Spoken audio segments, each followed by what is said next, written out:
Un rappel à tous les étudiants athlètes qui graduent cette année de se rassembler dans la partie peu profonde du côté des estrades sur le bord de la piscine, s'il vous plaît, avant 17h10.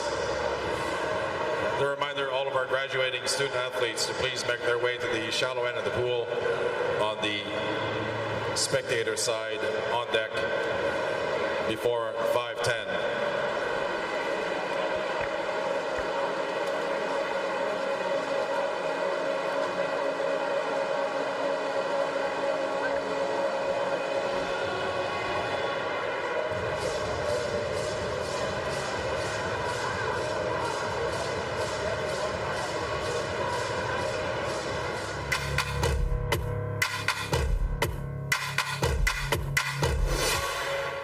Sports on CBC, presented by les championnats du sport à Radio-Canada. Une présentation du gouvernement du Canada, the Government of Canada.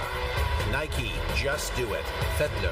Fox 40, celebrating more than a decade of the Fox 40 U Sports Coach of the Year program. Fier partenaire des prix de l'entraîneur de l'année U-Sport. Veraburn, medical supply partner of varsity athletics since 1979. Partenaire du sport universitaire depuis 1979. Barron, exclusive supplier of U-Sports championship rings. Le fournisseur exclusif des bagues des championnats U-Sport. And by Speedo Canada. Par Speedo Canada. Welcome to this final day of competition at these U Sports National Swimming Championships hosted by McGill University. We are at the Pointe-Claire Aquatic Center in the city of Pointe-Claire, which is on the western part of Montreal Island. Tell your friends, family, fans they can watch it on several platforms. It is streaming live on CBC Gem, cbcsports.ca, CBC YouTube, and radiocanada.ca/sport. My name is Richard Dagenet alongside Bradley Crocker, who is our swimming analyst. Bradley swam with the University of Calgary Dinos before transferring to McGill University, where he swam for a year with the Redbirds while he was working on his master's in kinesiology. He won 3 medals at this event, including a gold medal in 2015 in the 100-meter gold. Bienvenue à la dernière journée de compétition pour ces championnats nationaux de natation U-Sport. C'est organisé par l'Université de McGill. On est au centre aquatique Pointe-Claire, dans la ville de Pointe-Claire. On est diffusé en direct CBC Gem, cbcsports.ca, YouTube, CBC YouTube et radiocanada.ca, /sport. Mon nom est Richard Dagenet, à côté de Bradley Crocker, qui est notre analyste en natation. Bradley a gagné 3 médailles aux championnats nationaux de natation U-Sport et il a nagé avec les Dinos de l'Université de Calgary avant de transférer à McGill, où il a nagé pendant 1 an avec les Redbirds. Et Bradley a gagné une médaille d'or en 2015, 100 mètres d'eau. And we should start, Bradley, with big news, a record set this morning in the preliminaries. Yes, we had our 3rd U Sports record of the meet, this time taken by Shona Branton from Western University. She used 30.34 to lower the short course 50-meter breaststroke U Sports record this morning, which is really notable for her in particular. She is a long course specialist breaststroker, even better at the actual stroke than she is at the walls, though she's definitely good at both. But tonight I expect her to also challenge that record of 31.11 set by Fiona Doyle in the long course 50 breaststroke, which was set in the first national championships for long course swimming was done back in 2015, so it has not been touched by anybody else since it's been set by the first long course finalists in the U Sports. So Shona Branton will take a swing at that tonight. Am I understating things by saying something a little unusual in the preliminaries this morning? Yeah, absolutely. So we saw a situation in the men's 100-meter freestyle. We had a false start happen by one of University of Toronto swimmers in a late heat that resulted in disqualification, but the coach then appealed, saying it was due to ambient noise, basically something external caused him to go off the blocks. They allowed him to re-swim on his own, and he went an excellent time, landing him in the B final tonight on a re-swim, which is really impressive because that's 2 races in pretty close succession. The coaches that had their swimmers then pushed out of the B final appealed to say, they should have maybe had a chance to re-swim as well. So the compromise that we're going to see tonight is 9 swimmers in the B final of the 100 freestyle, which might be a first for U Sports. It's very uncommon in any competition at any level, but we'll see that tonight. 7 swimmers in the C and 9 swimmers in the B final in the men's 100 free. There was something that happened, or at least I guess maybe it happened in the preliminaries, where there were the swim-offs for the lane 8 position. How many swim-offs were there, you were telling me? Yesterday in the men's 50-meter butterfly, for the first time I've ever seen, we had to swim off for 8th, 16th, and 24th position. So every lane 8 of a final had to be fought for in an extra race, basically, which is super fun to see. Those swim-offs are always super exciting. They really get the teams excited. You can't get more closely matched than two people who went identical times just an hour or so before the swim-off. Yeah. In terms of highlights yesterday for you, number one highlight was? Had to be that relay at the end of the day for me, for the home team, for McGill. Very cool to see Mats Baradak get his hand on the wall first at the end of that 4x2. Pablo Collet powering them with a super fast 150-point split on his second leg.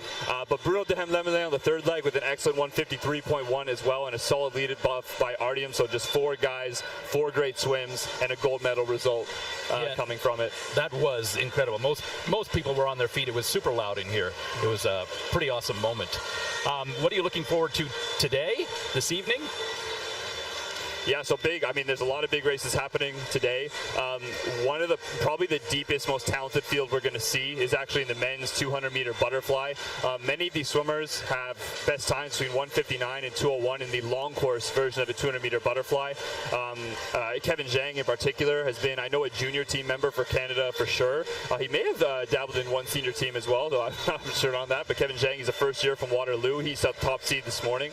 But as well, University of Toronto has a trifecta of really, really impressive 200 flyers in Bill Dongfang, Ben Lowen, and Mike Sava, as well as a super strong 200 fly specialist. So that one is going to be a big battle between some very, very talented athletes.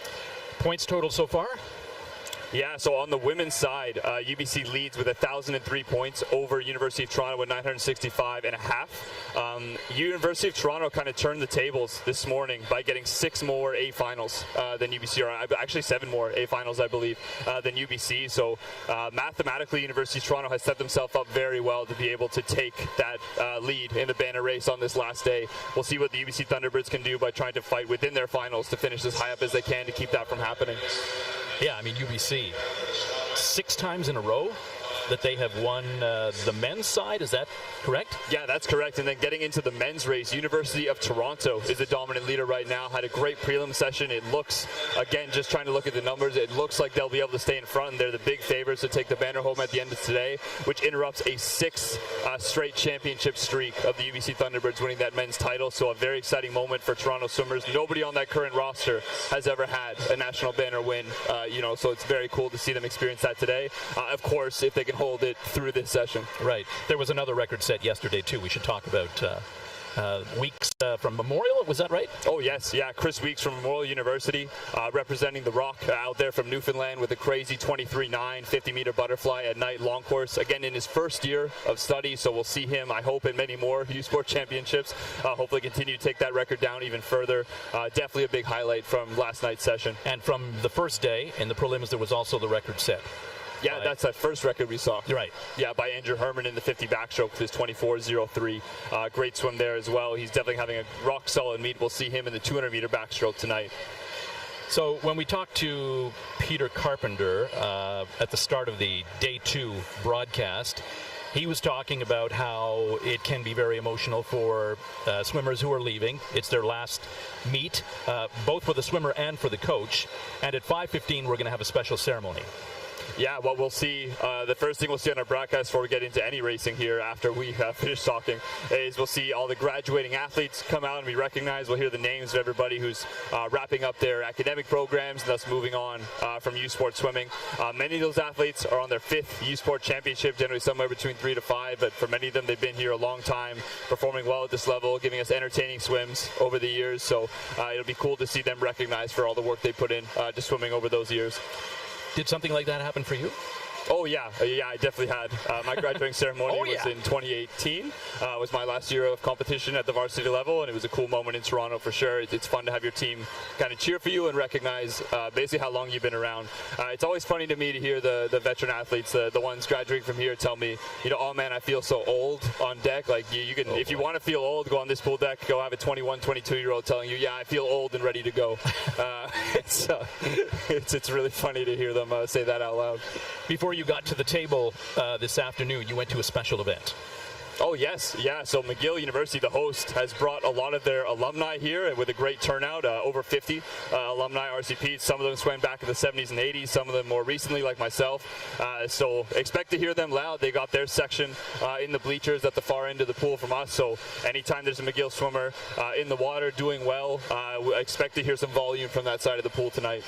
How many alumni are here? How many did you see there? About 40, 30, 20? I'd say close to 50 in that in that event alone, but as well some definitely some McGill supporters and the parents and family and friends that are here to watch tonight. I know my PhD supervisor, Dr. Lindsay Duncan, is here in the crowd tonight for tickets just to cheer on her university, McGill, where she works. So McGill's done a great job in getting their own university supporters and fans out here to watch tonight's finals. You are a swimming encyclopedia. It's such a pleasure working with you.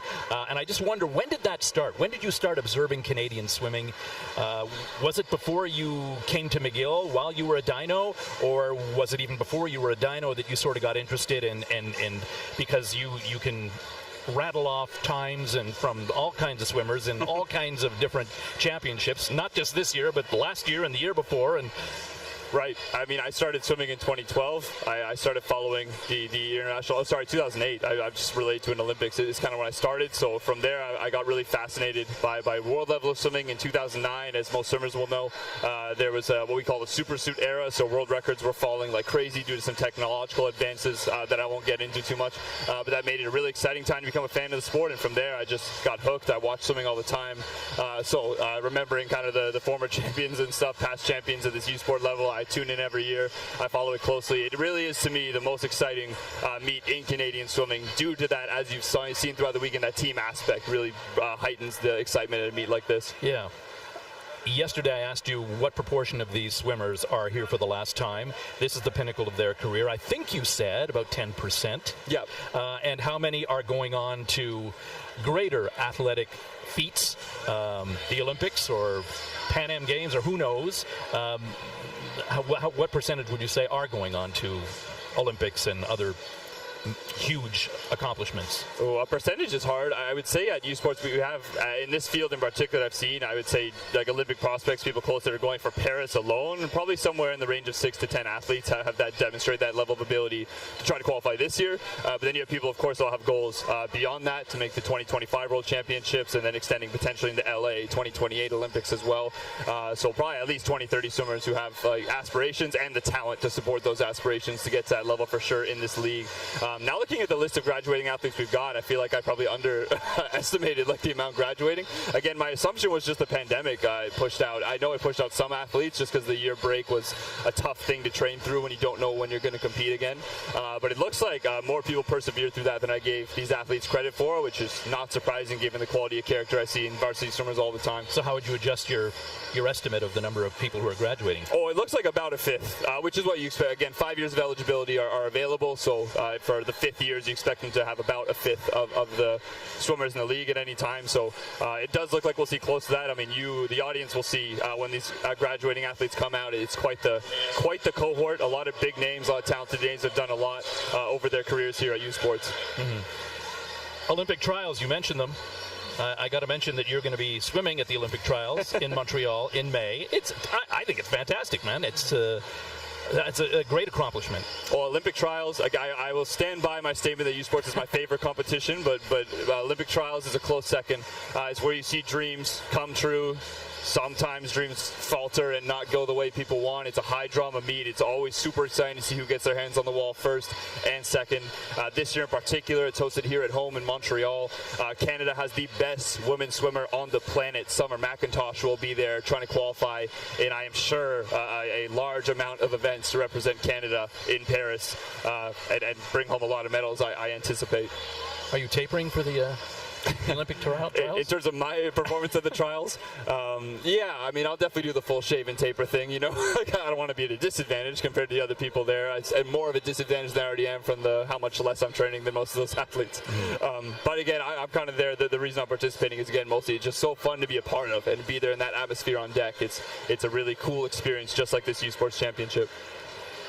So how do you compare this facility and the hosting that McGill's doing with you swam at Victoria for the national championships. How would you say the meet's going so far? Have you been hearing from some of the swimmers, some of the coaches, some of the officials? Yeah, Pointe-Claire is an excellent facility. 2 long course pools. This is all you can ask for. It's all you need to have an excellent event at this level. The Pointe-Claire Swim Club, obviously linked to this facility. They have a lot of parent volunteers, veterans in running competitions well, running them smoothly, making sure the athletes are catered to in all the ways they need to be. So I think that's led to some of those record-setting swims we've seen so far, is that excellent meet management and a really great facility that McGill's been able to secure to host the meet here in Montreal. It is exactly 5:15, so maybe we will turn things over to the pool announcer as they present the graduating students, the graduating swimmers.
Bienvenue à nouveau, amateurs de natation.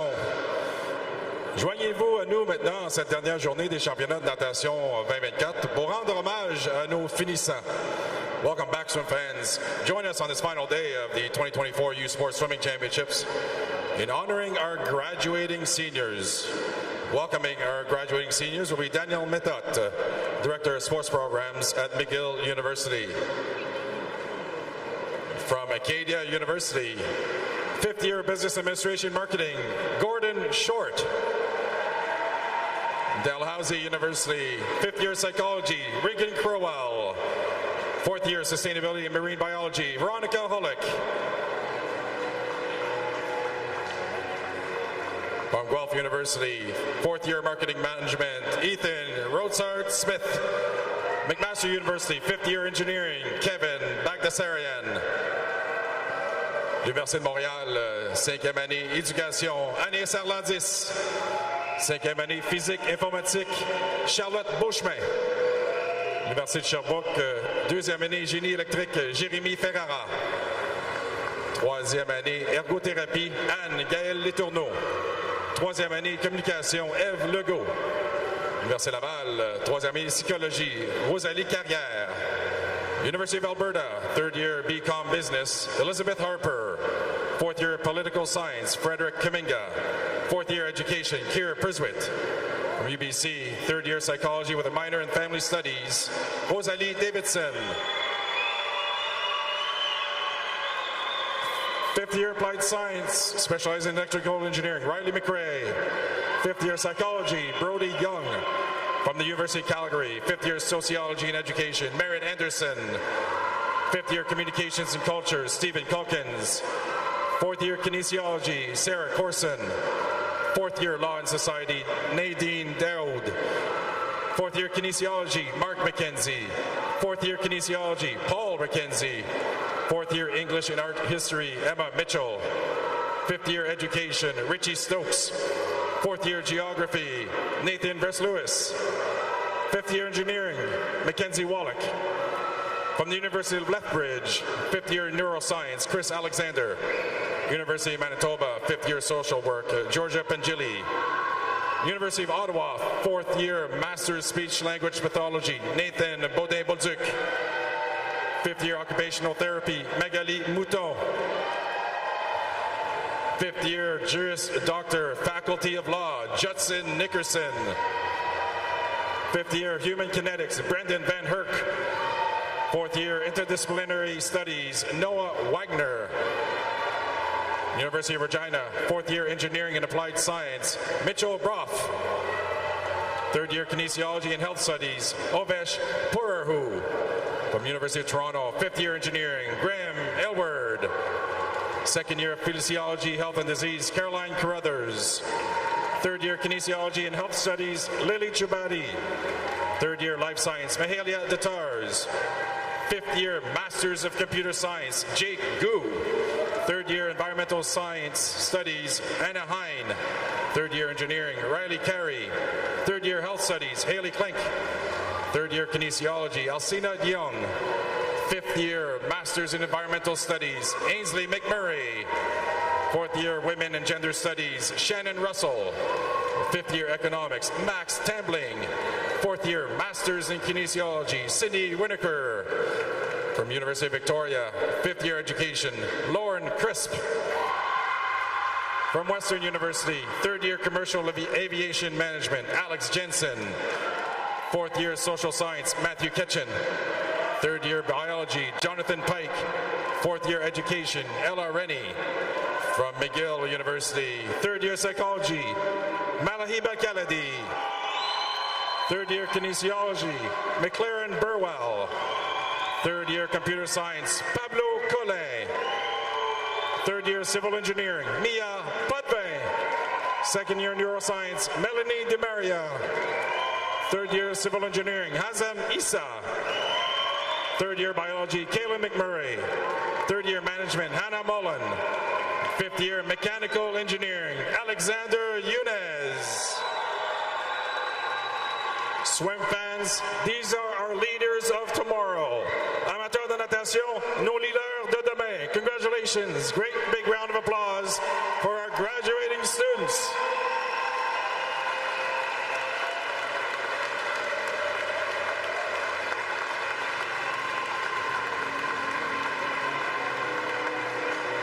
Each student will receive a commemorative mug as a grad gift. Displayed on our screen, chaque gradué recevra une tasse de championnat tel qu'indiqué sur l'écran. Congratulations once again on a fantastic career as both an athlete and a student.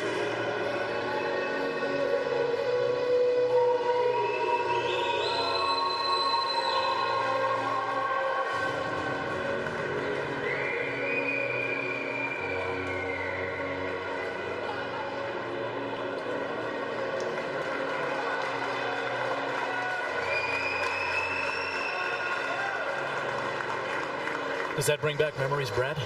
Oh man, it's always a little emotional and really exciting to see those athletes kind of put the final stamp on what's been a really prolific career for many of them, or even for those who are not necessarily winning at this level or competing well at this level. It still speaks to those years and years of just hours in the pool, from some of them from when they were very young kids to now. So it's quite the journey they all go through, and it's very cool that U Sports has that moment to kind of signify them and give them a chance to get recognized. Quite the number of students too, my goodness.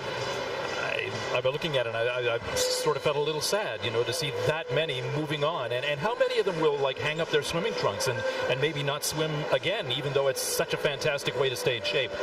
Yeah, in my experience of having my friends and colleagues, obviously most of my retire and move on from swimming.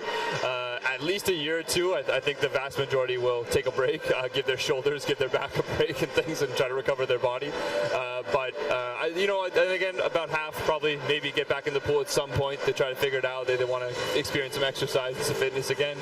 And then there's some who will just move on to other modalities of exercise. They've had their fill of swimming over a decade plus and look for other ways to move their body that are more novel to them. Have you looked for other ways to stay in shape? Or, I mean, I know you're still swimming, but have you expanded your sort of, recreational fitness goals to include other sports, or no, it's just basically swimming? Yeah, I've dabbled in a bit of running of late, but swimming is where, the pool is where I feel the most at home, just getting in even for just exercise purposes. It's cool. It's a full body workout. You get some cardio in there. It's a good mix of things accomplished in a good short amount of time, so I definitely like it. I can't see you ever not swimming. You know too much about it. Can you ever see yourself not swimming? Oh, man, we'll have to see. If my body holds up, no. I think I'll swim forever if my body allows me to. But it's the kind of sport that allows a body to, isn't it good for the joints? It's good for the cardio. It's great for everything. Well, it's certainly very low impact. Certainly if there's anybody listening that doesn't come from the swimming world, I highly encourage you to think about getting involved. The full body aspect of it is great. Obviously, as Richard said, low impact on the joints. You're floating in the water, so all the pressure is taken off your body a little bit. Just a great way to move. Well, these athletes don't float in the water. My goodness. They blister through it. Just incredible swimming that we've been seeing. And I think the first event is going to be coming up at 5:33. So in a few minutes, it is going to be the women's 200-meter butterfly. But also, when I came on the first day, I came on Thursday. There was no swimming when I got here. On Friday, there was no swimming. When I got here today, there were swimmers in the pool, and it was, the preliminaries were still going on because the 1500s and the 800s take so much time. So that's something that's going to be coming up later on tonight as well. Yes, today, late on the program, a little bit later, we'll see the women's 800-meter freestyle and the men's 1500-meter freestyle, fastest heats by seed. What you saw when you came in was a second session today for the time finals. So we've had many swimmers already swim the 800-meter freestyle and the 1500-meter freestyle today. You'll just see the top 8 going with the final session. It's quite a busy day for the meet management. We have short course swimming for about 2 or 3 hours, of racing, I should say.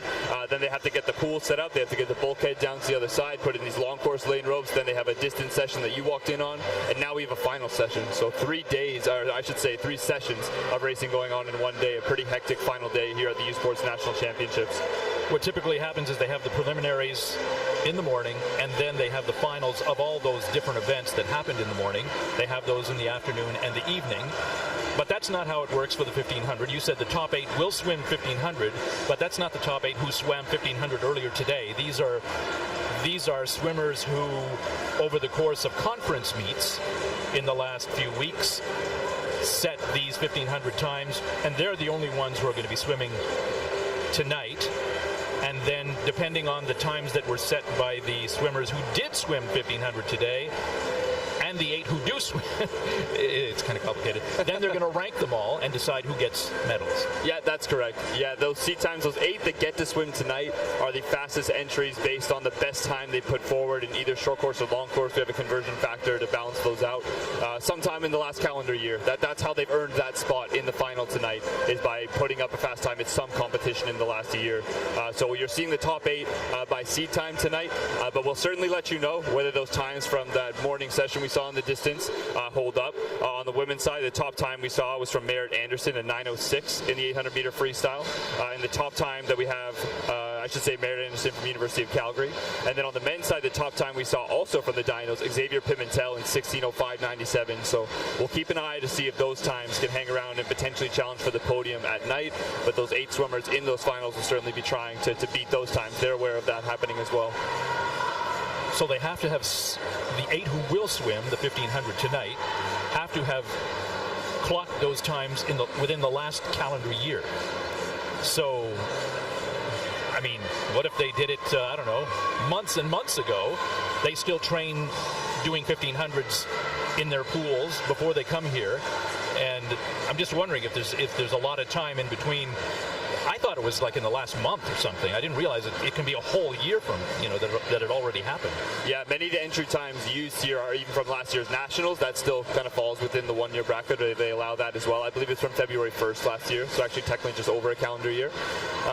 So that's most of the C2C here did well at this event at Nationals a year ago, or of course did a fast time at some other sanctioned competition. So they've proven themselves as very strong distance swimmers at other competitions, but of course here at U Sports, it's not a meet that's won on paper, it's won in the pool. So you have to show that you can still swim fast and demonstrate a great performance today. So that's how it works with the 1500. Is that the same thing for the 800? Yes, those are both treated the same way. Okay. Yeah, the women swimming 800 meters and the men swimming 1500 meters is kind of a legacy in swimming. That used to be the case at the Olympics as well, that women swim the 800 and men would swim the 1500 just out of tradition. The Olympic movement has corrected that in the sense that both men and women swim the 1500, both men and women swim the 800 now. Here at U Sports, in my opinion, we're just a little behind the times on maybe balancing that out and having either the men swim the 8 as well or the women swim the 15 as well, or putting both distance events on the schedule. That being said, I don't want to advocate for distance swimmers' life getting even harder by having to swim more events. That's conversations that are happening between the U Sports coaches all the time, is whether they should be changing events, adding, subtracting. So we might see that change soon, just based on it having changed to the Olympics. We'll see whether that translates to U Sports in the near future. Didn't realize that only the women would swim the 800 meter. I thought for sure that it was, the men and the women swam 1500 and 800. Yeah, at the world level it is at this point. But yeah, that's just somewhere deep in swimming's history they decided that one should be shorter and one longer. So we'll see if that gets correct in U Sports in years to come. Yeah. So the swimmers are already lined up behind the blocks, but the race doesn't start for another 3 minutes. It will be the women's 200-meter butterfly. There will be a C final, B final, and an A final at this Pointe-Claire Aquatic Center, which to me is impressive, and I just love the colors and the pageantry of it all. Like it's so big. Oh, McGill University's done a great job in the setup of this building. You can see on your screen now the banners across the pool there, one for each university competing here. That's a really cool touch for each school to be able to see themselves represented there. Great job by the meet management and by McGill University as an organization to set up this pool in an exciting way for the athletes. I know I asked Peter Carpenter when he was the head coach of the McGill swimming team, do you have an invitation to get people to come down to the pool? And he said, I don't think they're going to get tickets. I mean, it has been packed. Tonight's session has been sold out for a while. This Saturday night especially, people want to see the banner presentations and those graduating athletes go by. But every night, as you said, we've had a lot of people here watching live, and that just adds to the energy and excitement in this building. It gets people swimming at their best. Sierra Moores, the assistant head coach of the UBC Thunderbirds, said McGill did a great job promoting it. She said it was the hype leading into this meet is the best I've ever seen. So a credit to McGill again for doing a great job promoting this event. And is it usually this packed at all the national championships you've been to, U Sports? It really depends on the host for sure. Not all of them, absolutely not all of them, but it's very cool when we get this type of crowd and this type of energy at the U Sports National Championships. About a minute to go before the start of the women's 200-meter butterfly C final. Should be an exciting evening of racing. And of course, they're going to hand out the banners to the winning school. They're also going to announce the Coach of the Year. Here we go.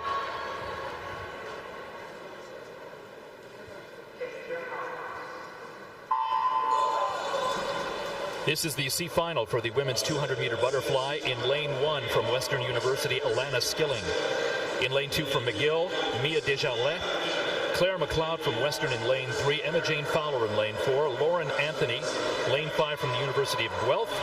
From UBC, Bryn Leroy in lane 6. Paige Dooling in lane 7 from the University of Victoria. And Hannah Gallagher in lane 8 from University of Waterloo. And it is UBC's Bryn Leroy jumping out to the early lead in this 50 butterfly. Hannah Gallagher from Waterloo also going with her, and indeed it's Gallagher on the wall first, 31.01 out of lane 8 for University of Waterloo. Starting out the 200 butterfly strong. 200 butterfly, much like that breaststroke event we talked about yesterday, it's a lot about speed and conserving energy in this first 100. You want to move fast, but you also have to be mindful about how much race you have left coming. As we come to the halfway mark here, it is still Hannah Gallagher and Bryn Leroy in 6 and 8, slightly out in front with a very tight field behind them in the middle of the pool.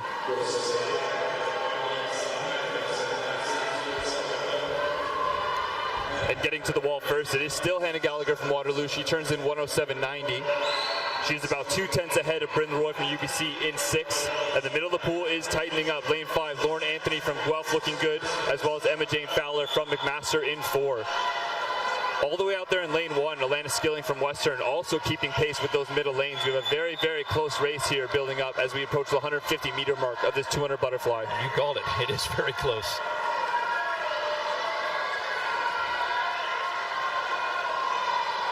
We'll see who gets to the wall first, makes the turn. And taking over the lead there, it is Bryn Leroy from UBC. She hits it in 1:46.68 with 50 meters to go. Alana Skilling is taking over second from Western out there in lane 1. This is looking to be a tight finish. The 200 butterfly in particular, this last 50 meters is known to be a lot of muscle tension, a lot of fatigue. These swimmers are fighting through to get their hands on the wall. Bryn Leroy from UBC is looking good. She's about a body length in front. Emma Jane Fowler's got a good stroke right there from McMaster in 4 to finish. And Hannah Gallagher from Waterloo still looking to hold on to her momentum from earlier.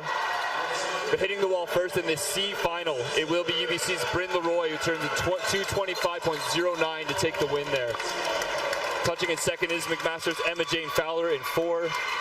And taking third out of lane 8 for Waterloo, that's Hannah Gallagher.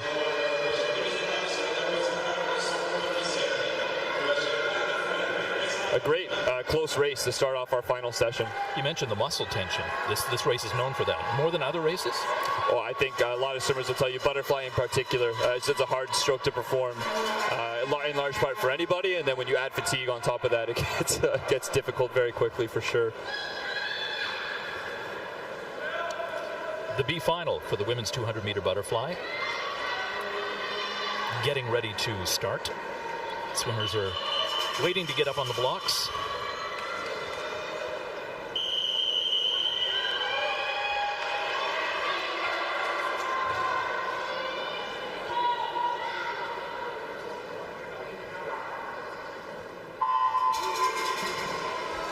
The B final underway.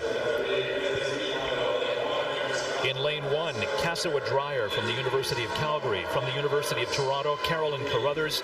Anna Hine from U of T in lane 3. Jade Lowe from UBC in lane 4. Katie Maravino from the University of Toronto in lane 5. Melanie DiMaria from McGill in lane 6. Heidi Bartok in lane 7 from Western. From University of Ottawa, Catherine Vitakoulis in lane 8. So as you called there, we have UBC's Jade Lowe in the middle of the pool. She's leading in 30.78.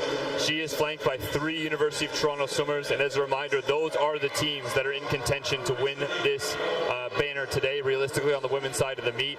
So every time you see a Thunderbird versus those Varsity Blues, the hype of the event gets a little bit bigger. Who's going to get those points? Yeah, Jade Lowe moving through 75 meters now, still a body length ahead. It's University of Toronto's Anna Hine. We saw her win the 400-meter freestyle last night.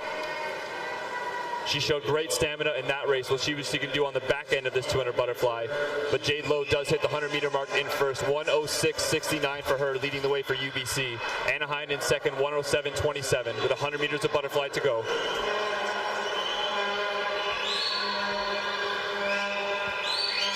Currently in the battle for third, it looks like Carolyn Carruthers from University of Toronto in 2 and Katie Maravino from Toronto in 5. As well swimming well in this heat, Heidi Bartok from Western in 7, looking strong as she moves through this third 50. Jade Lowe potentially tightening up a little bit. Anna Hine making a bit of a distance on her in this third 50. We'll see who has the energy to finish here, but it will be Hine riding that momentum into the wall. 1:44.46 as she turns the 50 meters to go. She's a second ahead of Heidi Bartok from Western in 7.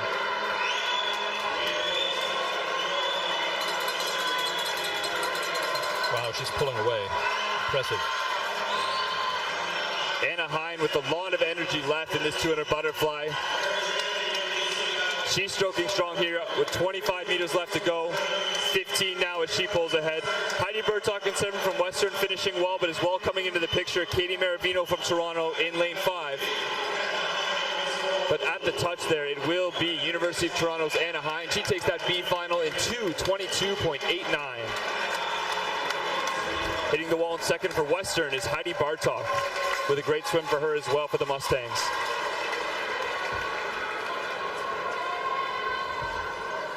Coming up, it is the A final in the women's 200-meter butterfly. We will go to the pool announcer for the presentation of those swimmers.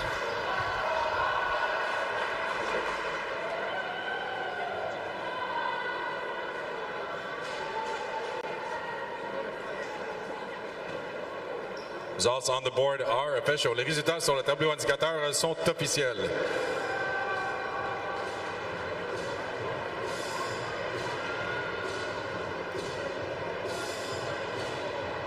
Let's now welcome our A finalists. The women's 200-meter butterfly. Accueillons maintenant nos finalistes du 200 mètres papillon. In lane 8 from McGill University, Emily Deschazal. In lane 1 from McGill University, Kaylin McMurray. In lane 7 from University of Calgary, Haley French. In lane 2 from McGill University, Iris Tidmouth. In lane 6 from McGill University, Naomi Lowe. In lane 3 from University of British Columbia, Greta Gulius. In lane 5 from University of British Columbia, Lori Willer.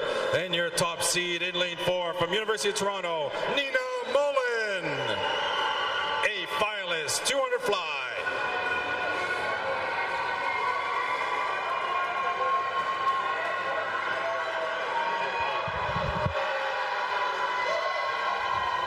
Just waiting on the start now for our A final in this women's 200-meter butterfly, our first championship final of the night.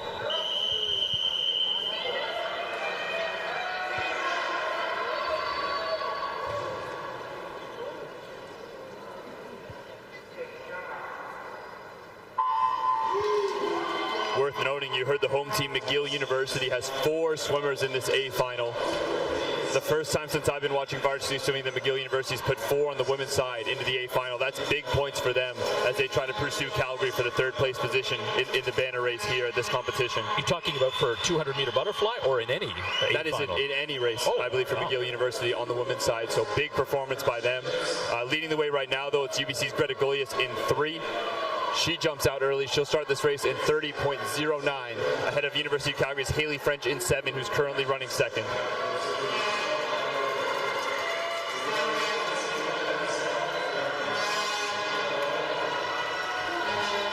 Gulius still looking strong there, up in front. Moving up a little bit on this 50 already is Nina Mullen from University of Toronto in 4. We saw her take the win right at the end in the 100 butterfly earlier at this meet.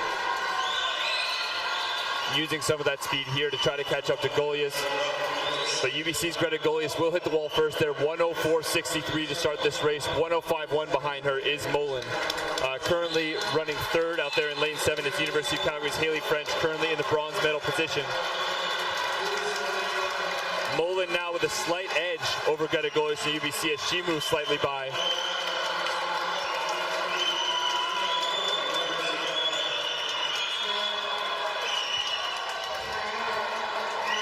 There's no longer event than 200 meters for butterfly. That's correct. That's as long as we go in this very difficult stroke of butterfly swimming. Nina Mullen hits the wall there in 1:39.89 to lead the way for Toronto. Running 2nd is still Gulius, but Haley French from Calgary has closed quite a bit there in 7. They'll fight for the silver and bronze medal positions as well. Moving out, Laura Willer from UBC looks to be pushing well in this last 50. We'll see if she can get into the top 3 here. Nina Mullen now with a full body length lead in front. A dominant performance. She looks good for the gold medal here. Haley French from Calgary with a slight lead for 2nd, but Laura Willer really pushing hard now for UBC in the middle of the pool. We'll see if French can hold on. But taking the win with the gold medal there, 2:16.53 for Nina Mullen from University of Toronto. And Laura Willer will get it done in the last 50 there to touch for the silver from UBC, 2:19.21. And taking the bronze there from the Dinos in lane 7 is Haley French.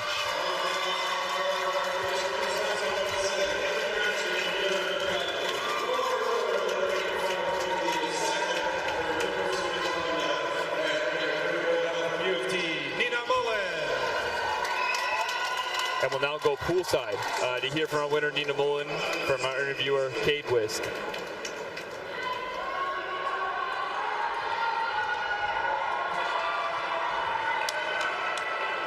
Great race here at the start. First event of the evening.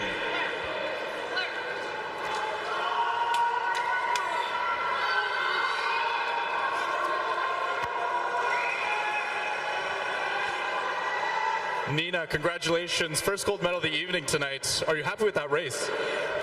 Very. Yeah. Awesome. And your third gold medal of the weekend. How are you feeling about the race so far? Oh my God, it's been so much fun and very painful. I'd like to thank Gemma Norman for cuddling me last night because I couldn't fall asleep, and she wanted to make sure I got good rest for today. So thank you, Gemma! Awesome. Well, congratulations once again. Congratulations, Nina, on your gold medal performance in a 200-meter butterfly. Our next event is event 28, the men's 200 fly. This is the C final. Prochaine épreuve, l'épreuve 28, le 200 mètres papillon, finale C. Coming up now is the men's 200-meter butterfly, the C final.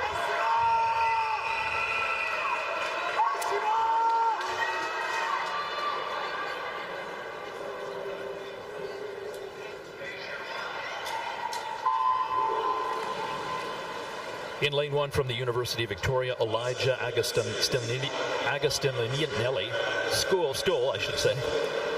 In lane 2, Kieran Stone from Western University, Simon Cotineau dans le couloir numéro 3 de l'Université de Laval, Torin Vandersteen in lane 4 from McGill, Victor Ayung in lane 5 de l'Université de Montréal, Ricardo Camuso from McGill University in lane 6, Aidan Harris in lane 7 from U of T, and from the University of Ottawa, Colin Shearer in lane 8. Out to the early lead is Aidan Harris from Toronto. He's out in lane 7, 28-11, followed by Victor Ayung from Université de Montréal. Very tight field here, all the way across the middle of the pool as we move through 75 meters. Your top seed, Torin Vandersteen from McGill University. Big best time in the 200-meter butterfly this morning, go 2:02.67. He followed that up with an over 20-second best time in the 1,500-meter freestyle in our time final session. Now he's back here for a 200-meter long course butterfly. A lot of work he's put in today, and he does lead this field in a minute .30 in the middle of the pool. There is Torin Vandersteen. Currently running second is Université de Montréal, Victor Ayung, dans couloir numéro 5. Aidan Harris from Toronto still there in lane 7 for third. Torin Vandersteen and Victor Ayung pulling a little bit away from this field.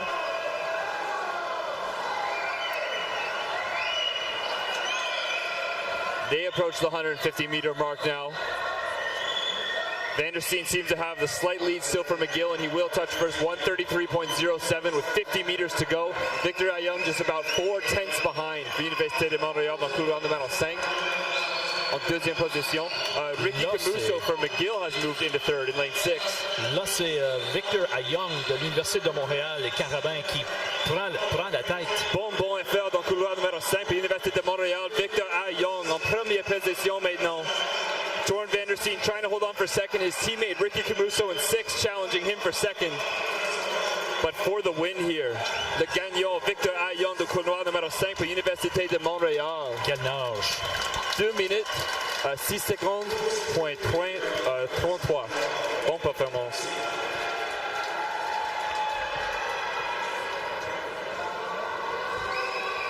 And some great points as well there for McGill University, who gets a second and third place finish from Torin and Ricky. Great swimming there. It is now the B final in the men's 200-meter butterfly.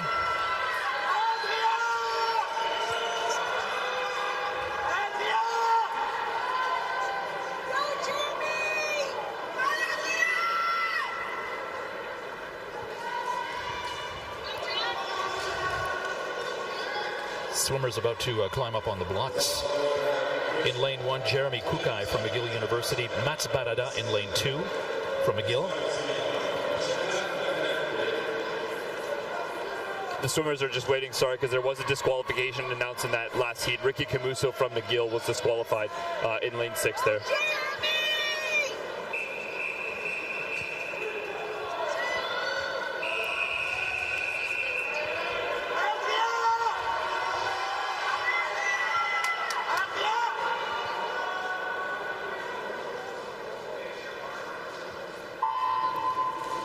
In lane 3, Riley McRae from UBC. From the University of Alberta in lane 4, Jack Hayhoe. Jack Cameron in lane 5 from UBC. From McGill, Alexandre Younes in lane 6. Adrien Cara en le courant numéro 7 pour l'Université de Laval. From University of Ottawa, Hashim Haba in lane 8. A good field here assembled in the men's 200-meter butterfly. I was mentioning earlier tonight the depth of talent we have across that A final, and whenever you have some big talent at the top, some people get pushed down. Jack Hayhoe, 2 minutes, .66 this morning, which would make the A final in the vast majority of years, but not this year just due to the depth. Alex Younes leads the way there from McGill. He touched first in 27.50. He's leading the way in there in lane 6 right now for McGill. Also moving well is Riley McRae from UBC in 3. He seems to be currently running second as they approach this 100-meter wall here. Younes has been taking his races out quick throughout this meet. He held on in the 400-meter IMB final to win that race. We'll see if he can hold on here. He still leads the way in 59.33 out there in lane 6 for McGill. UBC's Riley McRae following in 59.79 right now. Currently running third, Adrien Cara de Université Laval dans couloir numéro 7. And it now looks like there's a push from the other side of the pool. Jeremy Kawaki in lane 1 and Mats Berda in lane 2, both from McGill. Seem to be making a good move on this third 50. Alex Younes still leading the way in lane 6. The field may be closing here a little bit, but he's still looking solid there in front. 131.72, just 7/10 ahead of Adrien Cara de Université Laval dans couloir numéro 7. Running third, it is Jeremy Kawaki from McGill all the way out there in lane 1 now. So you might see a tight finish here across the pool. We'll see if Younes can hold on to his lead as the other boys make a big push on the last 50. He is definitely being challenged. Adrien Cara de Université Laval is showing some effort there at the end in 7 right next to him.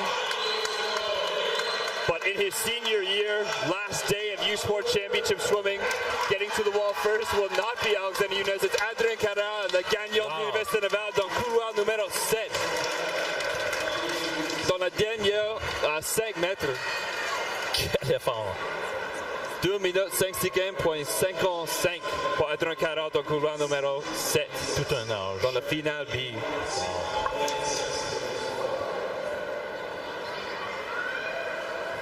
Once again, though, behind him, 3 swimmers from McGill running 2nd to 4th in this race. That's great points for that team score that we'll look at the end of the night to see where these teams end up. Coming up now, it is the A final for the men's 200-meter butterfly. We will go to the pool announcer for the presentation of these swimmers.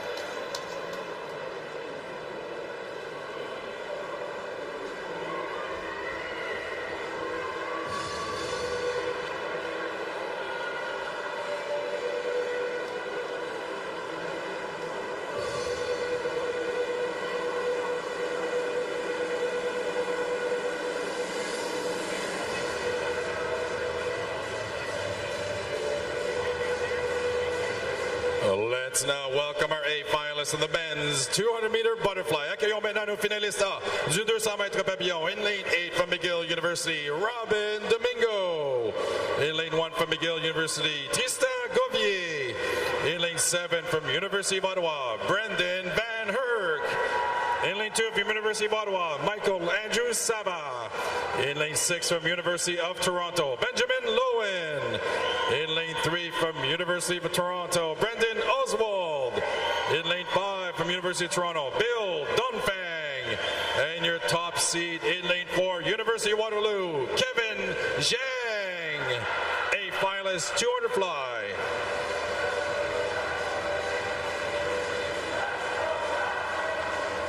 So potentially big points for the Varsity Blues with 4 swimmers in this A final.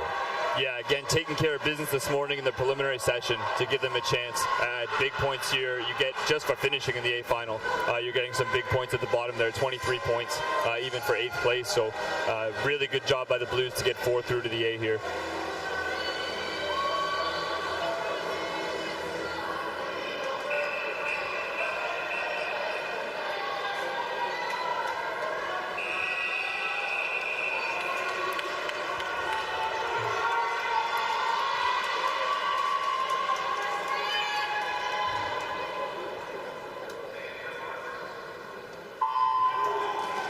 And our top seed, University of Waterloo, Kevin Jang.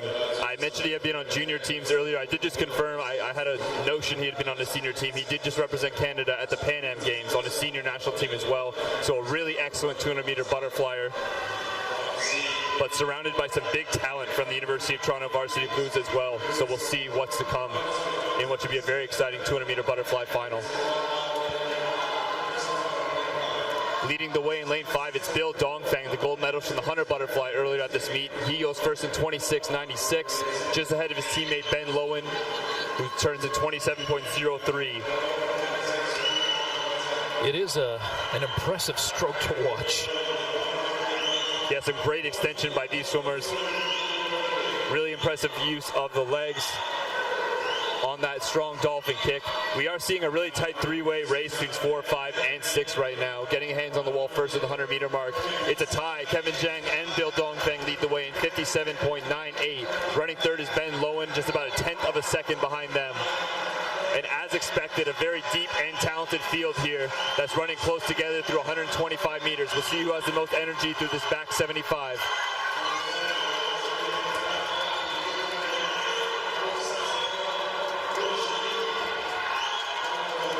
Well, whatever these swimmers were saving, they're about to burn. Yeah, we're going to see a big push on slot 50. Tying again is Kevin Jang and Bill Dongfang in lane 4 and 5 for 2 splits in a row. 1:29.38. That means they had the exact same time to the 100th on that third 50. Dongfang with a slight push ahead off the wall, but I'm sure Kevin Jang's not done yet. He'll try to push now. Still running third is Ben Lowen from Toronto in 6. And Dongfang extending his lead, though, here through the end of this race. We have 10 meters to go, and he does not look like he's fading at all. Out to a body length. Huge performance by the rookie from the University of Toronto. Bill Dongfang touches first in 2 minutes, .17 for the Varsity Blues. He goes a 1-2 finish with his teammate Ben Lowen in lane 6, 2 minutes, .85. And taking the third for Waterloo there, Kevin Jang in 2:01.54.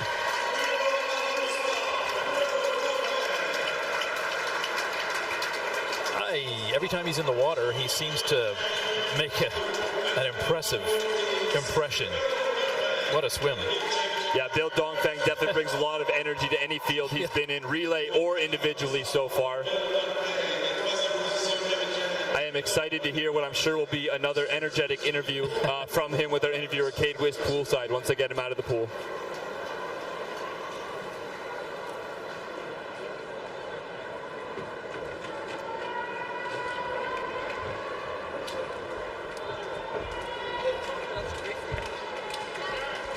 Bill, congratulations. Gold medal here in the 200 fly and a new U Sports record. Is that a time you had on your mind coming into the race tonight? Actually, funny thing is I kind of want to go faster. It's not the time I was going for, but a win and a U Sport record is a win and a U Sport record, so I can't be mad about it. Fantastic. And you had 3 teammates alongside you, including 1 other on the podium. How important is that to you and the team? I'm really honored to be part of this. I'm really happy. Shout out to my friend Brendan Oswald, my teammate. Stepped up in the prelims to be in the A final with us. Super happy we got 4 in the A and Aiden Harris in the C final too. Shout out to the 5 boys in that 2 fly and the rest of my team. Awesome. Well, congratulations once again, Bill. One more thing. Bleed Blues! Congratulations, Bill Dongfang, on not only winning gold, but setting a new U Sport Championship record. Our next event is event 29, the women's 50 breaststroke. This is the C final. Prochaine épreuve, l'épreuve 29, le 50 brasses, la finale C. The importance of the points was not lost on Bill. Oh, he definitely seems very bought into the team race here, which is really exciting. Varsity Blues definitely on the cusp of something very exciting for their program.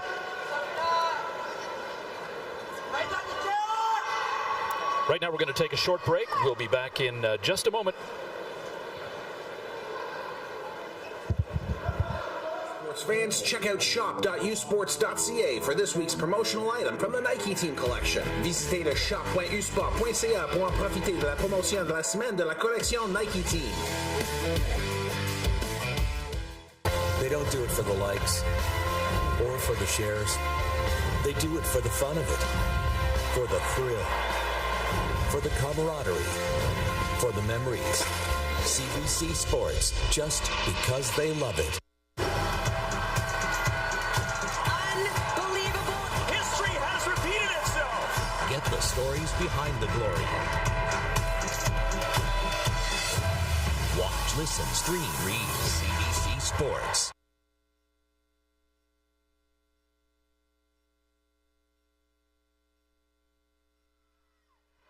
I'm Richard Dagenet alongside Bradley Crocker. The points. Should mention that Bill Dongfang did set a record. I just missed that one, but that was a U Sports record, taking down the record from Tavade Castelrin from Ottawa, set a few years ago in that event. So really impressive again for a first-year athlete to getting the U Sports record already. Very impressive. This is the C final in the 50-meter breaststroke. Sydney Winokur in lane 1, Ryan Catterhagen in lane 2, Nicole Lau in lane 3, Isabel Duncan in lane 4, Marion Sinishin in lane 5, Sabrina Madid from Université de Montréal in lane 6. I'll let them finish.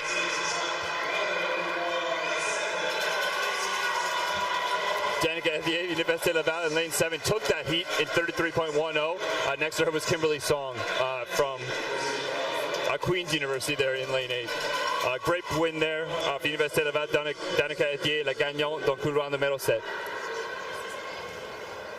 B final for the women's 50-meter breaststroke. Erin Epp in lane 1, Delaney Lehman in lane 2, Isabel Roth in lane 3, Megan Deering in lane 4, Brooklyn Pickford in lane 5, Tina Guan in lane 6, Mackenzie Wallach in lane 7, Soo Young Choi in lane 8.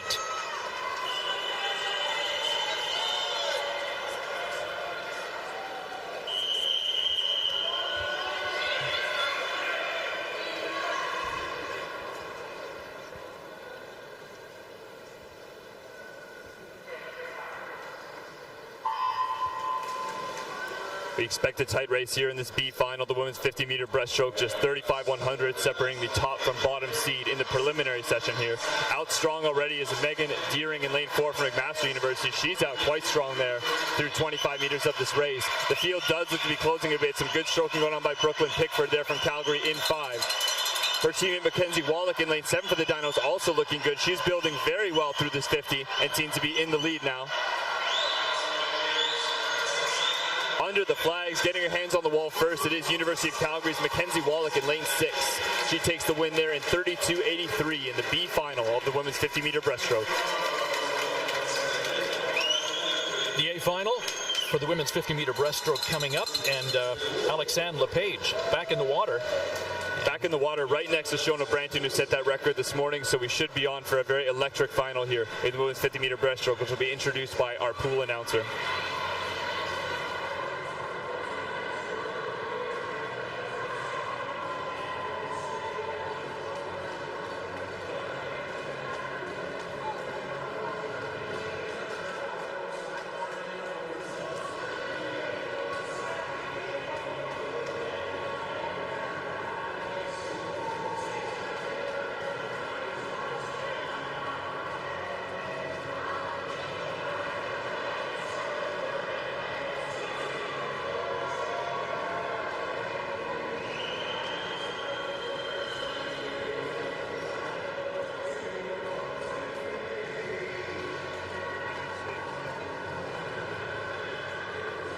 Results on the board are official. Les résultats sur le tableau indicateur sont maintenant officiels. Accueillons nos finalistes A du 50 brasses. Let's now welcome our A finalists of 50 breaststroke. In lane 8, University of Toronto, Shannon Russell. In lane 1 from University of Waterloo, Kaylin Kelly. In lane 7 from Acadia University, Ella Collins. In lane 2 from University of British Columbia, Alicia Larchevêque. In lane 6 from McGill University, Emilia Mastromateo. In lane 3 from University of Calgary, Alexandre Lepage. In lane 5 from University of British Columbia, Eloise Allen. And your top seeds in lane 4 from Western University, Shona Branton. A finalist, 50 breaststroke.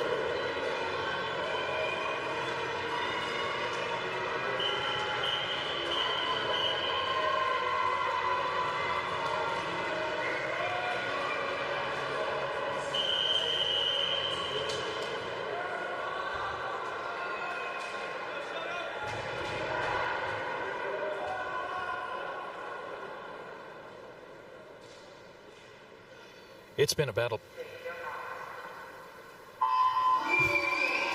It's been a battle all meet long over the entire 3 days between these two. Yeah, score of 1-1 right now. Shona Branton taking the 100, LePage taking the 200, so we'll see who gets their hands first on the 50 breast. Shona Branton with that U-Sport record this morning has to be the favorite coming in, but look at Eloise Allen from UBC also putting an excellent swim through 30 meters. Branton does look to be swimming by her now. Mimi Master-Mateo from McGill also making a statement here in 6, but it does look to be all Branton as she comes under the flags. She will touch the wall 30.84. That is a new U-Sports record for Western. Shona Branton there in lane 4. 31.53 for the Silvers. Alexandre LePage from Calgary in lane 3. And UBC's Eloise Allen is on the podium once again with a 32.01 for UBC. What a race. Another record. That's 2 records in one night so far, and we're not done.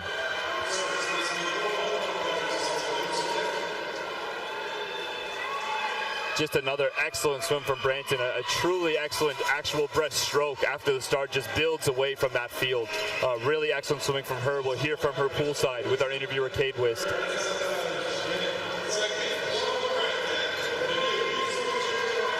Gold.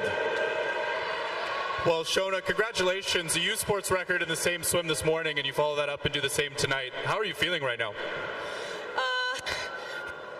I was really hoping to get these records coming in, and my first 50 on the 100 was a little tough, so I just wanted to make that up tonight with the speed.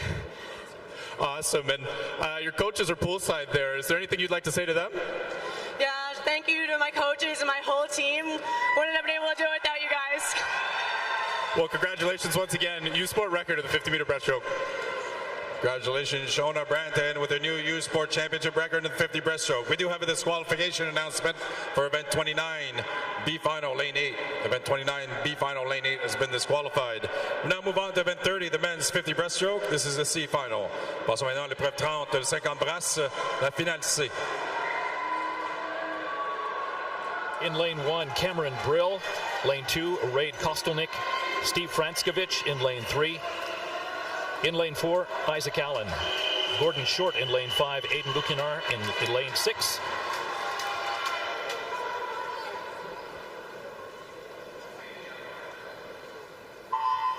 In lane 7, William Clark and Jake Gu in lane 8.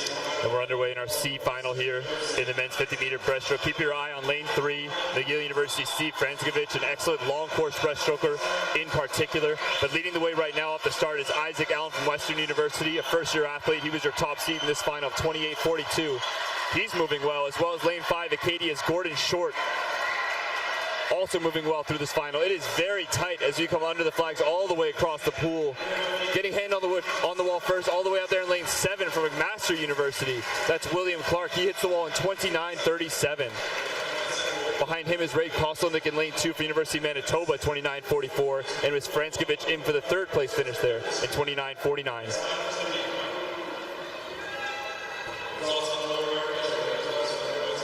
The B final coming up next. Men's 50-meter breaststroke. Eric Lynn Sison in lane 1.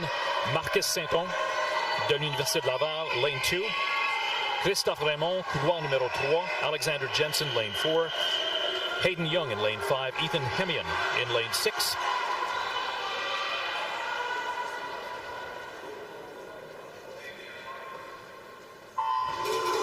Garrett Brenson in lane 7 and Ian Cameron in lane 8. Yeah, so once again, one of these fields where we have 8 different schools represented across the 8 lanes. Swimmers from all across Canada coming together here. Ethan Hemian from UBC looks to be out to the slight lead there in 6 through 25 meters, but again, a very close race across the pool. Christophe Raymond, Université de Trois-Rivières, also moving well right now in lane 3. He looks to be in the lead. Et enfin, le gagnant de couloir numéro 3, Christophe Raymond, de Université de Trois-Rivières. 28.69. Bonne performance. Oui, très impressionnant. Ethan Hemian did hold on for a second there from UBC in lane 6. So the A finals coming up. Gabe Master-Mateo has the record, 27.53, but did he break that this morning, 27.29? Again, it's hard to keep track of times, but that seed time is a short course performance. Okay. Yeah, so 27:29 to get the top seed.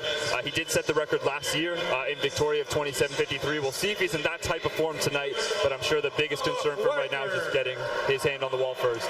Here's the swimmer presentations.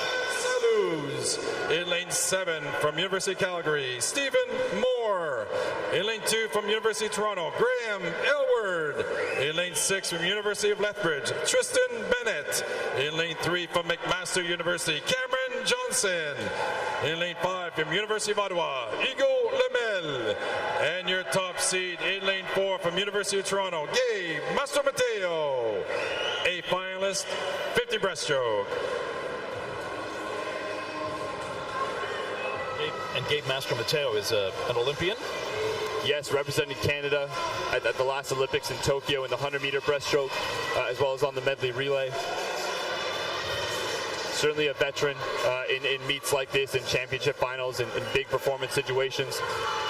Hugo Lemel has been our gold medalist in the 100 and 200-meter breaststroke at this meet so far, though. So I'm sure he'd like to make that a collection of 3 gold medals. We'll see what he can do there in lane 5, University of Ottawa.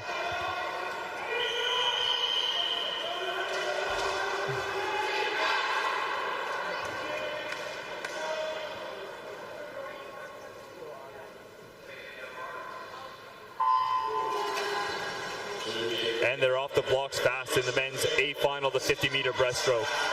Out fast already is Lemel in 5. Also having an excellent start, Graham Aylward from the University of Toronto in lane 2. We are super tight through 25 meters. A slight edge to Lemel. Moving well as well, University of Lethbridge, Tristan Bennett. He got a great first 25 there. But again, a race that is just too close to call. A slight edge to Lemel, but we have 5 meters to go. And it will be Hugo Lemel from Ottawa, taking his 3rd gold medal of this competition in the breaststroke event, 28.24. Wow. Hitting the wall at the silver there from University of Lethbridge is Tristan Bennett, and taking the bronze medal, Gabe Mastromateo, University of Toronto in 3. And always exciting to see swimmers get up on the lane rope and celebrate their big performances. What a swim by Hugo Lemel to get the trifecta of the breaststroke events here at the U Sport National Championships. We'll now go poolside to hear from him.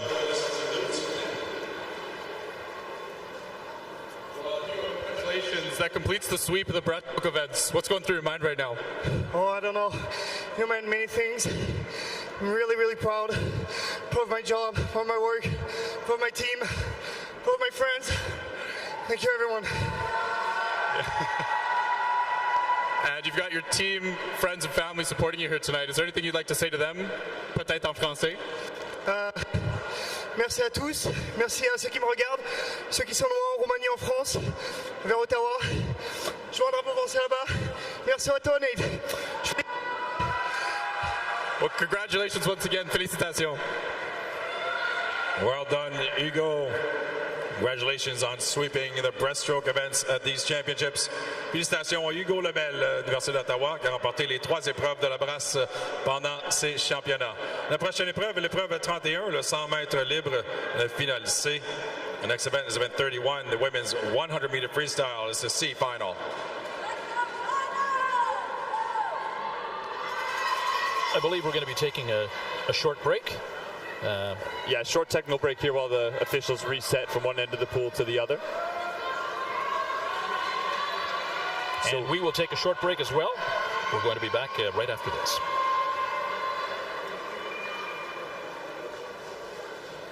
That moment again, the one you dream of every night. La seule chose qui te préoccupe, c'est la gloire. Le cheminement de la réussite, of pushing yourself further than ever before. But the true glory is in the shadows. Les sacrifices que tu fais, quand toutes les chances sont contre toi. When you can't push one more second, chase the glory. Visez haut.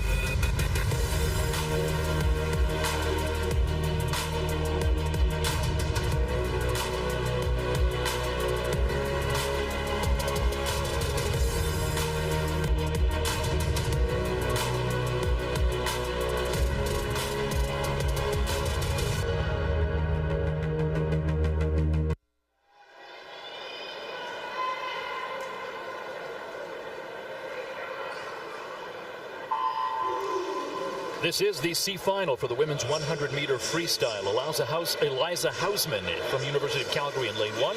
Reagan Crowell in lane 2 from Dalhousie from McGill. Greta Zapparoli in lane 3 from University of Calgary. Claire Bennett in lane 4. Sarah Corson from the Dinos in lane 5. Cameron Stannard in lane 6 from UBC. Western's Gabriela Casasanta in lane 7. And McLaren Burwell in lane 8 from McGill. Yeah, McLaren Burwell was the first alternate this morning, so finishing in 25th place. But she got scratched in. Emily DeJagger, I would assume saving her energy for the 800-meter freestyle that she's swimming later tonight, decided not to do this event, so an excellent opportunity there for Burwell. Flipping first in the middle of the pool, right out there in lane 1, Eliza Hausman is moving well for Calgary, as well as in the middle lanes, University of Calgary's Claire Bennett and Sarah Corson out in front of this heat right now. Hausman from lane 1 looking really good with just 10 meters to go, all the way out there from the outside lane in the black cap. She will come under the flags and touch the wall first. The C final 58.68 for Eliza Hausman to take the win there. And she is followed by her teammate in lane 4 there, Claire Bennett from the Dinos as well.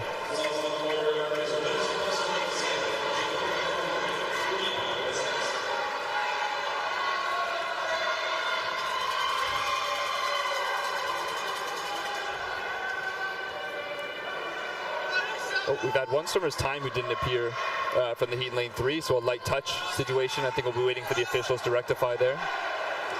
Oh, and there it goes. Their time has appeared. So does that mean they go to a stopwatch, or? Usually they can work it out within the actual software itself, but the backup is the stopwatch if that fails. Next up, the B final for the women's 100-meter freestyle. Julianne Moore from the Dinos is in lane 1. Hannah Bennett in lane 2 from the University of Calgary. From UBC, Brooklyn Wines in lane 3. Rose Garcia in lane 4 for the Thunderbirds. Dans la couloir numéro 5 de l'Université de Montréal, c'est Charlotte Beauchemin. Ella Howe in lane 6, University of Manitoba. U of T's Alcina Lung in lane 7. Shauna Walker de Young in lane 8 from McMaster.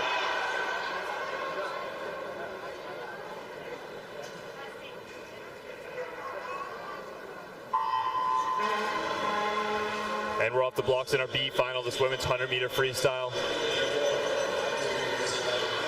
Again, a pretty fast seat situation, 56.4 in the middle of the pool, 57.0 in lane 8 was the last seat, so just a half second separated these swimmers this morning.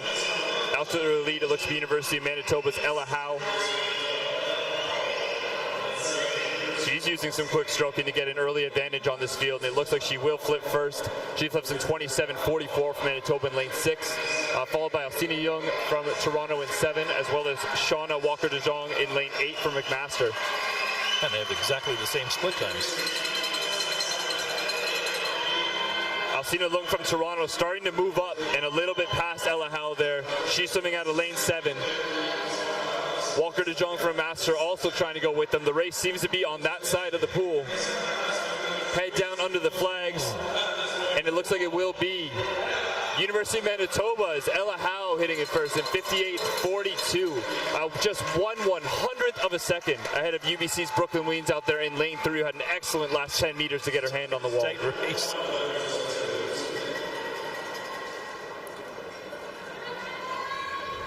Just some very close racing there in the B final of the women's 100-meter freestyle. Next up, the A final for the women's 100-meter freestyle. We will go poolside for the swimmer presentations.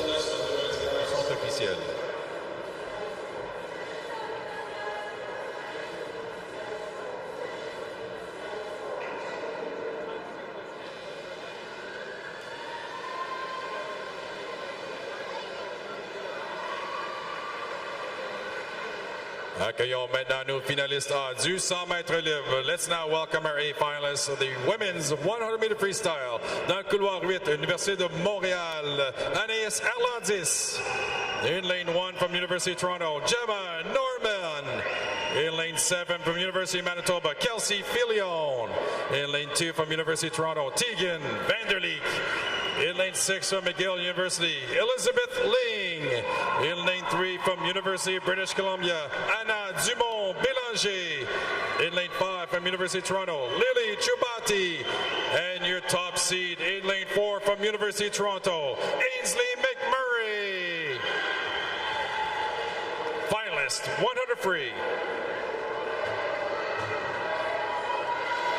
Ainsley McMurray.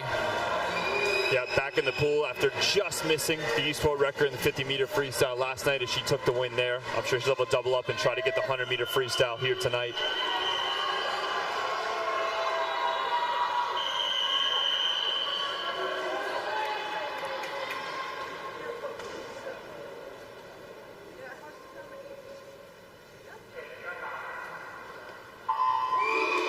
Yeah, once again worth noting, University of Toronto with 4 swimmers in this A final, picking up some big points in the team race for the women's banner there.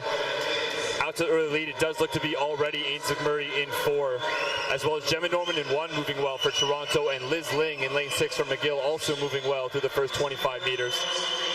McMurray not waiting for the second 50 to have her presence known in this race. She's moving quick. It does look like she'll flip first. She goes in 26.97, followed by her teammate Gemma Norman out there in lane 1, 27.52.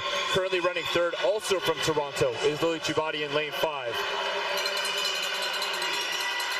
McMurray now starting to streak away from this field as she has a body length on her teammate Lily Chubati swimming in 5. McMurray with 15 meters to go, looks good to get her hand on the wall here first. The race is very tight for second and third. Chubati slightly in the lead for second, and third could be any of these swimmers. McMurray will touch first in 55.67 for Toronto. Second goes to her teammate Lily Chubati in lane 5, 57.26. And 57.29 for Anna Dumont-Bélanger for UBC, picking up the bronze there out of lane 3. What a race. Yeah, big moment there for 2 graduating athletes on their last day of U Sport Championships. This year, our first and second place finish there for the Varsity Blues. And interviewer Cade Wist is poolside.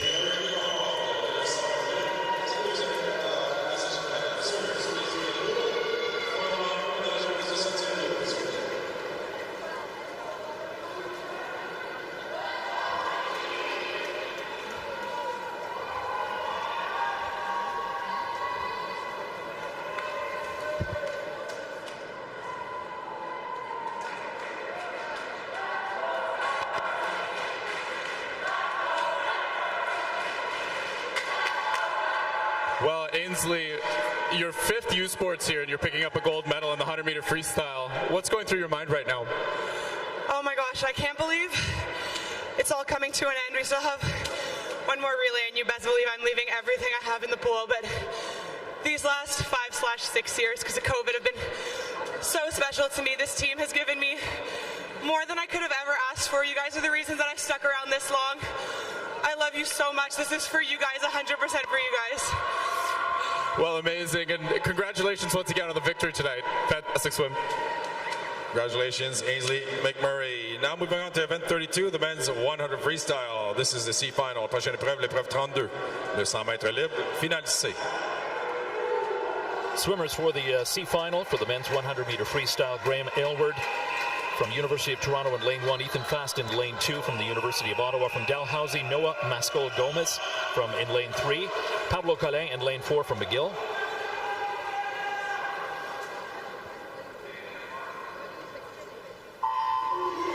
Also from McGill, Bruno Dehem-Lemelin in lane 5. Ricky Milnes in lane 6 from University of Victoria. And from McGill, Mathieu Ionescu-Tremblay. Yes, you might notice there's 7 swimmers in the pool. That was due to an appealed false start this morning during the prelims. So we're going to see 9 coming up in the B final next. But out to the early lead here, it is Pablo Collin. This is his last swim of his U Sports Championship career here in the C final, the men's 100-meter freestyle. And he will take it out in front, 24.97, just ahead of Ethan Fast from Ottawa in 2. And Bruno Dehem-Lemelin currently running 3 in lane 5. Collin with a lot of power in his legs, but his teammate Bruno Dehem-Lemelin is really putting on the pressure next to him. Ethan Fast from Ottawa also finishing strong. He might have the slight lead there with just 10 meters to go for Ottawa. Under the flags, Collin with a good finish there, but the finish will go to Ethan Fast, University of Ottawa, 51.73 to take the win there for the GGs in lane 2. Collin got his hand on the wall second, 51.81, and hitting the wall in third, Noah Mascol-Gomez from Dalhousie University. The men's 100-meter freestyle B final. In lane 0, Thomas McDonald from the University of Calgary. Addison Butler, also from the University of Calgary, in lane 1. In lane 2, Gibson Black from the University of Calgary. University of Ottawa's Alaman Kurji in lane 3. Frank Ho in lane 4 from the University of British Columbia. Liam Weaver in lane 5 from U of T, also from U of T. Ahmed El Tatawi in lane 6. Jack Lee in lane 7 from the University of Toronto.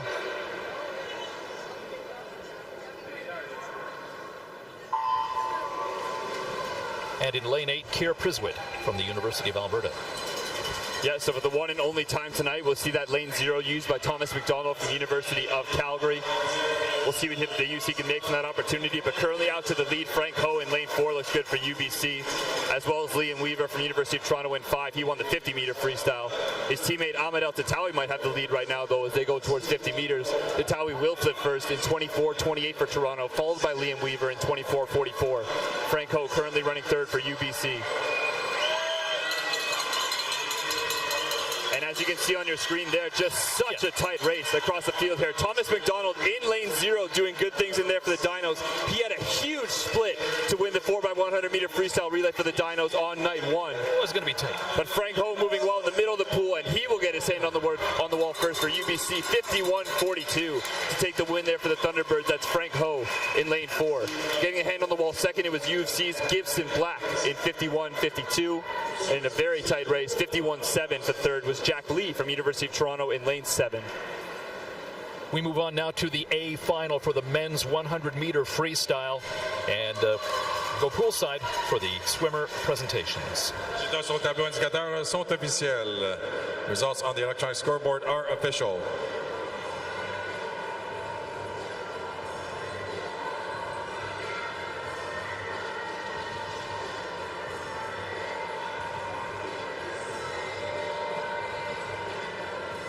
Accueillons maintenant nos finalistes du 100 libre. Let's now welcome our 8 finalists of the men's 100 free. In lane 8 from York University, Eric Ginsberg. In lane 1 from Wilfrid Laurier University, Kent Gunny Avila. In lane 7 from Memorial University of Newfoundland, Chris Weeks. In lane 2 from McGill University, Malahi Belkaladi. In lane 6 from Western University, Luke Stewart Binder.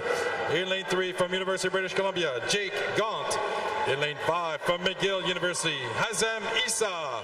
And your top seed in lane 4 from University of Calgary, Stephen Colkins. A final 100 free.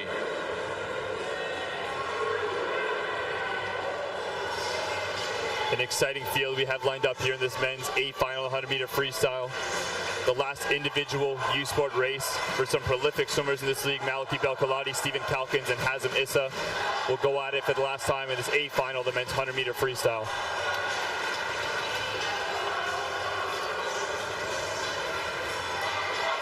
Not many swimmers from Memorial University. Not at all at this meet, but they did send a beast.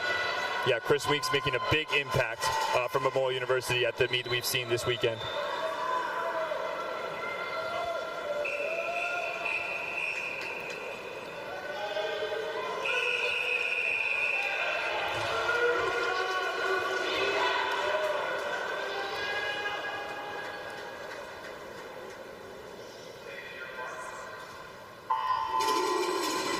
And we're underway. 6 of these swimmers did a 48-second 100 freestyle this morning to get into this final. It is a very fast field, and highlighting that fast field is in lane 4, Stephen Calkins from University of Calgary. He's out to a slight edge here. Hazem Issa not letting him get away at all, though he's also trying to use his speed to get out in front through 50 meters of this race. And we'll see who will flip first. It is, unsurprisingly, Chris Weeks out in 23:96 from Memorial University. He's got a lot of speed, and he's using it to get in the picture. Issa was second at that wall.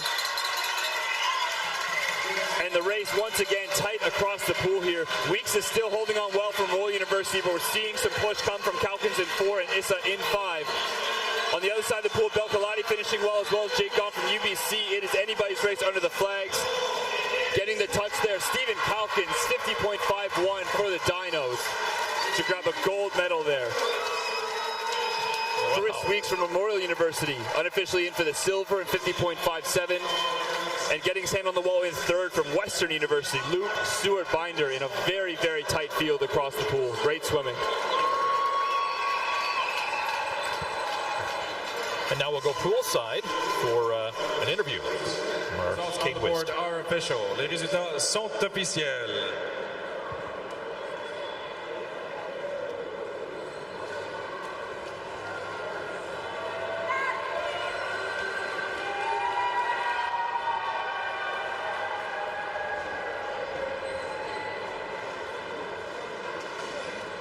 Well, Stephen, congratulations and a big roar from the Dinos over there following that race. What do you have to say right now? I'm so happy it's done. I hurt. And you're competing internationally for Canada just a month ago. You got a youth sports gold medal to go with it. What's next for you? Back to training and then Olympic trials. Well, best of luck and congratulations once again. Congratulations, Stephen, on your win here this evening. We'll now be drawing your attention to the other end of the pool for a medal ceremony for the 200-meter butterfly, 50 breaststroke, 100 free. Portez attention au podium pour la remise de médailles du 200 mètres papillon, 50 brasses et 100 libre. Time now for medal presentation ceremonies for the first events of the evening. Yeah, some big swims we saw already. They'll get the top three finishers from all those finals down to the shallow end. We'll see them receive their medals. I'm Richard Dagenet alongside Bradley Crocker. We are happy to have you with us for the latest news from this event. Head over to McGillAthletics.ca. Ici Richard Dagenet en compagnie de Bradley Crocker. Pour les plus récentes nouvelles concernant cet événement, visitez McGillAthletics.ca.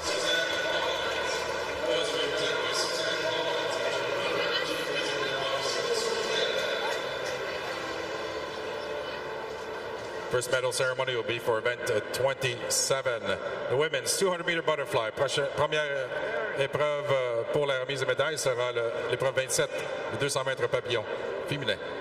A bronze medalist, la médaille de bronze, University of Calgary, Haley French.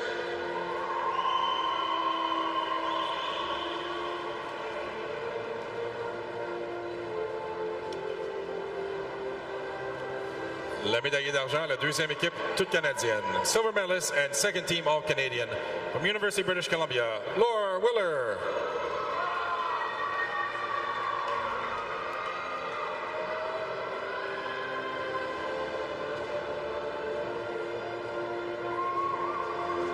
Your gold medalist and first team all-Canadian, la médaille d'or et la première équipe étoile canadienne, University of Toronto, Nina Mullen.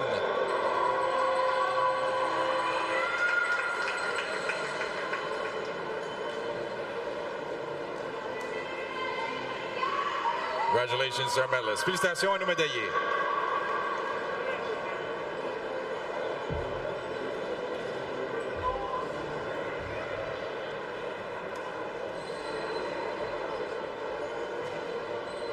We'll now be presenting medals for event 28, the men's 200-meter butterfly. Nous mettons les médailles maintenant pour l'épreuve 28, le 200 mètres papillon masculin.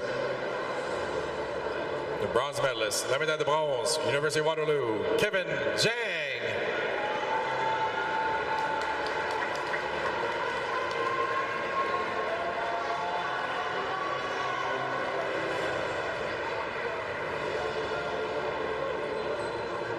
Le médaillé d'argent est la deuxième équipe toute canadienne, silver medalist and second team all-Canadian, University of Toronto, Benjamin Lowen.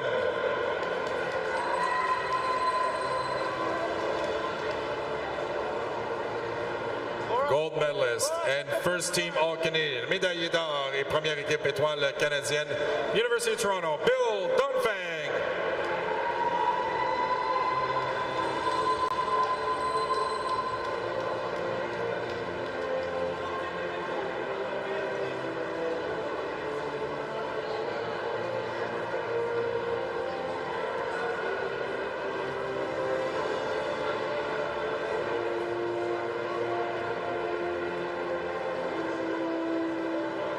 Congratulations to our medalists. Félicitations à nos médaillés.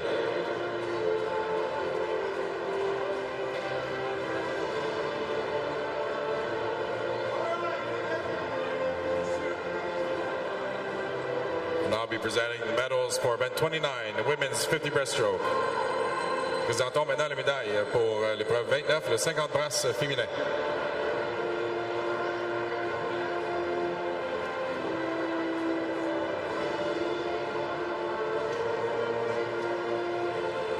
La médaille de bronze medalist, University of British Columbia, Eloise Allen.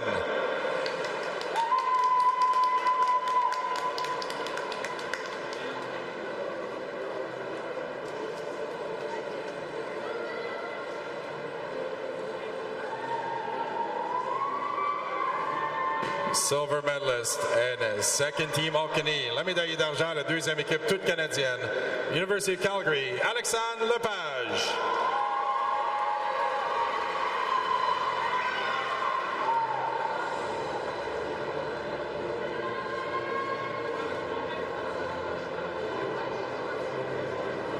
Et la médaille d'or, gold medalist and first team All-Canadian. Médaille d'or et première équipe d'étoiles canadienne with a new U-Sport Championship record from Western University, Shona Branton.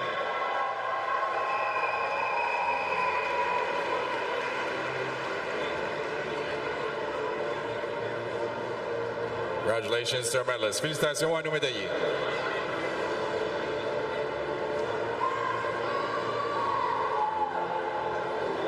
Next medal ceremony will be for event 30, men's 50 breaststroke. Remise de médaille maintenant pour l'épreuve 30, le 50 brasses masculin. Bronze medalist, la médaille de bronze, University of Toronto, Gabe Mastromateo.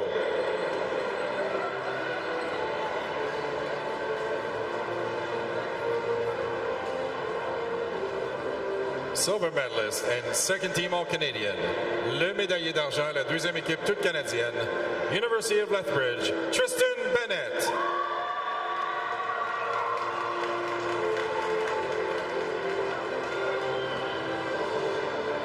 Et la médaille d'or et la première équipe étoile canadienne. Gold medalist and first team All-Canadian. Sweeping the breaststroke events.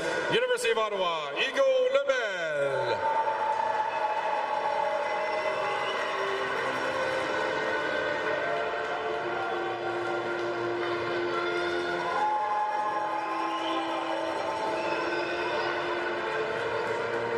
Félicitations à nos médaillés. Congratulations to our medalists. What?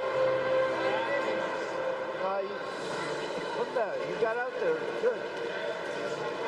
Présentons les médailles maintenant pour l'épreuve 31, le 100 mètres libre féminin.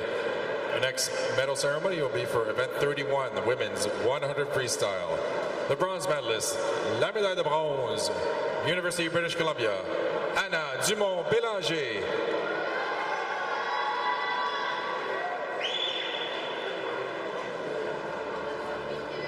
La médaille d'argent et deuxième équipe toute canadienne. Silver medalist and second team All-Canadian. University of Toronto, Lily Chubati.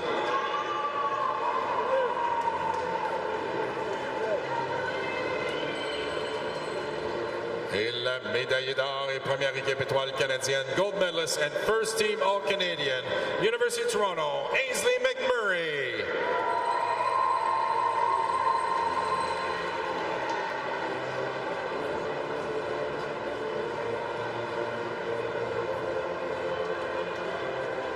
Félicitations à nos médaillés. Congratulations to our medalists.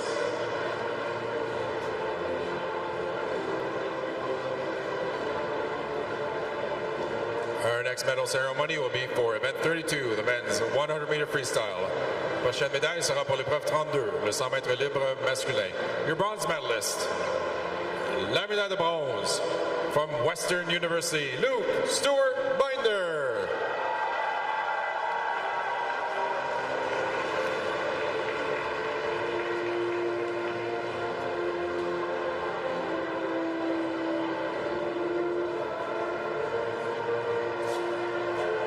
Médaillé d'argent, deuxième équipe toute canadienne. Silver medalist and second team All-Canadian from Memorial University of Newfoundland, Chris Weeks.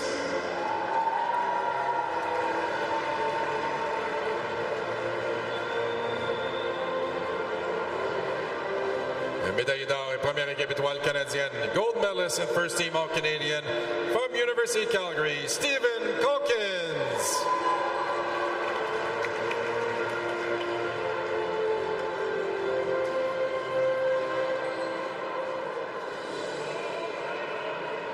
Congratulations to our medalists. Félicitations à nos médaillés.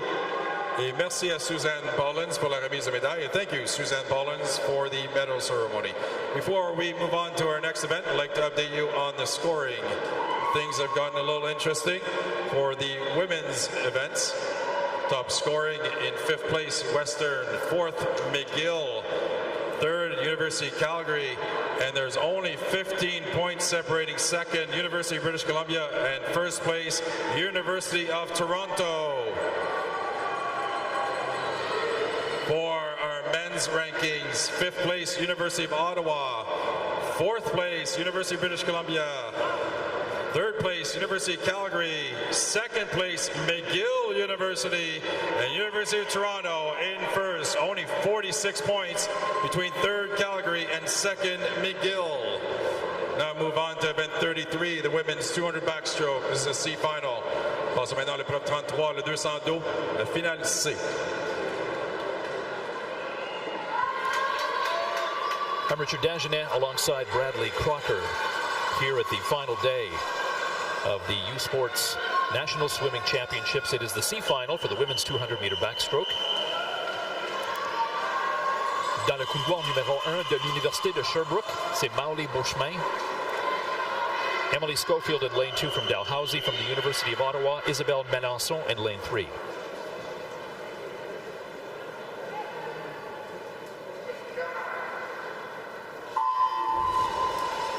Dino Merritt Anderson in lane 4, Dino Mackenzie Wallach in lane 5, Sheila Wist in lane 6 from UBC, Abigail McKinley in lane 7, and from the University of Victoria, Amanda McCallum in lane 8.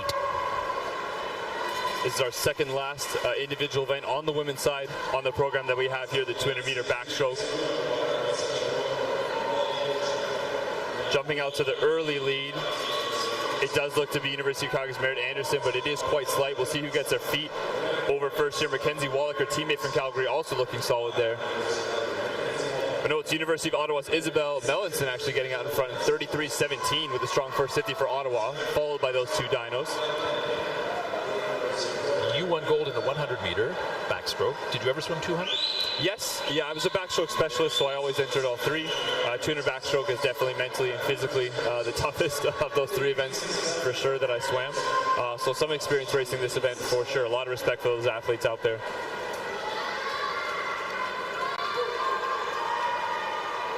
Ottawa's Isabelle Melançon still moving well there through the 100-meter mark. Dalhousie's Emily Schofield has moved up a bit in lane 3. She's up to second, just 5 100ths behind Isabelle Melançon, who flips first in 1:09.40. Currently running in third, it's University of Calgary's Mackenzie Wallach there in lane 5. And the race does seem to be on that far side of the pool. Dalhousie's Emily Schofield now extending slightly in front of Isabelle Melançon from Ottawa in 3.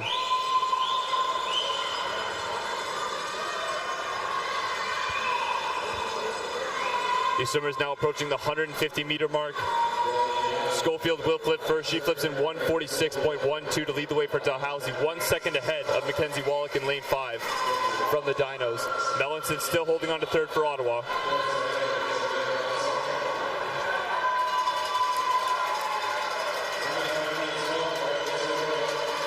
And a great finish here by Schofield as she's extended her lead out to a body length as she comes into the last 50 meters of the race here. Wallach looking solid for Calgary, but Melançon also with a bit of finishing kick here. She'll try to take that second place in this C final, women's 200-meter backstroke. But leaving no question in first, it is Emily Schofield from Dalhousie, 2:22.41 to take the win there.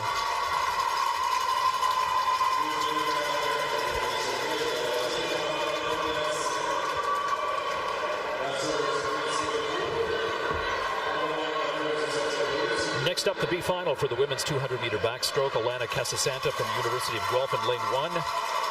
Daniel Treasure from Western in lane 2. Nadine Daoud in lane 3 from the University of Calgary. From the University of Alberta, Cameron Leslie in lane 4. Hannah Johnson in lane 5 from the University of Calgary. Natasha Frost, lane 6 from McGill. Sophie Rooney in lane 7 from Acadia. And Olivia Brenzen in lane 8 from the Dinos. No, not from the Dinos. From the University of Alberta. A Golden Bear. The women's side is the Pandas. Actually, I believe, yeah, they're one of the, maybe the only team here with dual mascots now. Oh, also McGill, of course, with the Redbirds and Martlets. Pandas. Yeah. I will remember that.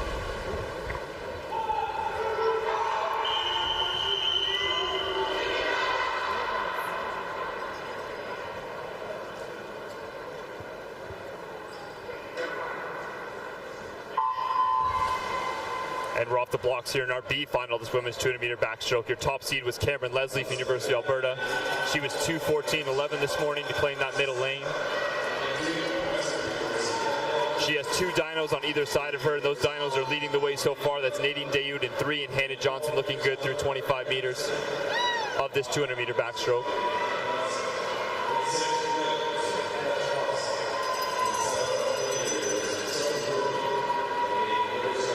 As we got a close-up there of the swimmer in lane 1, Elena Casasanta, looks like one of her goggle straps came off. Hopefully we won't see any water get into her eyes there. Hopefully that situation stays okay for her. Hannah Johnson in lane 5 leading the way for the Dinos in lane 5, just ahead of her teammate Nadine Dayoud in 3.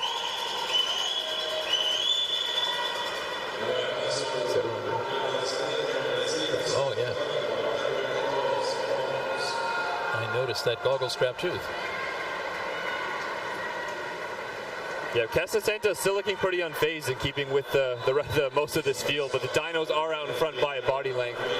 Feet on the wall first, and that was Hannah Johnson, just 4 100ths ahead of her teammate Nadine Dayoud in 3. They're doing a great job for the Dinos, out in command early of this race with 100 meters left to go. Sophie Rooney from Acadia looks to be running third right now. She has a slight edge on what is a very tight field right now, racing for the 3rd position.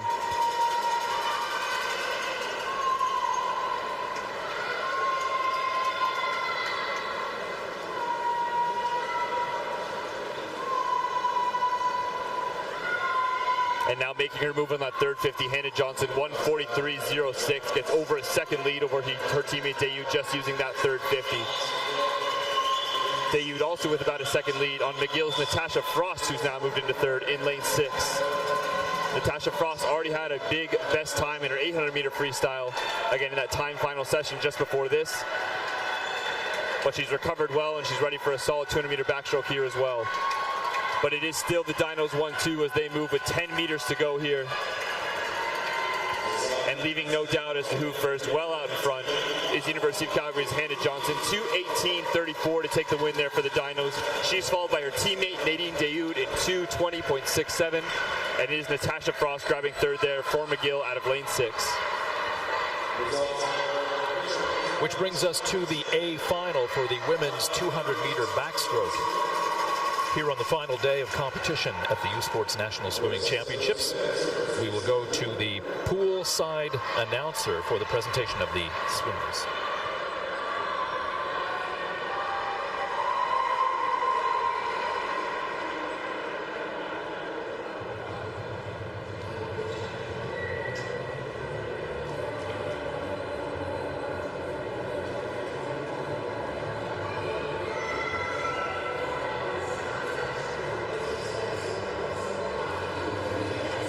Accueillons maintenant nos finalistes du 200 dos.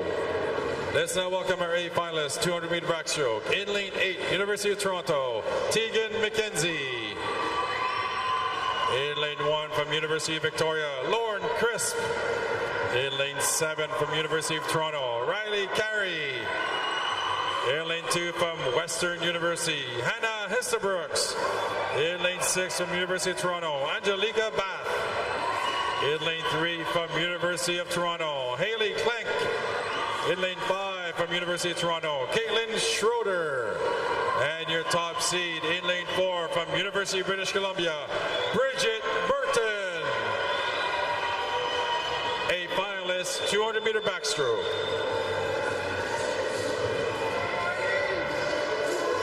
Bridget Burton's been here before in a sea of blue, and I don't mean the water.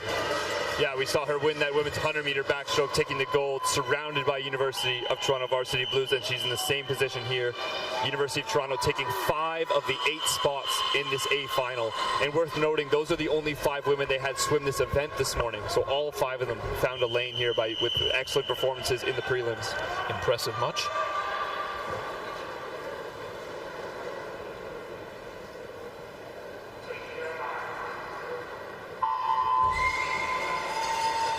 we're underway. This is the championship final of the women's 200-meter breaststroke. Bridget Burton already using a great start in underwater to get herself out to the slight lead. Slight edge through 25 meters for Burton. Caitlin Schroeder from Toronto right on her hip right now.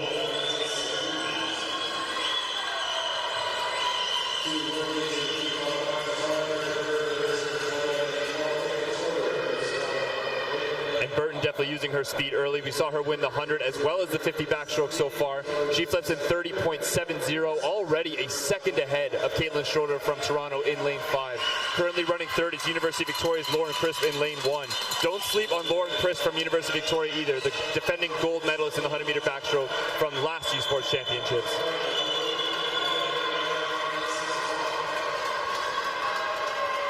But Bridget Burton out to a full body length lead already.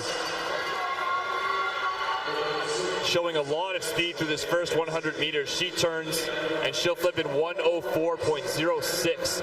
A very strong first 100 meters for her for UBC in 4. Toronto now running 2-3 with Haley Clank in lane 3 in second, and just 2/10 behind her is Caitlin Schroeder in 5. I don't know. She doesn't seem to be threatened by anybody. She is building up a nice lead right now as she heads towards the 150 mark. That's Bridget Burton from UBC, looking to pick up her third gold medal in the backstroke events at this championship. She will flip in 1:38.08. That gives her over a 3-second lead now on Haley Clank from University of Toronto, who's swimming out of lane 3. Toronto does look good to try to take those other spots on the podium. They are running second, third, and fourth right now.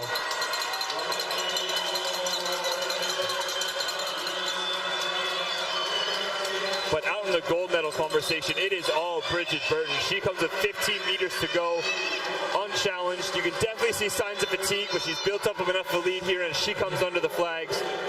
She'll get the gold medal here for the UBC Thunderbirds. She touches in 2:13.33 for the win in this 200-meter backstroke. University of Toronto's Haley Clank in for second in 2:15.73, and University of Toronto's Caitlin Schroeder in for the bronze there. She was 2:16.54.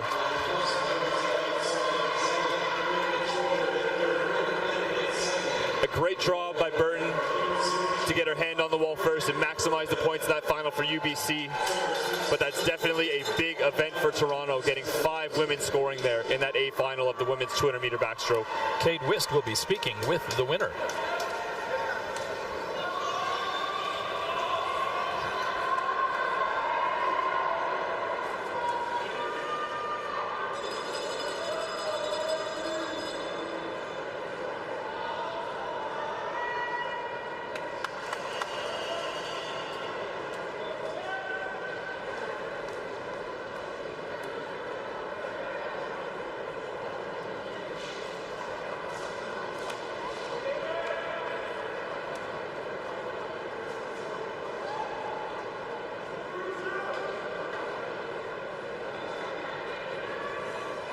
Well, Bridget, congratulations. With that swim, you have swept the backstroke events here at U Sports this year.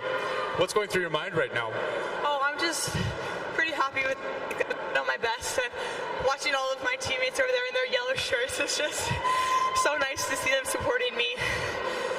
I was going to say you have a very loud team behind you. Is there anything you'd like to say to them, to your friends and family supporting you tonight? I'm just so my rookies, but in day out my best at my worst, and I'm so awesome. Well, congratulations once again on the sweep. Well done. Congratulations, Bridget Burton, on sweeping the backstroke events at these championships. 3 gold medals in backstrokes. Next event is event 34, the men's 200 backstroke. This is the C final. Finale C, l'épreuve 34, 200 dos. The swimmers for the C final in lane 1, Dalhousie's Liam Ferguson, Cooper Waddle in lane 2 from the University of Alberta, Eric Dupre. In lane 3 for University of Manitoba, David Hickey in lane 4 for Western, University of Calgary's Paul McKenzie in lane 5.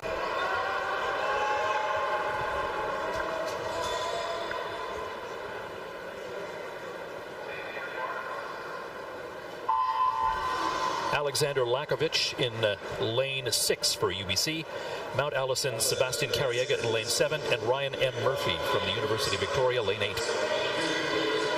Yeah, we're underway in our second last men's event on the program individually here at these Youth Sports Championships, the 200-meter backstroke.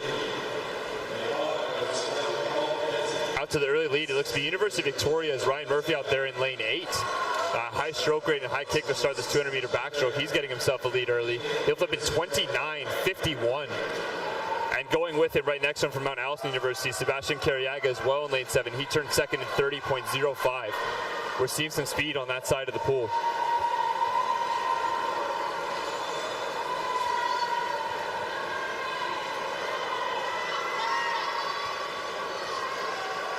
Also moving well out there in lane 1 from Dalhousie's Liam Ferguson. We're definitely seeing an assault from the outside lanes in this men's 200-meter backstroke C final so far. Flipping first is still Ryan Murphy. He turns in 1:02.60 to lead this final from lane 8 for the University of Victoria. Running second next to him is still Sebastian Carriaga from Mount Allison University.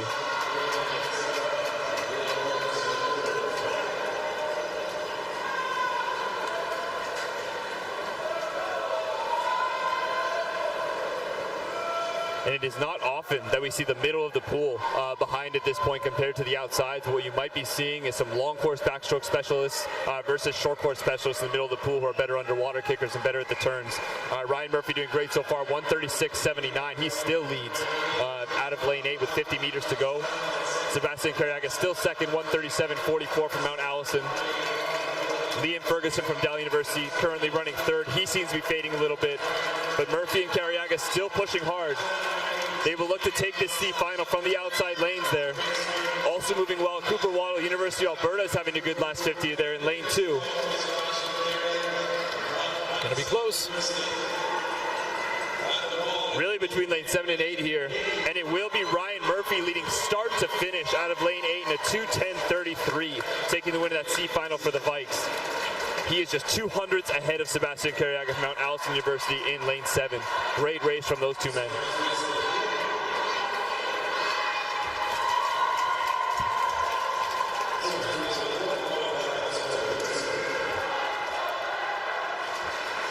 B final coming up for the men's 200-meter backstroke.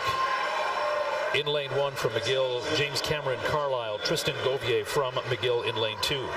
Matthew Sirianis from the University of Calgary in lane 3. Parker Cameron from UBC in lane 4. Charlie Scalenda from the University of Calgary in lane 5. Another Dino, Mark McKenzie in lane 6. Ricardo Camuso from McGill in lane 7. Dans le couloir numéro 8 de l'Université de Laval, Driss Lariki.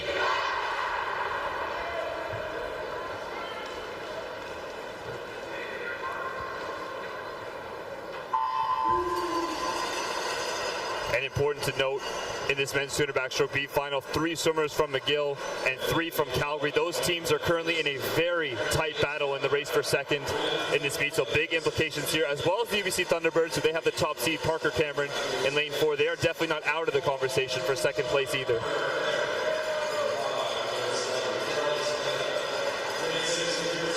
And it is UBC's Parker Cameron out to a strong first 50 there. He'll flip first, 29.24 to lead the way for the Thunderbirds. Currently in second, Université Laval, en couloir numéro 8, Driss Lariki en deuxième position.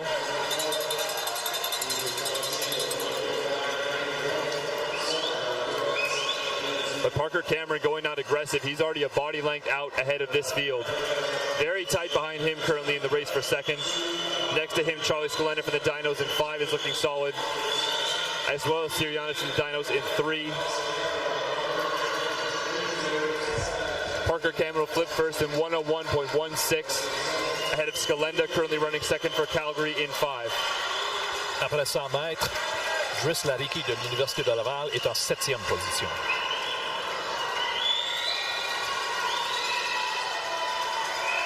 Parker Cameron still looking solid out in the front of this race. His stroke rate is still together. His kick is still there as he approaches the 150-meter mark. His lead has potentially been closed a little bit by Scalenda there. He'll flip in 1:33.5 to Scalenda's 1:34.4 with 50 meters to go. Sirianis from Calgary in lane 3, currently running third.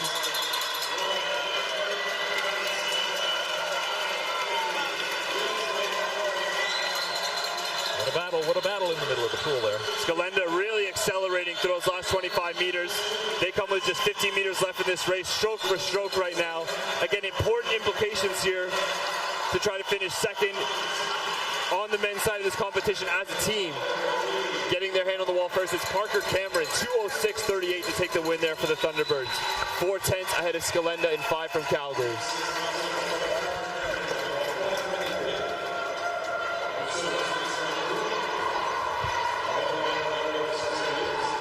Next up, it is the A final in the men's 200-meter backstroke. We will go to the pool announcer for the swimmer presentations.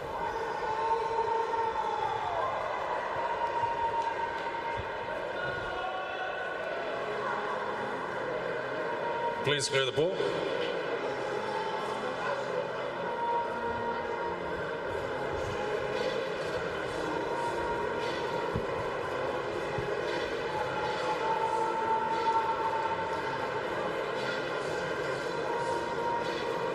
Let's now welcome our A finalists. Event 34, men's 200-meter backstroke. Accueillons maintenant nos finalistes A du 200 mètres d'eau.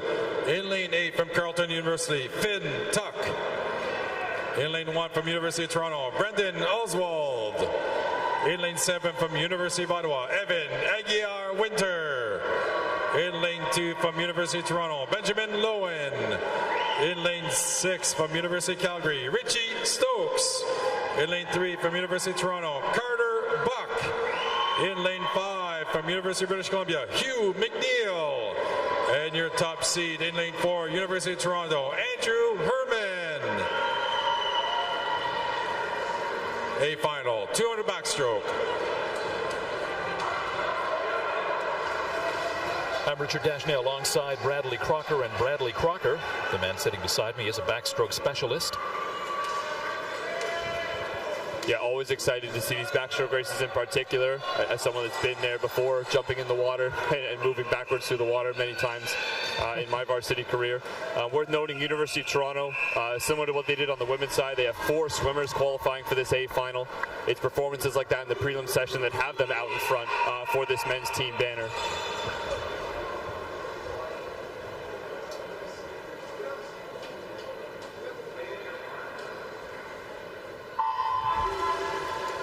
You said, I mean, you won a gold in the 100-meter backstroke, but you did compete in 200-meter. And did you prepare differently for the 2 races? Well, 200-meter backstroke, it's definitely a little more complex tactically, a little more to think about. You always want to be swimming fast whenever you're racing. Of course, everybody does. You need to be a lot more mindful about conserving energy, not kicking too hard early on in the race, maximizing your underwater kick, and things like that. So I would say the preparation for 200 backstroke, just a little more thinking involved, at least in how I approached it. Out to the early lead, to no one's surprise, is UBC's Hugh McNeil at 28.17.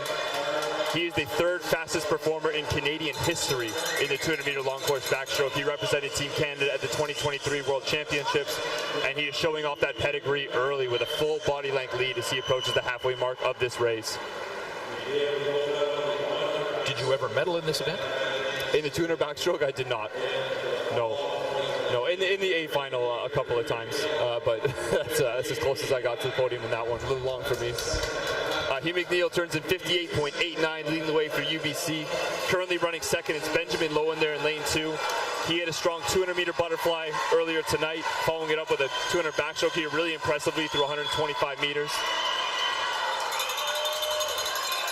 But Hugh McNeil really in command of this field as he approached the 150 mark of this race. Built up a solid lead.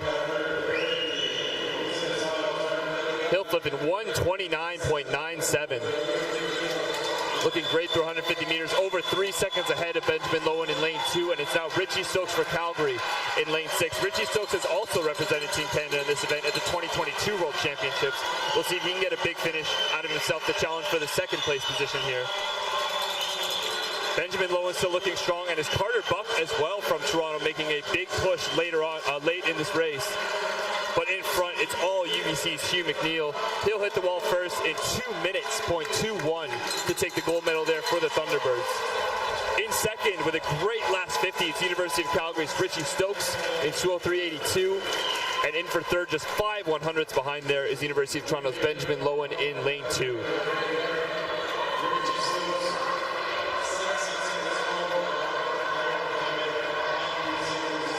really dominant performance put in there by UBC's Hugh McNeil. With Olympic trials coming in a couple months, performances like that have to give him some confidence. And Cade Wist will be talking with Hugh McNeil poolside.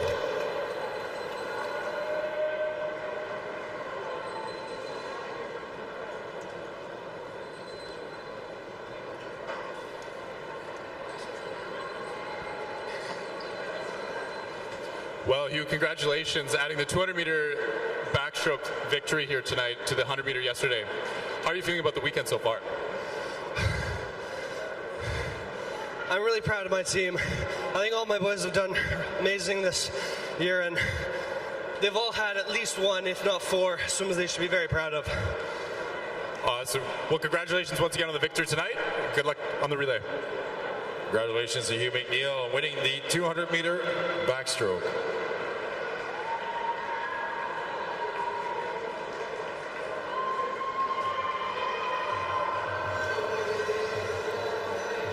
Always funny to me to try to hear the swimmers try to form coherent answers so quickly after the race like that. Tough, especially after a 200-meter backstroke, my goodness. Yeah, no, it's very difficult to talk when you're over. And here, sorry, we'll cut to the poolside announcer to hear these names. University of British Columbia, Anna Dumont-Bélanger. In lane 7 from University of Alberta, Shane Bowie. In lane 2 from McGill University, Naomi Lowe. In lane 6 from University of Toronto, Mahalia Datars. In lane 3 from McGill University, Iris Tinmouth. In lane 5 from University of Toronto, Hannah Hine. And your top seed from Dalhousie University in lane 4, Regan Crowell. Top seeded heat, women's 800 free.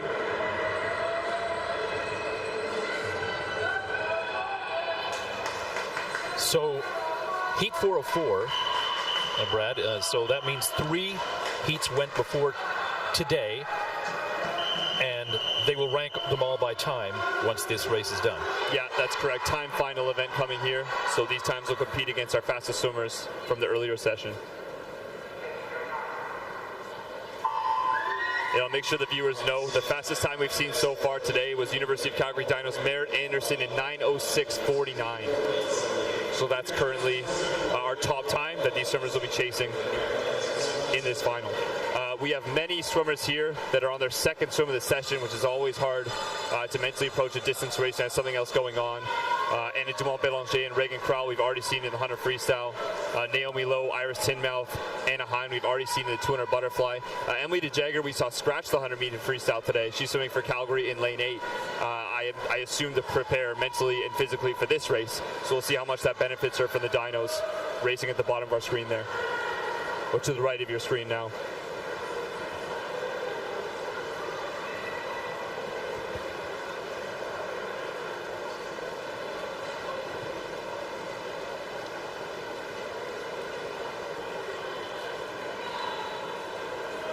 And as is typical, a pretty even field here. Slight edge to the middle of the pool through 100 meters of this long 800-meter race.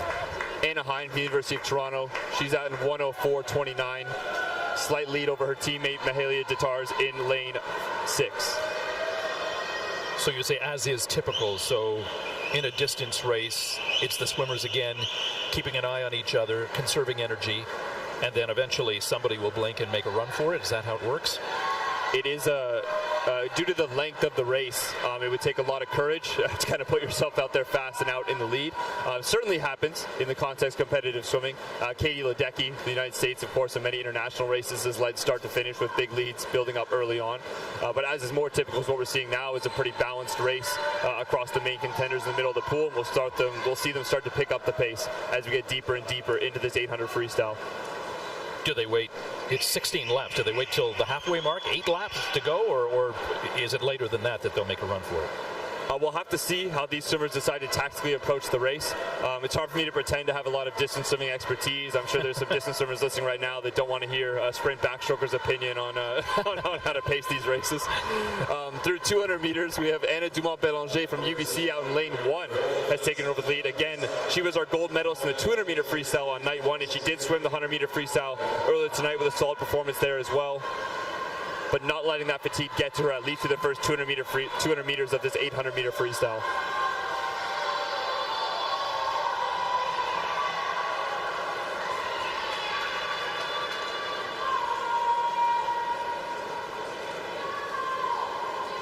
And Dumont Bélanger definitely starting to build a bit of a significant advantage here. 2:46.27. She's now 1.3 seconds about ahead of Mihaly Detars from Toronto in lane 6, and her teammate Anna Hein in University of Toronto in lane 5.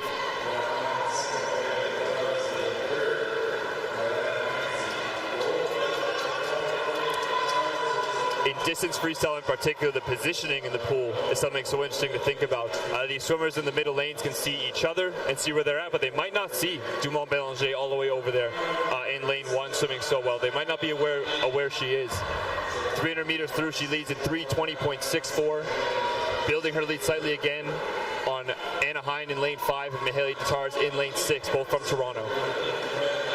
So these swimmers are in this heat, swimming here because of times they set at meets elsewhere in the last calendar year. Yes, yeah, many solid swimmers here who put solid performances in this race across the year, and those are the seed times in addition to our last national championships that contribute to them being in this final. And in Dumont Bélanger, 3:55.08 to lead the way. Anna Hein not letting the lead open any further though. 3:56.4 for her in second right now, 0.6 ahead of her teammate Mihaly Detars in lane 6. Of course, we saw Anna Hein win the 400-meter freestyle last night for the Varsity Blues. I'm sure she'd love to make that a double by taking the 800-meter freestyle here as well, but she'll have to claw it away from Dumont Bélanger as well as the rest of this field.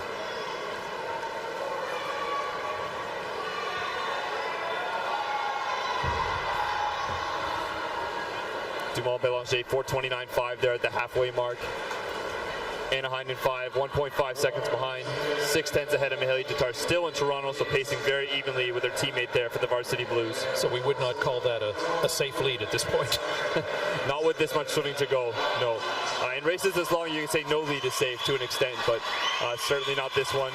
Dumont Bélanger will still have to stay consistent, and I'm sure we'll see these swimmers start to pick it up as we get closer to the finish.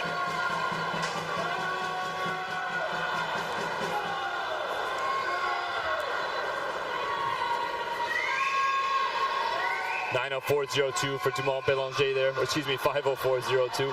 So the official's holding up the 7. Is that to let them know where they are in the lap? Oh, yeah. So at this meet, which is not that common in Canadian swimming, but we do have lap counters at the end of the lanes, counting down the lengths. Should the swimmers lose track of where they are, they can lift their head a little bit to get a confirmation of where they're at in the race.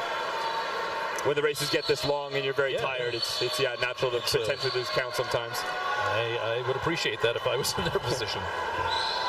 Dumont Bélanger through 500 meters, 5:38.43 as she leads for UBC, 1.4 seconds ahead of Anna Hein from Toronto in 5. So they're pacing very, very similarly, Dumont Bélanger and Hein, over the last 200, 300 meters or so. We'll have to see who has the most energy to finish strong here. Mihaly Detars still staying in contact with Hein as well, her teammate there in lane 6. So the sign that he's holding up, that's 5 laps to go. Correct, 5 lengths to go from there. Yep. Dumont Bélanger 1.5 seconds ahead still, swimming there in lane 1.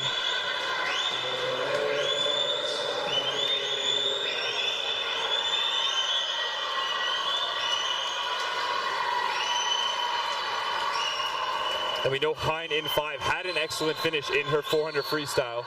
We also saw an excellent finish from her in the 200-meter butterfly B final earlier tonight, taking the win in that for the Blues. We'll see what she can bring. We have 200 meters to go. Dumont Bélanger 6:46.8 to a 6:48.4. Lead extending slightly there to 1.6, but there's really not a lot of movement there at that gap between Dumont Bélanger and Hein. Emily DeJagger from Calgary is definitely seeking up on the 3rd place position there for the Dino. She's right with the Tars now. They're in lane 6 and 8. would I be wrong in saying that this race must be as grueling psychologically as physically, or no?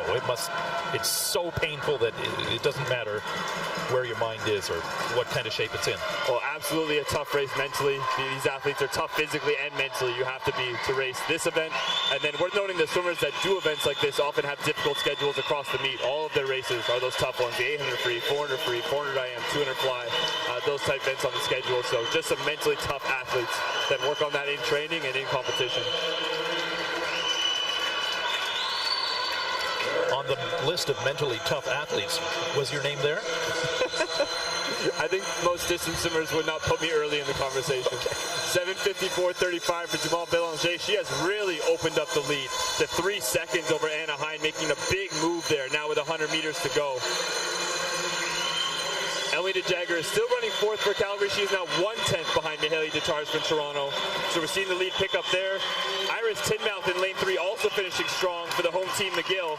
We'll see if she can make a push for the bronze medal position here, but it'll take a lot as we're coming up to the 750 meter mark with Dumont Bélanger in front. 8:27.16. She flips with 50 meters to go. Anna Hine firmly in second, but the race for third is heating up. Emily DeJagger now in the lead from Calgary, 8:33.6. Mihaly Detars 2/10 behind, and 3/10 behind her is now Iris Tinmouth from McGill in lane 3. Dumont Bélanger in command of this race will take the gold medal. She comes under the flags. We'll see what time she can put up here. It'll be an 8:59.50. Now remember that 9:06 from the earlier session we need to keep an eye on. In second, 9:04.4. And in for the bronze, Emily DeJagger from Calgary, 9:04.92. And 9:04.4, that was by Anna Hine taking the silver there for the Varsity Blues.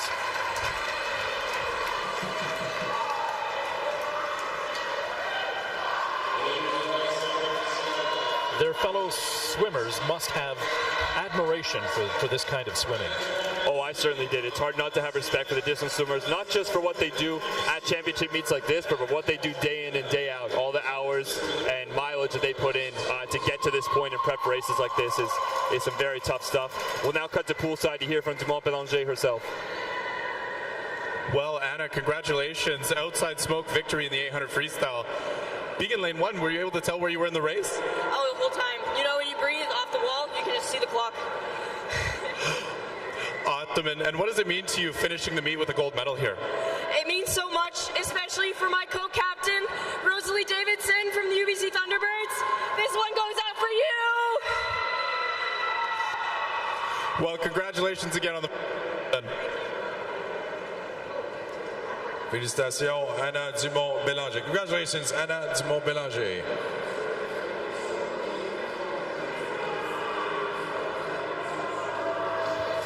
Next up, a 1,500. If you thought 800 was a distance, 1,500 meters men's freestyle is coming up. Yeah, we'll now see our top 8 seeds. This is our final individual event of the U Sports Championships. The top heat of the men's 1,500 meter freestyle. We'll now cut to the pool announcer to hear the names of those top heat swimmers. Of Calgary, Nathan Vers-Lewis. In lane 7 from McGill University, Mats Baradat. In lane 2 from University of Victoria, William Risk. In lane 6 from Université Laval, Théo Drouin. In lane 3 from University of British Columbia, Olivier Risk. In lane 5, University of Alberta, Diego Paz. And your top seed in lane 4, University of British Columbia, Liam Clausen Honeyman. Fastest seeded heat, 1,500 free.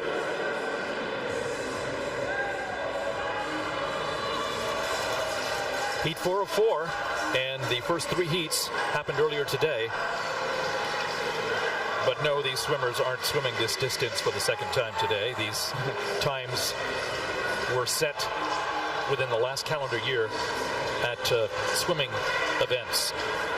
Yeah, that's what earned these guys this spot to swim at night. Xavier Pimentel was the top time for the Dinos in the morning, 16:05.97 is what we need to keep an eye on to see how that stacks up in the podium conversation.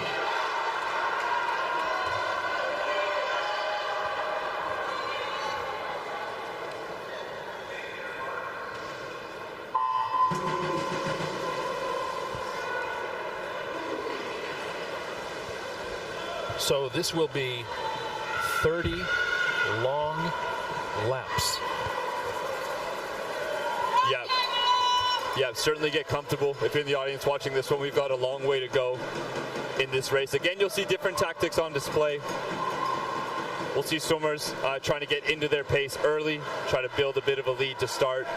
But for the most part, you'll see swimmers trying to stay together, trying to conserve their energy while positioning themselves as well in the field as they can without extending themselves too much. At early, Diego Paz, University of Alberta, he flipped first there in 28.2 to start this 1,500 meter freestyle. So maybe you don't know how it works, but I'll ask you how it works anyway. Does a swimmer go to the coach and say, hey coach, I'd like to swim the 1,500 meter, or does the coach go to a swimmer and say, would you like to swim the 1,500 meter? In terms of choosing an event schedule for nationals, it's always a conversation between the swimmers and the coach for what the most sensible 4 events are for them at these national championships. That comes down to what they train the most for day to day, what their specialty events are. They also need to look at the schedule. It can be very hard to swim events that are back-to-back on the program, so that affects decision-making as well. In terms of what leads people to choose these distance events, it's just things they train for year-round. They've been good at for years now, many of these swimmers here. So they definitely gravitate towards this event because they think they can win it and compete at the national level in these long events. Diego Paz still leading for University of Alberta, 1:30.81 through 150 meters. He's got a half-second lead over Nathan Verslice from Calgary in lane 1. So if one of your coaches had said, Bradley, we want you to swim the 1,500, you would have packed a suitcase and left town. Is that... It's hard to put myself back in the mindset to know 100% what would happen, but that sounds like a pretty likely conclusion. Yeah. 2:02.6 for Diego Paz. A very tight race behind him. Nathan Verslice still going second. Verslice put a very, very impressive 7:57 800 meter freestyle time short course at a dual meet with Toronto earlier this year. We've seen him put up some excellent 200 and 400 meter freestyle races and medley races throughout his career, but I haven't seen him in these distance events as much. Certainly involved early, swimming there at a lane 1 for Calgary. Paz still now just a 1/10 lead over Liam Clausen-Honeyman from UBC in 4, and just behind them is Olivier Risk from UBC in 3. Clausen-Honeyman we saw win the 400 meter freestyle last night, so certainly he's in top form at this competition. Vous regardez les championnats nationaux de natation U-Sport, c'est la 3e et la dernière journée de compétition. Ici Richard Dagenet en compagnie de Bradley Crocker. You're watching the U-Sports National Swimming Championships, the 3rd and final day of competition. I'm Richard Dagenet alongside Bradley Crocker. And could you drop a sprinter into this race? Would that work? Would they do respectably? Respectably, in terms of being competitive with this field that we're seeing in front of us, I don't think so. Early on, of course, maybe able to keep pace, but the type of training, mentality, and just conditioning it requires really to be able to hold on to this for 15, 16 minutes of swimming is certainly something that you cannot just improvise. It's something that takes hours and hours of practice and training throughout the year to be ready for today. Diego Paz takes lead there for University of Alberta, 3:38.4. Clausen-Honeyman and Risk from UBC right with him. These are your top 3 right now. Nathan Verslice not far behind at all in lane 1 for Calgary as they move through the 350 meter mark of this 1,500 meter freestyle event. So Bradley, in terms of training, these are the swimmers who put in more laps than anybody else on the team. That is definitely the general rule. As a trend, certainly distance swimmers tend to put in the most mileage. Often the first ones in the pool and the last ones to leave type situation at practices. 4:10.27 was the time for Paz there through 400 meters. First one in the pool, last one to leave. That takes a lot of discipline. Yeah, day in and day out for sure.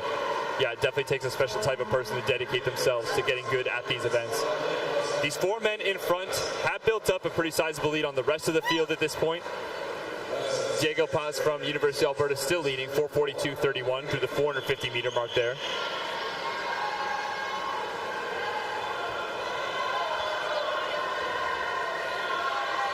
Yeah, seems these 4 swimmers are the ones who are getting serious. Yeah, we're still early on. We're just approaching the 1/3 mark here in this race, the 500-meter mark. But again, even with a lot of distance remaining, when you build up those leads, it is difficult mentally for those swimmers at the back to start to motivate themselves to try to close them when they get too big. Olivier Risk took the lead there through 500 meters, 5:14.28, but there's really nothing in it between those top three. Nathan Verslice just about a second back right now for Calgary in 1. Running 5th right now, it is Mats Beradat from McGill University. He was the bronze medalist in the 400-meter freestyle last night. Are there schools, are there coaches that specialize in long-distance events? There historically have been programs that do particularly well in distance events. One that stands out in my mind is University of Victoria. More in the past than currently. Certainly, they still have solid swimmers. They have William Risk in this final, doing well at the 1,500-meter freestyle. But I find they're a little more diverse across the events than they used to be. They used to be quite the powerhouse in Canadian distance swimming, centered around prolific Canadian Olympian Ryan Cochran at the time. And is that coaching that makes the school specialize in it means they have a coach who is, particularly talented in terms of training? Oh, definitely. The late coach Randy Bennett, he was a really knowledgeable and really expert distance coach who was working out there for a while. But beyond the coach, it's also just talent attracts talent. People want good training partners day in and day out in the pool. So once 1 or 2 good distance swimmers come in a program, often recruits look at that and say, I want to train next to that guy, and talent can kind of accrue that way, and that's how you can develop these specialty programs in a sense. As I mentioned to you earlier, though, like having a specialty can be, interesting for a program certainly, but if you want to win this national championship, you need to be good across all strokes and all distances. You need to be scoring points throughout the meet, and that's what you see from these big schools, UBC, Toronto, Calgary, and McGill, that we've seen doing so well in these championships over the last 2 days and today. We just flipped through 650 meters. It is now Liam Clausen-Honeyman from UBC, slightly out in the lead from Olivier Risk. They're starting to edge ahead of Diego Paz. He might be falling to their hip there, and Nathan Verslice falling to their feet. So these UBC teammates starting to pull ahead. They go through the 700-meter mark at 7:20.6 for Clausen-Honeyman, just out in front by a tenth of Olivier Risk. It's fascinating to me because you see them all up on the starting blocks. They all have incredible physiques. They all look like they're built for swimming. They all have incredible technique. They look, and yet they get in the water, and 1, 2, 3 of them pull away, and others lag behind. And it's nothing you can point to. Like if you look at a hockey player, you can probably say, "Oh yes, I see he does this, he does that. His stride is, the way he turns, he excels, whatever it is." But the swimmers, it's kind of fascinating how there's something in their body and their brain that separates them. Yeah, swimming is certainly a very, very technical sport. The big movements in these swimmers can often look the same, stroke to stroke, in terms of the large aspects of their stroke look similar. But those small technical details that separate them in terms of their speed and where they position themselves depth-wise in the water, it takes a lot of practice. It takes them a very knowledgeable coach, which a lot of programs on deck here are very, very expert and very experienced coaches who help these swimmers train to get to that level of proficiency in technique as well as fitness. Clausen-Honeyman and Risk now out over a body length in front of this field. They are putting themselves out as the clear threats to top the podium of this event so far for UBC in lanes 3 and 4. Okay, the officials are holding up the sign. 13 laps to go. So can you coach a brain? No, but to endure this kind of, as a coach, can you actually coach a mind to be able to endure this? Oh, it's a great question. I think the coaches can motivate swimmers to an extent to work beyond what they think their limits are and to work hard in general. But I think a lot of that motivation and drive has to come from the athlete. They need to be that type of person who does not shy away from working hard and putting in the extra effort day in and day out to prep for events of this demanding nature. Yeah, I'm just wondering what personality traits would make a person, able to do this. I mean, discipline, obviously. Yeah, Clausen-Honeyman and Risk still have built their lead up to about 3 seconds over Diego Paz now from Alberta, who's holding on to third. He's got about a body length and a half on Nathan Verslice, who's swimming out there in lane 1 for the Dinos. Well, those two swimmers out front, they look like they're training partners right now. They really do. I'm sure this in many ways resembles a UBC practice with these two just going at it side by side. 9:59.00 for Clausen Honeyman through the 950-meter mark there. Risk just 0.2 behind. They have a 3-second lead still over Paz, and he has nearly a 4-second lead over Nathan Verslice from Calgary. Diego Paz isn't letting them sneak away. He's definitely putting in a big effort there to try to keep this lead under control. We do still have 500 meters remaining. A lot can happen, but these UBC teammates definitely making a statement early on. They turned in 10:30.90 and 1/100th behind is Olivier Risk in 10:30.91. They still maintain a 3-second lead on Paz, so he's not letting the lead get any bigger through these last 100 meters, certainly.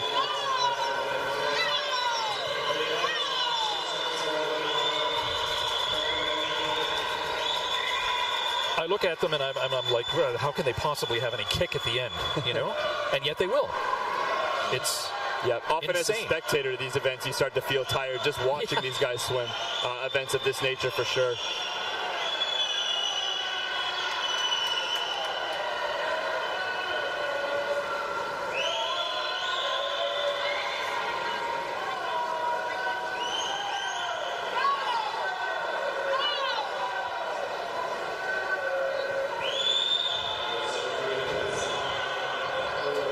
Still the UBC teammates 1 and 2.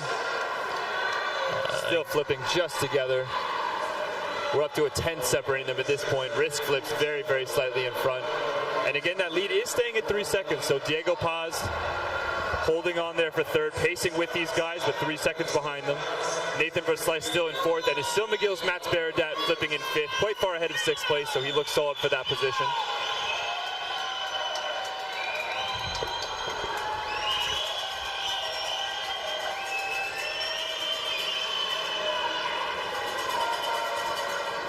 I wonder if looking over and seeing your training partner or a teammate beside you is encouraging, or if it's distracting, or... Yeah, it's a good question. It likely depends on the relationship between these teammates, how motivating that is. Yeah, I guess. I hope motivating. I think for most teammates, they get pushed by each other day in and day out in training, so same effect here in the race, and it lifts themselves up to different levels of performance they'd be capable of swimming on their own. Neither one of them seems to want to separate. We're through 1,200 meters now, and they're at 12:37s. 3.5 seconds ahead. Now Diego Paz of University of Alberta, he's holding firmly on to third place. Verslice flips there. He's 12:48.32 for Calgary in fourth.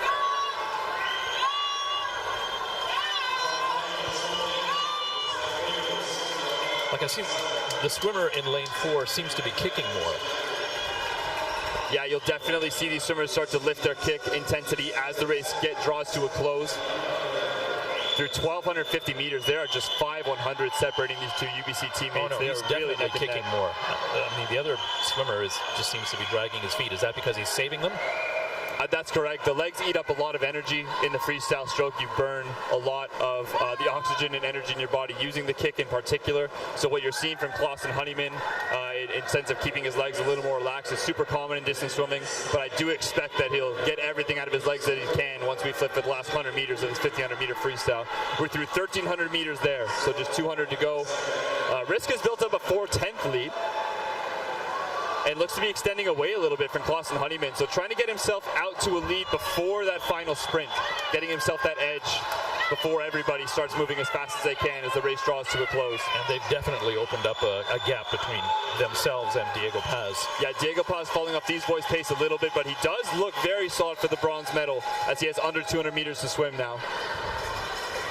So 3 laps to go, which is what, 200 meters? Yeah, Olivier Risk now, there's 150 meters left here. He is 1 second ahead of Clausen Honeyman there at 4:12.6. Diego Paz, 4:17.00. Still in a firm position of bronze for University of Alberta. He is 7 seconds ahead of fourth place at the moment. And Clausen Honeyman responding a little bit to Olivier Risk in front, not letting him build that lead anymore. But Risk will flip first with 100 meters to go. You hear that bell, that means it's just there and back. 14:42.2 to 14:43.0. 8:10 separating them at that wall. And Risk will look to take off here as he extends the lead to a body length.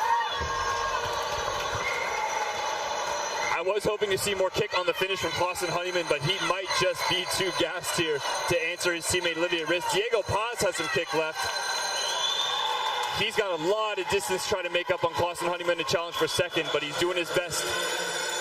Olivier Risk 15:13.77 with 50 meters to go. Clausen Honeyman 15:15.79, 2 seconds back. That flutter kick is certainly helping to power him. Yeah, Olivier Risk throwing everything he has into it now as he comes with just 20 meters to go in this 1,500 meter freestyle. Clausen Honeyman picking up the kick now on this final 50 as well, but he won't be able to get to his teammate Olivier Risk. He comes under the flags and touches the wall for the gold medal there, 15:42.62. Taking first place for the UBC Thunderbirds, and in for second as well for the Thunderbirds. Clausen Honeyman 15:45.84. And in for third place, it is University of Alberta's Diego Paz, 15:50.24. A great effort from those men there. Nathan Verslice will come in fourth for Calgary, and Mats Berdat does look good for fifth there from McGill in lane 7. Heck of a swim for those first two, and Diego Paz as well, for all of them. Oh, after yeah. 1,500 meters, man. Yeah, I should note Xavier Pimentel's time of 16:05.97. It's good for fifth place in that final, so really strong swim he had out of that middle session, the earlier session of these distance races.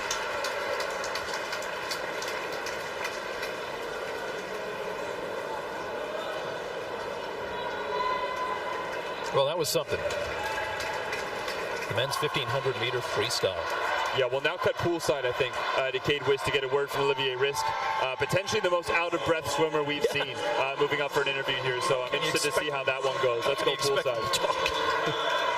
Bronze medalist Diego Paz, silver medalist Liam Clausen Honeyman, gold medal winner Olivier Risk. Les swimmers, please clear the pool. On demande aux nageurs de sortir de l'eau, s'il vous plaît.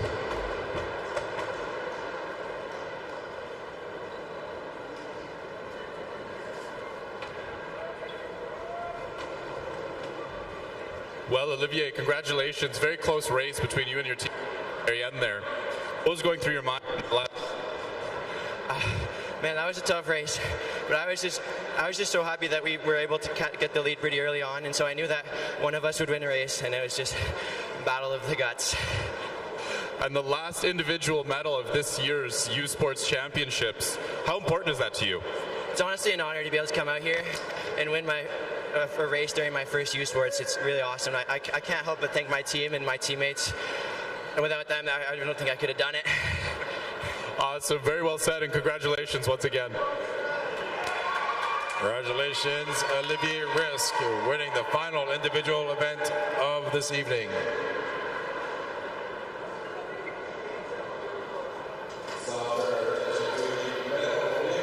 I couldn't have described it better. A battle of the guts is how Olivier Risk put it. I believe we've got some medal presentations coming up, so we will go to the pool announcer for those presentations.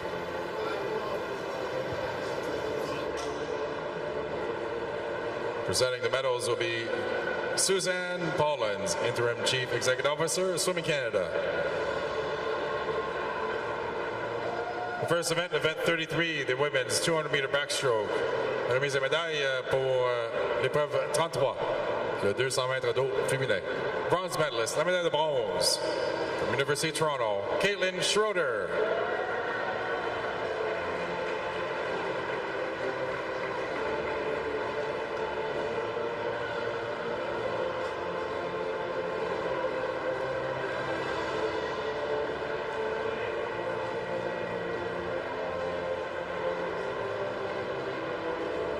La médaille d'argent est deuxième équipe toute canadienne. Silver medalist and second team all Canadian.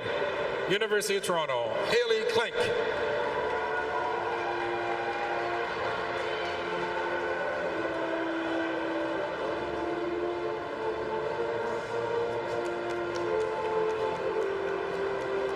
And your gold medal winner and first team all Canadian. La médaille d'or et première équipe étoile canadienne.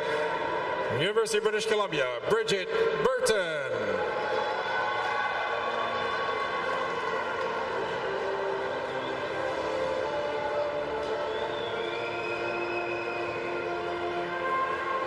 Félicitations à nos médaillés. Congratulations to our medalists.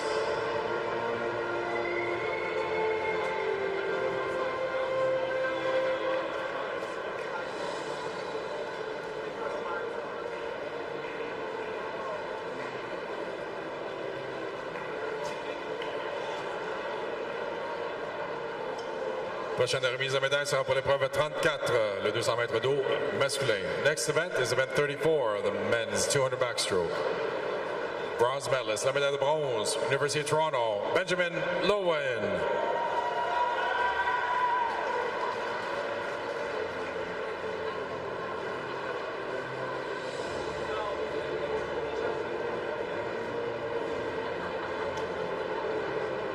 La médaille d'argent, deuxième équipe toute canadienne. Silver medalist and second team all Canadian. University of Calgary, Richie Stokes.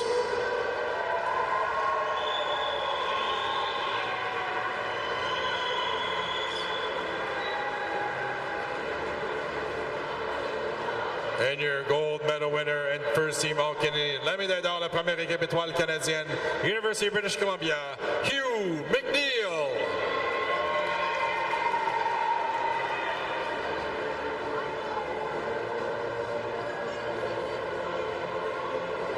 Félicitations à nos médailles. Congratulations to our medalists.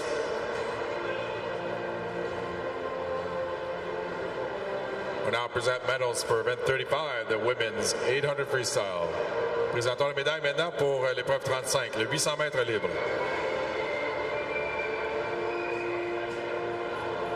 La médaille de bronze, bronze medalist, University of Calgary, Emily DeHager.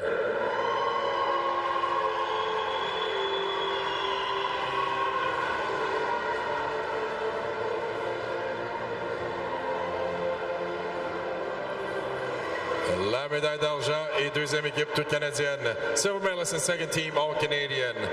University of Toronto, Anna Hein.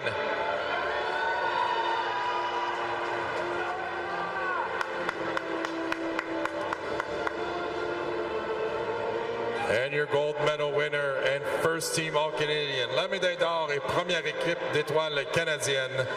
University of British Columbia, Anna Dumont-Bélanger.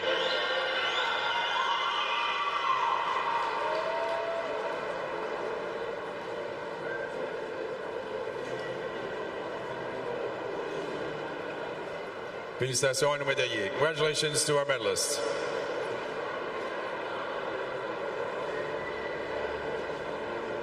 Now presenting medals for event 36, the men's 1500 free. Présentons les médailles maintenant pour l'épreuve 36, le 1500 mètres libre. Bronze medalist, la médaille de bronze, University of Alberta, Diego Paz.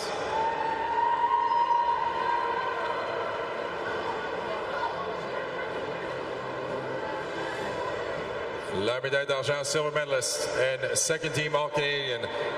Et deuxième équipe toute canadienne, University of British Columbia, Liam Clausen Honeyman.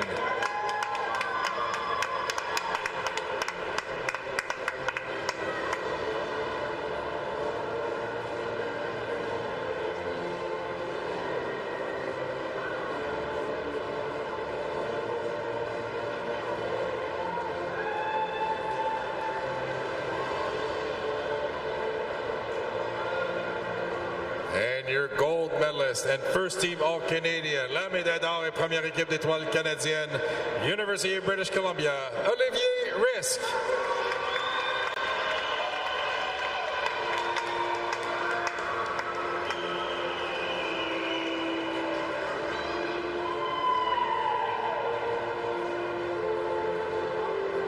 Congratulations to our medalists. Félicitations à nos médaillés.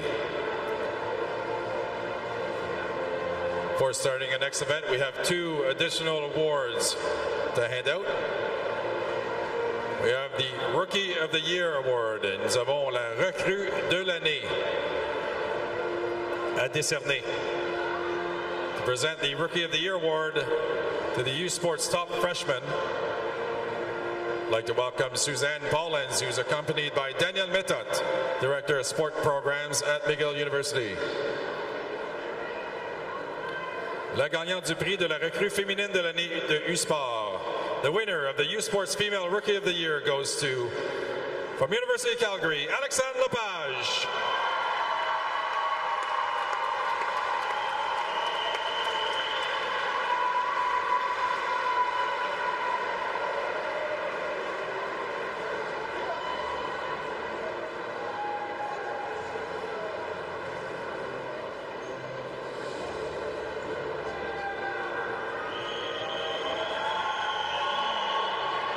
Congratulations, Alexandre, on a great year.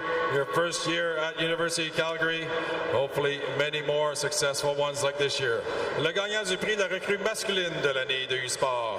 The winner of the U-Sports Male Rookie of the Year goes to, from Memorial University of Newfoundland, Chris Weeks.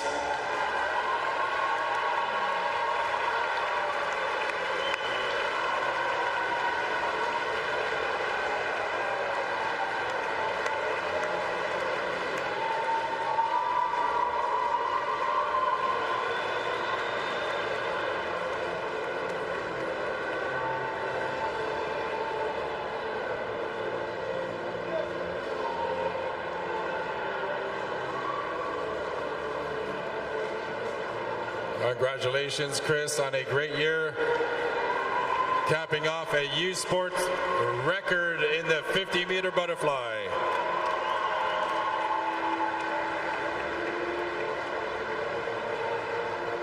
Would now like to hand out the Coach of the Year Awards. Les entraîneurs de l'année.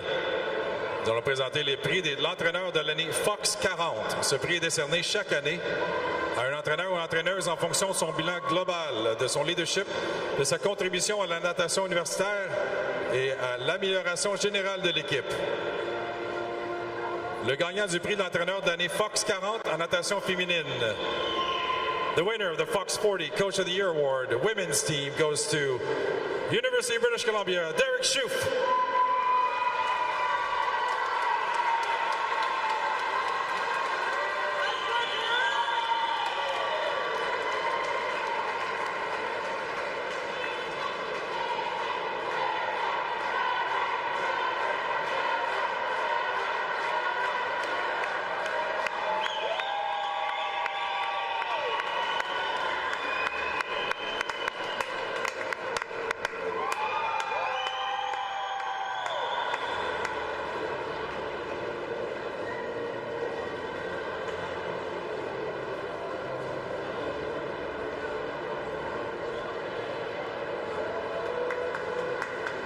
Le gagnant du prix de l'entraîneur de l'année Fox 40 en natation masculine.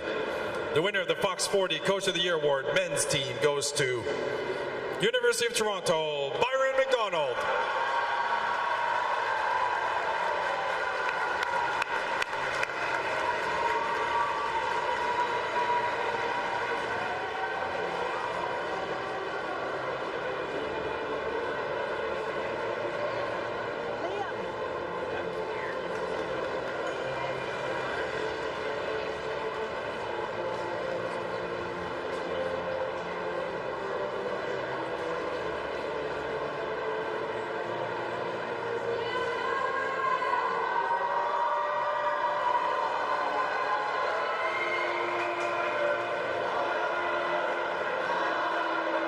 Congratulations to Derek and Byron on a fantastic meet and a great season. Félicitations à Byron et Derek pour une compétition, une saison remarquable.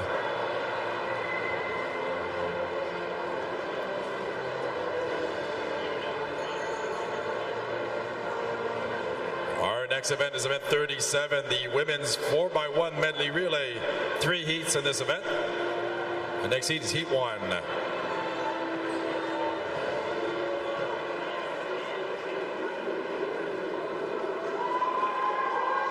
I'm Richard Dagenet alongside Bradley Crocker. We are happy to have you with us for the latest news from this event. Head over to McGillAthletics.ca. Ici Richard Dagenet en compagnie de Bradley Crocker. Pour les plus récentes nouvelles concernant cet événement, visitez McGillAthletics.ca. Coming up next, and I guess we'll comment on those awards in the show after the meet is over. So if you're watching, stick around for that. Coming up now, we have the women's 4x100 medley. This is, going to end things with a bang. These events are always fiery, dynamic. Oh yeah, the last relay of the schedule in particular really gets people loud. People recognize this as their last chance to cheer for their team, to get loud. Whatever voice you have left, this is the time to use it. We'll definitely see some excitement on the pool deck as we get into this last relay here, the 4x100 medley. So heat 1 of 3, it's one team all by themselves, and we had this conversation earlier in the meet. whether it's an advantage or a disadvantage to be swimming on your own, and I sort of imagine that maybe it's a disadvantage because you're not motivated by the swimmers who are, you know, passing you or challenging you. Yeah, I'm sure their University of Manitoba teammates.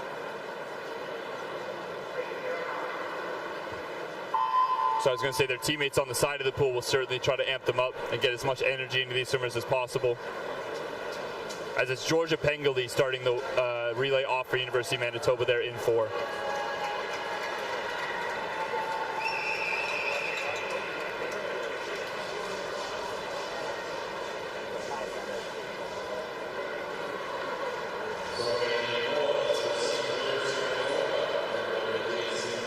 And you were saying, you know, that the waves from the other swimmers could be a factor if there were other swimmers in the pool, and maybe it's an advantage not to have that turbulence to deal with. Yeah, it's certainly a way you can try to turn it in your mind into an advantage by thinking about that lack of turbulence. I could see that being a motivational factor here. Pengele started out in 31.8 there for University of Manitoba. She will hand over to her teammate Hannah Schnell for the breaststroke leg here of this medley relay.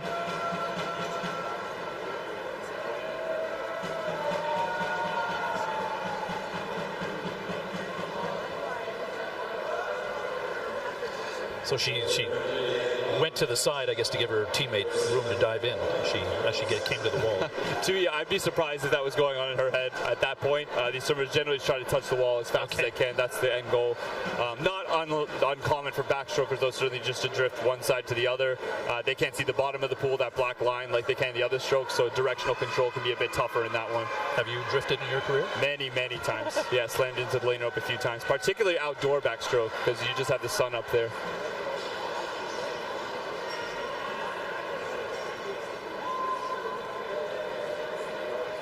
.144.17 is Hannah Chanel. She turns through 50 meters of breaststroke with another 50 to go.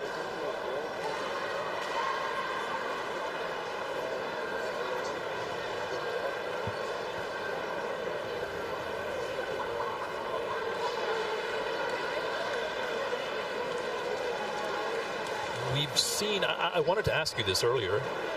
Well, I did ask you off air about disqualifications, and at the time, you had said you don't want to speculate because there's too many possibilities. So I just wondered if maybe we'll let the next swimmer get in the water, and you can talk about that swimmer before we get back to this. Yeah, absolutely. Chanel will hand over to Fillion there. 229.14 halfway through this relay. It's Kelsey Fillion diving in for the Bisons now. In relay events in particular, the most common disqualification at this level is the early takeover, so jumping off the block before your teammate's hand touches the wall is the most common one we see, just people trying to, get as much advantage as they can off the blocks and sometimes go a little bit too far. But in the medley relay in particular, you have all 4 strokes represented, so you could have somebody go past 50 meters underwater. You could potentially have a one-hand touch as well in any of these strokes, so it's a one-hand touch at the end of the race or at a turn? Both the turn and finish in butterfly and breaststroke. You need to make sure those hands touch simultaneously the wall, which at this level, most people have down pat. They've been doing that for many, many years at this point. But sometimes in rushing through the turn, we'll see swimmers just hit one hand, then the other in very quick succession, and if an official has good attention on the swimmer, they can see that difference and potentially make the call as well. But hopefully we won't see that in any of these relays today, certainly. We don't like to see results get erased after all the effort these athletes have put into their swims. Fillion hits the wall there, 3:34.59. It is Ella Howe now diving in for the Bisons for the University of Manitoba. In the half dozen disqualifications that we've seen over the course of these 3 days, some of them were not in relay races. So what would that have been? Yeah, I got word that the men's 200-meter butterfly disqualification we saw from McGill in the B final was a 15-meter violation off the dive. Certainly not that uncommon in butterfly and backstroke races for those swimmers to push it a little too far sometimes. So that means you have to come out of the water. You can't stay underwater forever. Yes, your head has to surface before the 15-meter mark, which is the second dark marker you might be able to see on your screen. Particularly, you can see it well in the yellow lanes in the middle of the pool. Once we zoom out there, yeah, the second dark marker from the wall is the 15-meter mark there. So you're not allowed to have your head go past that underwater. You have to come up and swim. Ella Howe now powering home there from Manitoba. We'll see what time she can put up. As a time final event, of course, this time is ranked directly against all the ones we're going to see. 4:33.11. She'll stop the clock at for University of Manitoba there in Heat 1.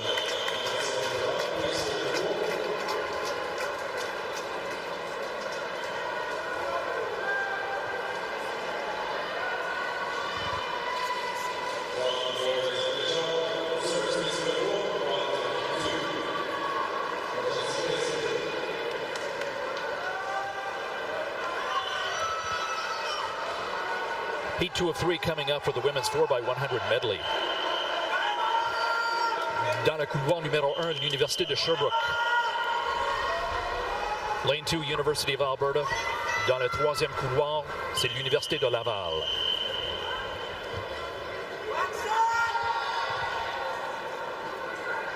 Oh, and it looks like we're having a backstroke ledge malfunction. You can see on your screen there in lane 6. The official tries to sort that out quickly. What did you say was malfunctioning? The ledge, that part they put the feet on to jump, looked a little unsteady, but it looks to be resolved now, hopefully.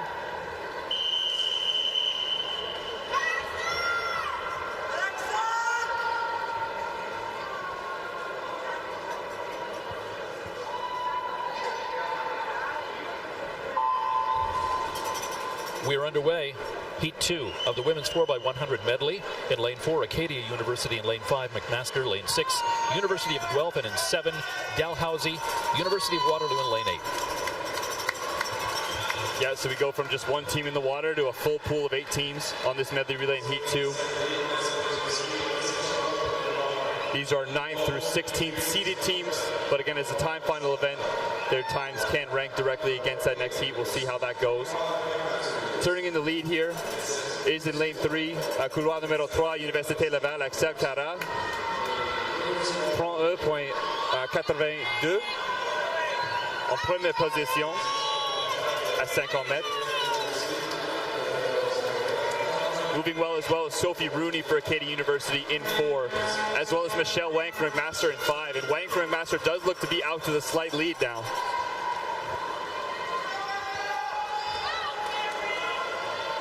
Tight battle there between Rooney and Wang to get their hand on the wall first.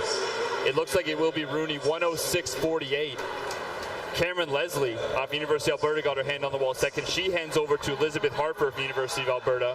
Going in after Rooney is Ella Collins from Acadia University in lane 4. Doing good work on the breaststroke leg already is Megan Deering from McMaster in lane 5. She pulls out quickly alongside Ella Collins from Acadia in 4. Pour l'instant, l'Université de Laval en 4e position avec Sandy Tremblay qui nage en ce moment.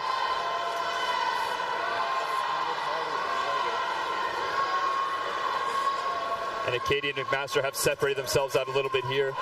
It was Collins at the wall there, 140.58 from Acadia, with Deering 7/10 behind in lane 5 from McMaster.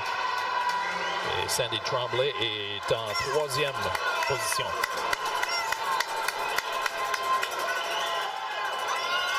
Collins looking strong on this second 50, but it is really neck and neck between Collins from Acadia and Deering from McMaster in lanes 4 and 5 as we approach the halfway mark of this medley relay.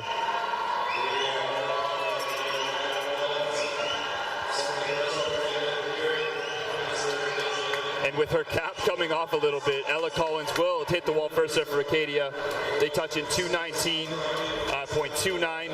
She hands over to Sarah Bennett in lane 4 there, taking over on the butterfly leg.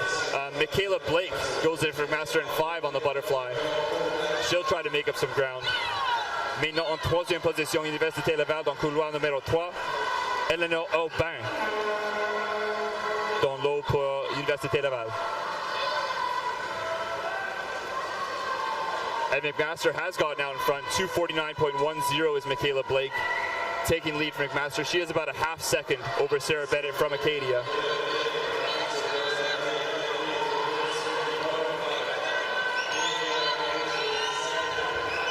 L'Université de Laval en 3e pour l'instant. Oui, mais Dalhousie University now. Veronica Hollick making a move on this butterfly leg. Or excuse me, that is University of Waterloo. That's Hannah Gallagher moving up on the butterfly leg for Waterloo. Still leading the way is McMaster in 5 though. They have Shauna Walker de Jong diving in, a very strong freestyler for them to bring this relay home. She's already streaking away. Acadia University Sarah Bennett handed over to Emma Hamlin, who's in the water now for them, looking to close well. And University of Waterloo has Alyssa Zhang in the water in lane 8. Dans l'eau pour le rouge et or, c'est Rosalie Carrière.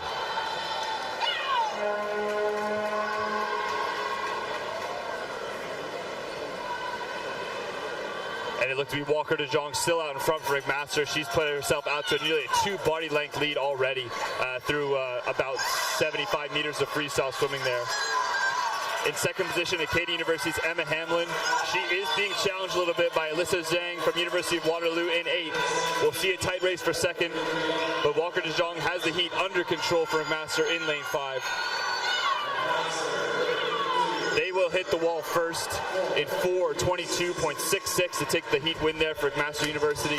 And in a very tight finish for second, Emma Hamlin does get her hand on the wall for in second position for Acadia University, just ahead of University of Waterloo, 0.2, indeed 0.19 ahead of Alyssa Zhang. Et le Rouge et Or termine en 4e position.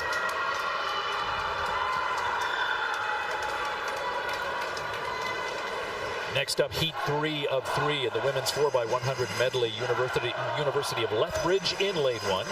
Western University in lane 2. University of Toronto in lane 3. UBC in lane 4. University of Calgary in 5. McGill is in 6. University of Victoria in 7. And in lane 8, it is the University of Ottawa. So these are the faster teams. Yeah, we have our 8 top-seeded teams here with their best times added together, or their top relay teams from the season. This is a bit of a tough one to call. I expect to see the races between lanes 3, 4, and 5, Toronto, UBC, and Calgary. All have very strong legs throughout their relay. Calgary will have newly named Rookie of the Year, LePage, diving in on the breaststroke leg for them. We'll see how much of an advantage she can get out of that leg on those other teams. I have a feeling she will get an advantage.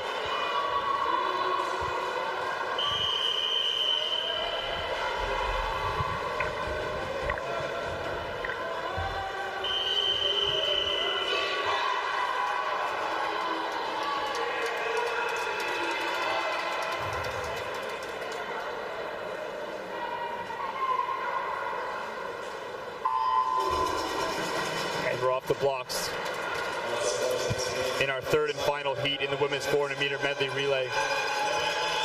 Getting off well, Mini Master Mateo from McGill University in 6, and to no one's surprise, Bridget Burton from UBC in 4. Burton has won the gold medal in all 3 backstroke events at these championships.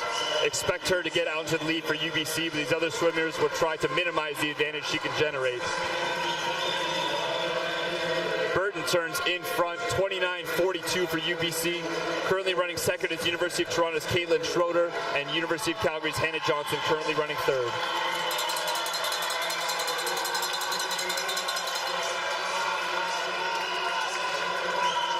Burton, after winning the 200-meter backstroke earlier tonight, still looking good. Not succumbing to any kind of fatigue from that race. She looks good in the last 10 meters here to get a good lead here for UBC. Caitlin Schroeder doing what she can to try to keep it close for Toronto. Burton will touch in 1:01.34, which is faster than her gold medal winning time that we saw in the 100-meter backstroke, so very strong lead out for her. 1:02.92 by Caitlin Schroeder from Toronto for second, and Hannah Johnson currently in third for Calgary. She had a 1:03.9. Eloise Allen hits the water for UBC. We've seen her across 4 different A finals. I believe 3 podiums in total already this meet, so an excellent swimmer hits the water for them. She's being chased by Alexandre LePage from Calgary, who will do what she can to try to close the gap here. Eloise Allen, 1:33.03. She is 2.4 seconds ahead of LePage. LePage, your champion in the women's 200-meter breaststroke, so expect her to have a strong second 50 here. University of Toronto still running third at the moment. Shannon Russell is in the water for them.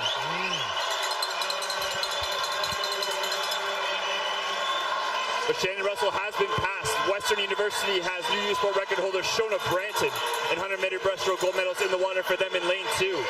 She's pulling them up to third and trying to challenge for second. Out in front, LePage is closing big time on Allen to finish off her leg. They are touching neck and neck at the halfway point. Indeed, Calgary will take over the lead, 2:11.06 as LePage hits the wall. She hands over to Haley French, the bronze medalist in 200-meter butterfly earlier tonight. UBC has Sela Wiss going in for them. And in third place is Western University at the moment. Gabriela Casasanta dives in for them. University of Toronto has Hunterfly gold medalist Nina Mullen hitting the water now. U of T will finish with Nina Mullen and Ainsley McMurray, who are both the gold medalists in their respective legs. So expect to see a strong back half from them, but these teams have built up a good lead. Sela Wiss takes the lead back for UBC, 2:39.70, 400ths ahead of Haley French from Calgary in 5. Western is still running third. They have about 2.5 seconds on University of Toronto. University of Toronto has distanced themselves as the champions on the women's side for the overall team banner at this meet. But Western is challenging them for that third medal position right now. UBC Sela Wist with a great head-down finish there, 3:12.4. She hands over to Brooklyn Weens to anchor. University of Calgary's second half behind is going with Hannah Bennett on their anchor leg. University of Toronto, Ainsley McMurray, the gold medalist in the 100-meter free earlier tonight. She's taking over in lane 3 to try to get them further up on the podium if she can. Western University currently running second. They have Danielle Treasure anchoring. Fair to say, Alexandre Lepage gave them a chance to contend. Oh, that was a big breaststroke leg for her, but UBC is so good across all 4 legs this relay. 3:39.58 for Weens. She's got a healthy lead over Bennett in 5. And now Ainsley McMurray in 3 is making a push for that silver medal position. But UBC showing why Derek Shoup was named Coach of the Year for running such an excellent program. As Brooklyn Weens comes to the wall here to take them to finish out this championship with a gold medal performance for the UBC Thunderbirds, 4:09.81. And in a very tight race for second, Ainsley McMurray gets her hand on the wall first to get the silver for U of T. And taking the bronze for Calgary in lane 5, 4:11.78. Exciting swimming. Oh. Yeah, great way to wrap up this championship on top of the podium for the UBC Thunderbirds. And a great anchor by Ainsley McMurray, who started pretty far back of Calgary to get her hands all the way on the wall for the silver medal position there.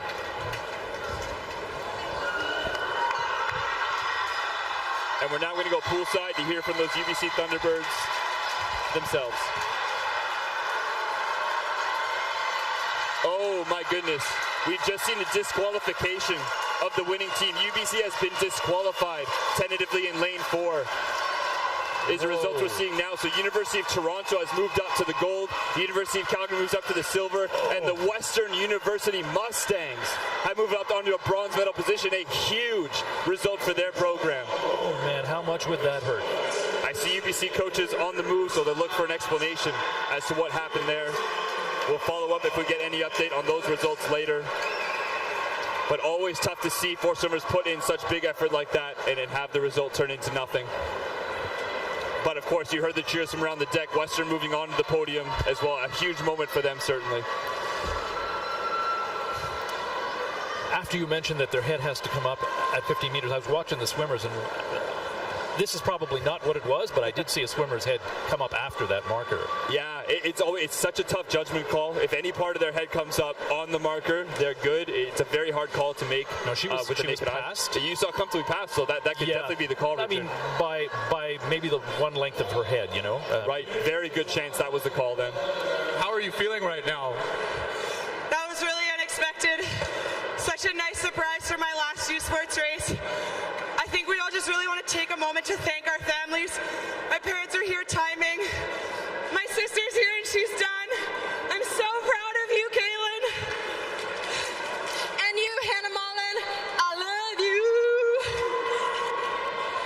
And just parents who came all the way from Vancouver, BC. Yeah! And shout out to the varsity. Well, congratulations once again, University of Toronto. Congratulations, University of Toronto. Our next event is event 38, the men's 4x1 medley relay. This is heat 1 of 3. Première série, suite le 4x100 relais 4 nage. Wow, exciting stuff. Richard Dagenet alongside Bradley Crocker. Happy to have you with us for this last day of competition of the U Sports National Swimming Championships here at Pointe-Claire Aquatic Center. Yes, it is the men 4x100 medley. And in Heat 1, it's another team all by themselves. C'est l'Université de Sherbrooke tout seul, dans le couloir numéro 4. Puis, je ne sais pas si c'est un avantage ou un désavantage de nager tout seul comme ça. Difficile à dire. C'est parti. Oui, et commencer à le 100 mètres d'eau, Charles-Antoine Boucher pour l'Université de Sherbrooke.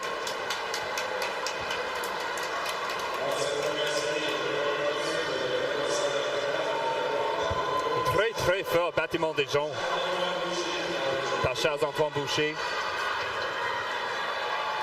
Au premier 50 mètres.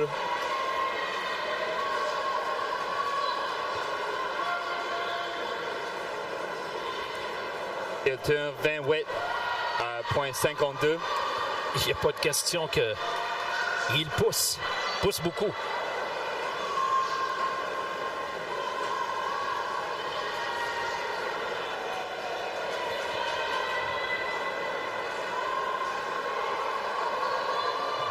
J'ai l'impression que quand tu tournes ta tête puis tu vois quelqu'un à côté de toi, un adversaire qui... Ça te donne la motivation de pousser encore plus fort, mais... Oui. Charles-Antoine Boucher fini. Et Tyler Blais entre la piscine. Pour la 100 mètres de brasse.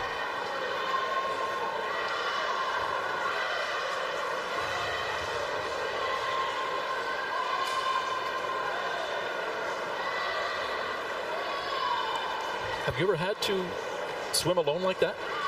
I don't have a memory of swimming alone. I've certainly watched it at meets. It's not an uncommon occurrence at some point in a meet for one person to be in the pool by themselves, either individually or as a relay. But I don't think it ever happened to me, maybe just by luck. Tyler Blais continue de pousser. C'est lui qui nage la brasse en ce moment.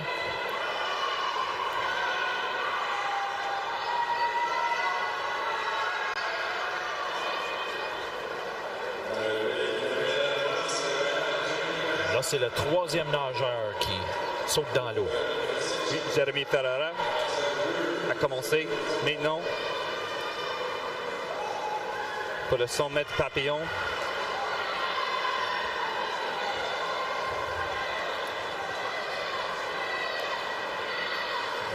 Il nage très fort. Oui, beaucoup d'efforts par Jérémy Ferrara.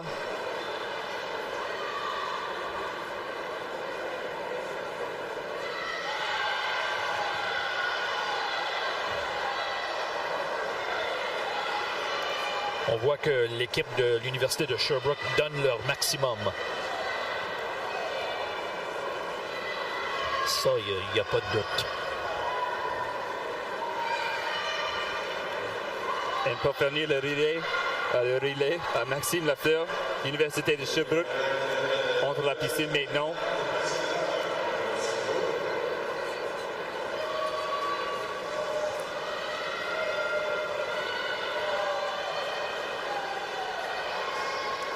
Now that's a kick.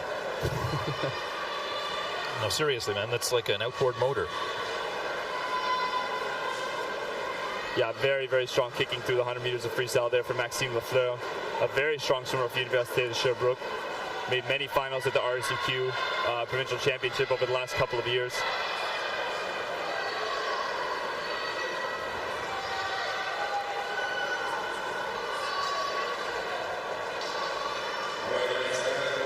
Maxime Lafleur approche le mur. Oui, Lafleur a nagé avec le club DDO et son entraîneur d'âge groupe est ici ce soir. 3:58:34 pour l'équipe de l'Université de Sherbrooke. Right, good swim to start things off. We'll move on to our heat 2 of 3 in this men's 400-meter medley relay. For the second heat, Dalhousie University is in lane 1, McMaster is in lane 2, University of Waterloo in lane 3, University of Victoria in lane 4. Dans le couloir numéro 5, c'est l'Université de Laval, University of Manitoba in 6, Acadia University in 7, and it's the University of Regina in lane 8.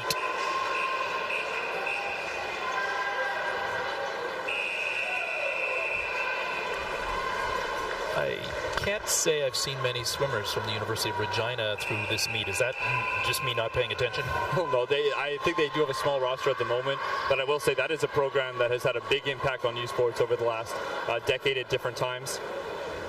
Oh, we have another relaxation of the swimmers. They deal with some type of technical malfunction. Oh, they're just telling the audience they're too loud. Hopefully that wasn't me and you, Richard. They wants to be a little bit quieter. Well, we could do our golf golf announcing.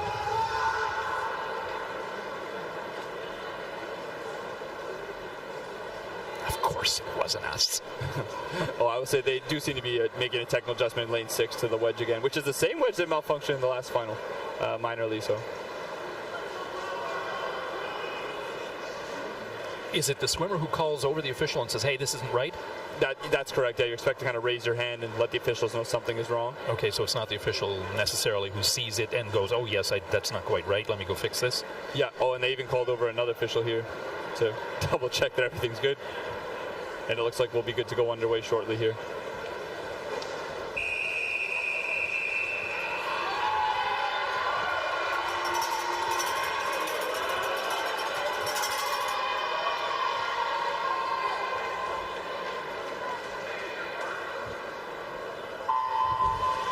And we're off the blocks. And as you mentioned, University of Regina, definitely not the biggest roster of this Nationals they fielded ever, but a very solid team from top to bottom in the men that they did bring and the women they brought here.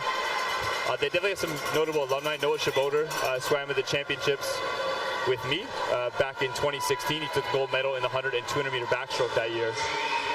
So they've definitely produced some solid talent over the years. We'll see what their men's relay can put together tonight.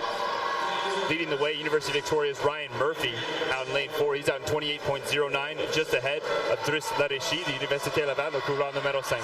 En deuxième position maintenant. Now Ryan Murphy we saw jump out to the early lead in that 200 backstroke final he swam earlier tonight.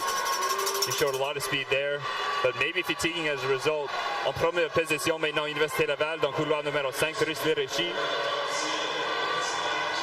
Excellent performance en 100 mètres d'eau, 58.90 pour Driss Laréchi en première position pour l'Université Laval. Laval first, University of Victoria currently running second in 59.42. McMaster University in 2 had Kaylin Murray there get them into third place for the moment. Dans l'eau pour l'Université de Laval, c'est Marcus Sainton. Yeah, McMaster has Cameron Johnson, a very strong breaststroker diving into the water. For them, we'll see if he can get them some distance out in front of this field. Oui, toujours Marcus Sainton et l'Université de Laval en tête. Yeah, Carson Beggs, another great breaststroker too. He's in for University of Manitoba, moving them into third through just 50 meters.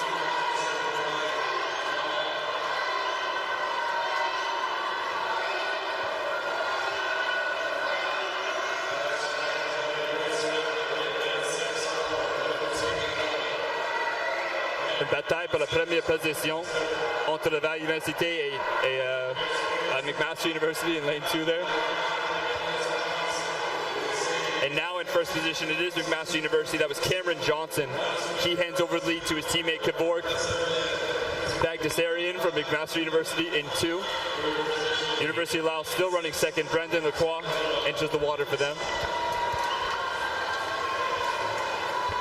Le Rouge et Or en deuxième position. In lane 6, University of Manitoba, Carson Beggs did get them into third, and it's out Andre Husan in the water for their butterfly leg. But leading the way through 50 meters, Kevork Bagdasarian from McMaster University.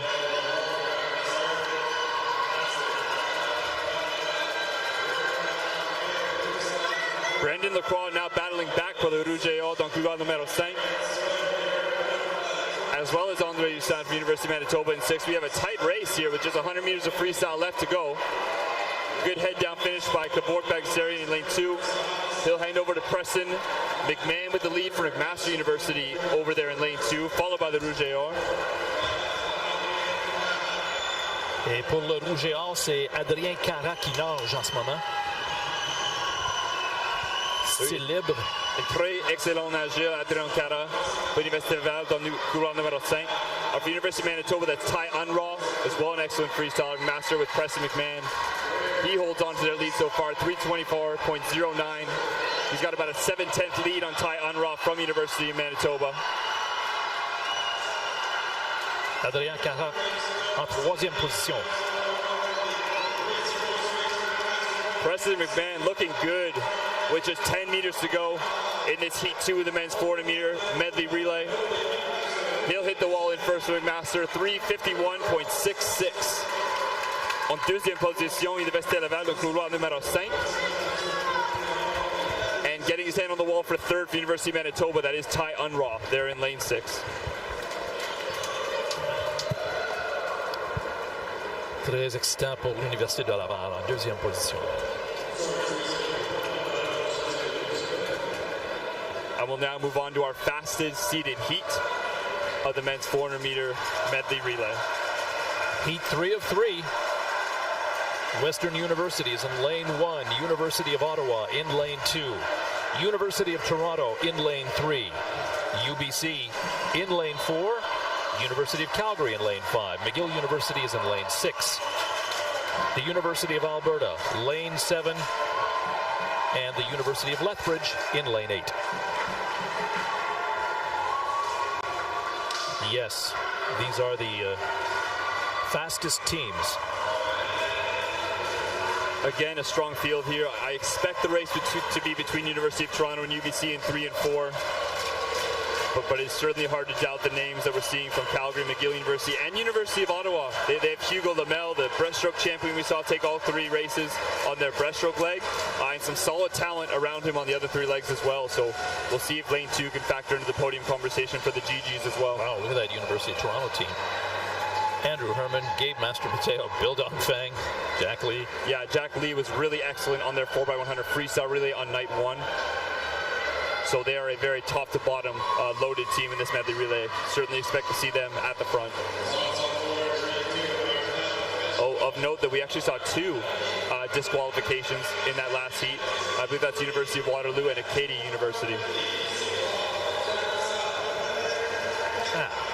That's not good.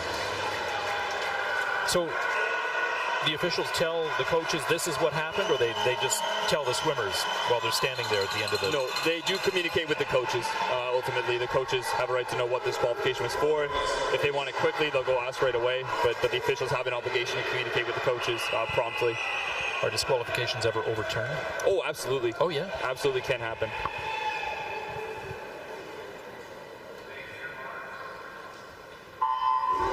The reason we had 9 B finalists in the men's 100-meter freestyle earlier tonight was an overturned disqualification ultimately, so definitely can happen. Anyway, we're underway in our fastest heat here.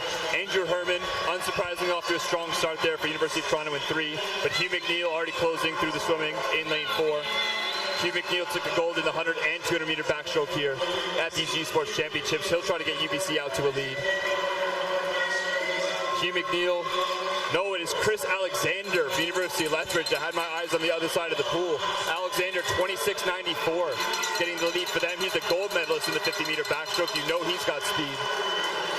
We'll see if he can hold on against Hugh McNeil, and Andrew Herman is able to close hard on the second 50.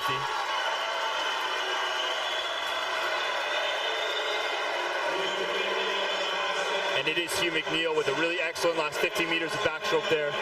He will hit the wall first in 55.34. Andrew Herman was 56.1 behind him, and currently running third, it is Chris Alexander in lane 8 for Lethbridge.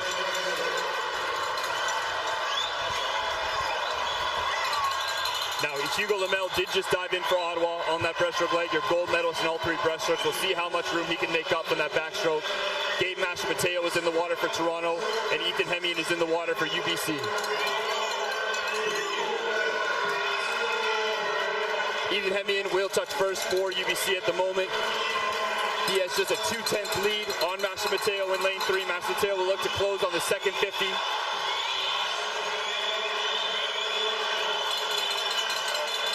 Hemian and Master-Mateo well out in front of this field for now. Lamel has taken over third position for Ottawa and is trying to close on the teams in the lead. Ian Cameron putting in good work for Calgary there as well. Ethan Hemian doing a great job to hold off Master-Mateo here for UBC. They'll have Frank Ho dive into the water for them. UT has gold medalist in the 100 fly, Bill Dongfang diving in. We'll see what damage he can do. University of Calgary has Thomas McDonald in the water.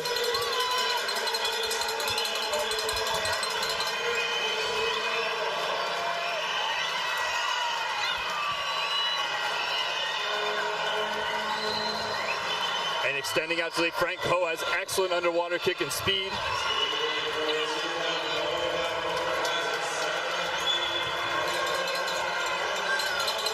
He holds on to the lead, but Dongfang will try to close here. He showed us earlier his efficiency in the 200 butterfly with the U Sports record there. He'll try to use that endurance to close on this butterfly leg, as we are seeing a close race as expected between UBC and Toronto. Calgary has moved into third. Thomas McDonald doing great work on the butterfly leg. University of Ottawa has Brendan Van Herk trying to hold on to give a chance to his anchor, and they will dive in side by side. Getting the hand on the wall first was Frank Ho, but it is neck and neck between Toronto and UBC right now. Diving in for Toronto is Jack Lee, and diving in for UBC is Jake Gaunt. Stephen Calkins enters the water for Calgary in his final U Sports Championship race, currently in third position. McGill University is finishing with Malaki Belkalati there in lane 6. He's trying to move up on Ottawa's Ethan Fasten too, but Ethan Fasten, excellent freestyler, will be difficult to catch. And what a race we have shaping up here between Jack Lee and Jake Gaunt from Toronto and UBC. Stephen Calkins trying to make a push as well, but the pool will likely run out on him. Great response here from Jake Gaunt. He is pushing hard into the wall. To see if he can get his hand on the wall first here for UBC, and he will. 3:43.23 to take the win for the Thunderbirds. Just 2/10 ahead of University of Toronto's Jack Lee. They will come in for the silver, and University of Calgary, anchored by Stephen Calkins, will come in for the bronze. Something you don't often see. We had 3 different men's teams win each relay at these championships. We're seeing some serious depth across the men's field here at these U Sports Championships. So typically it's what, the same school that usually wins? You often see them win at least 2 when a school has that much talent together to be able to win a championship. But for now, we'll go poolside to hear from those victorious relay swimmers from UBC. On demande aux nageurs de sortir de l'eau, s'il vous plaît.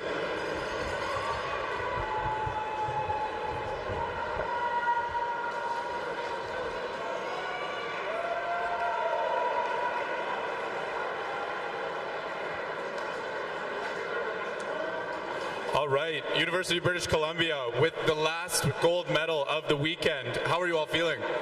Feeling pretty good. Great way to end the weekend. Oh God, I'm so tired right now.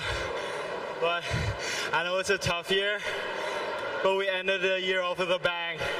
Let's go, team! What a great end to a tough meet. Go Birds. So proud of the Birds. We all dug deep.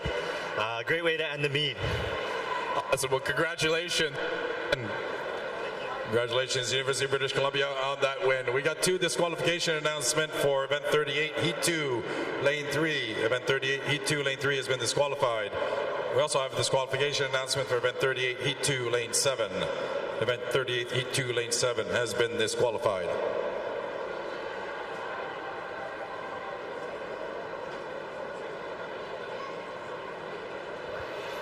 Wow,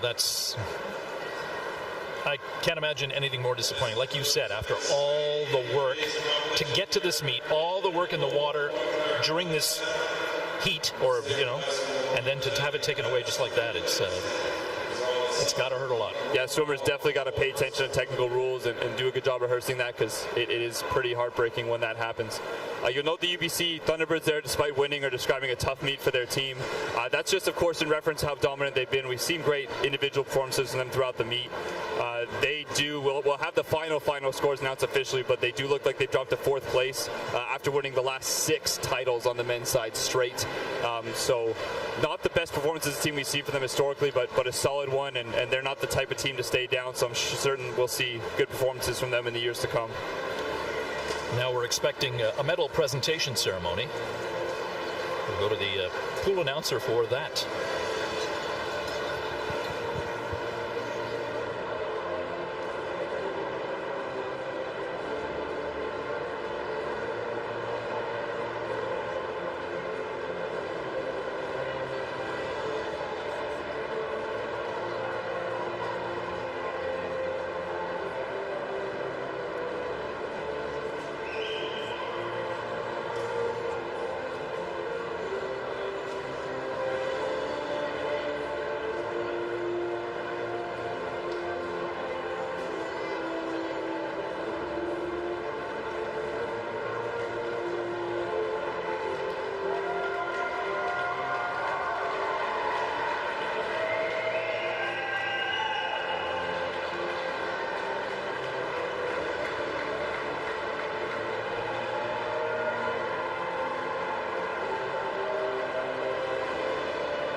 Just bear with us while we confirm the official results before handing out the medals for the 4x1 medley relays.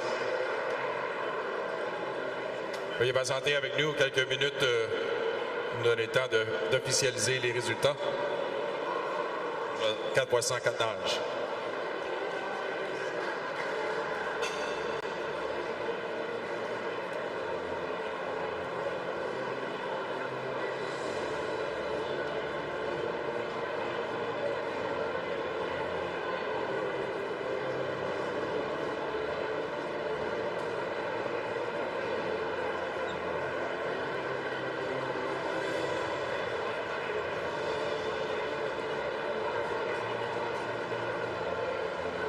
Before concluding, I know we got some awards left here, but I'd like to really congratulate all of our swimmers.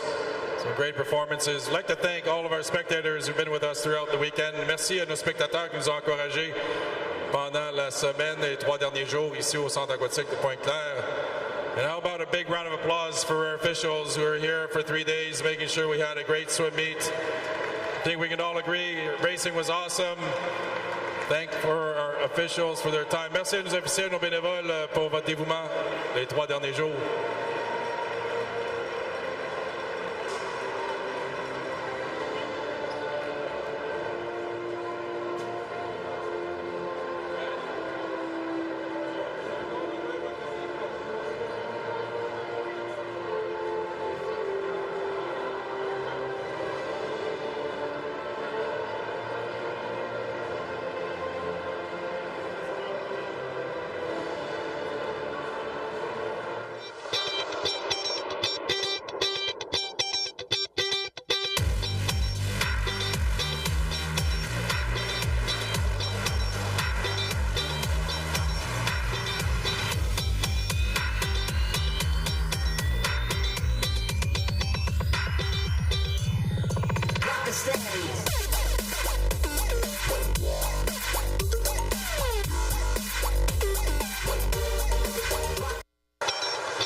La médaille de bronze, bronze medalist, Western University.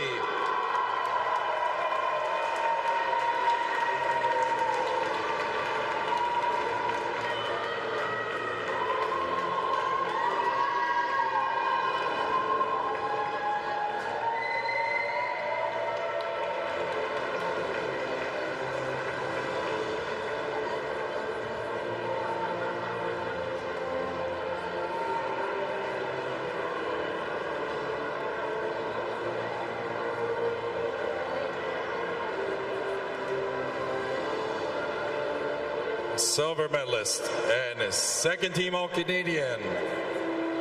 Médaille d'argent, deuxième équipe toute canadienne. University of Calgary.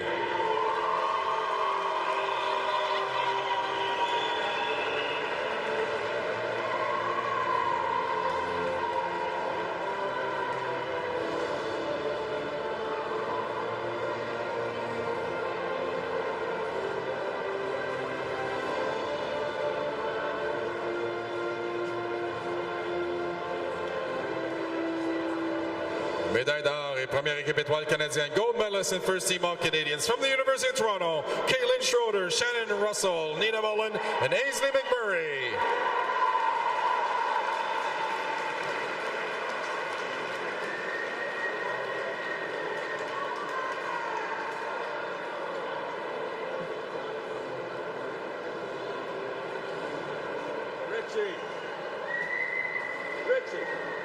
Congratulations to our medalists. Félicitations à nos médaillés.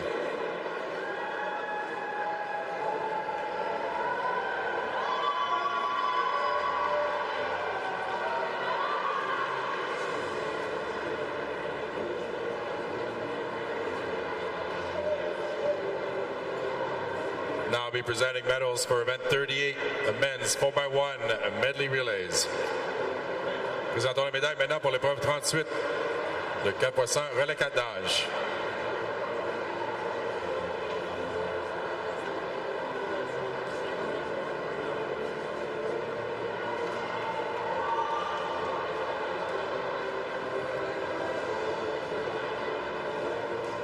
La médaille de bronze, bronze medalist, University of Calgary.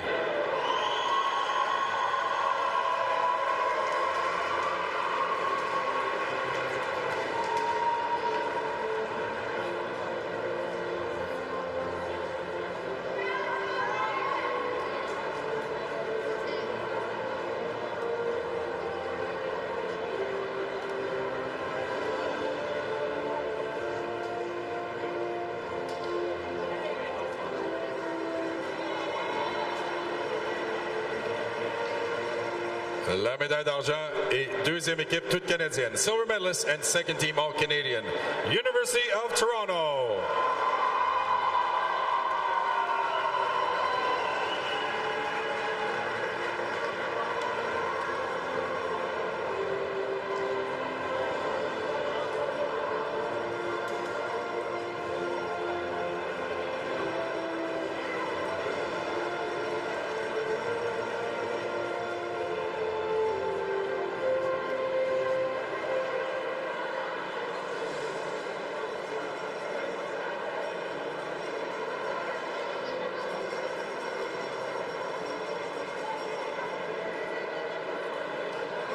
And your gold medal winners, first team of Canadian. La médaille d'or et première équipe d'étoiles canadiennes. From University of British Columbia, Hugh McNeil, Ethan Hemian, Siu Lun Ho, and Jake Gaunt.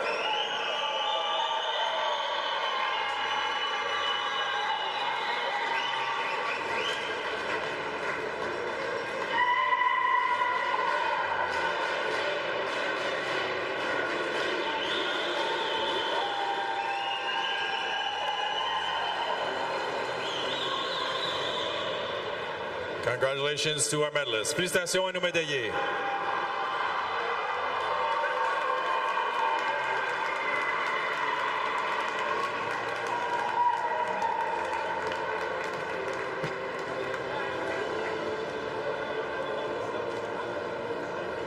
I'd like to now present the awards for Swimmers of the Year. Présentons maintenant les récipiendaires de nageurs et nageuses de l'année. Présentation des nageurs de la rencontre de U-Sport 2024 sera effectuée par Tara Hatto, directrice à U-Sport. Tara Hatto will be presenting the Swimmers of the Year. Tara Hatto, director at U-Sports. Ce prix est décerné chaque année à la nageur ou nageur par excellence de U-Sport. The winner of the most outstanding student athlete in U-Sports women's swimming goes to... Le prix de l'étudiante athlète par excellence de U-Sport en natation féminine est décerné à From Western University, Shona Branton.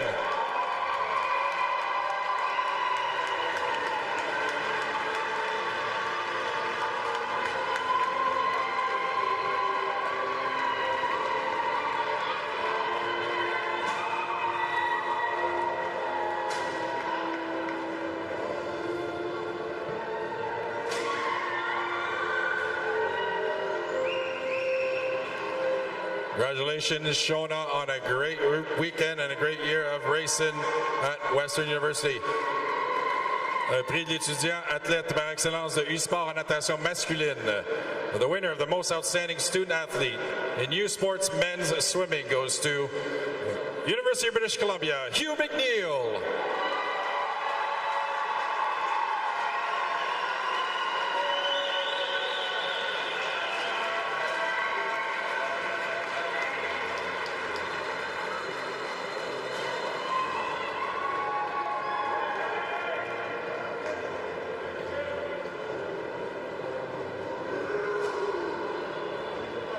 Congratulations, Hugh, on a great meet and a great season. The Swimmers of the Year were calculated based on a combination of races won and FINA points. La combinaison de courses remportées et les points FINA font en sorte que Shona et Hugh ont accumuler le plus de points possible à cette rencontre cette semaine.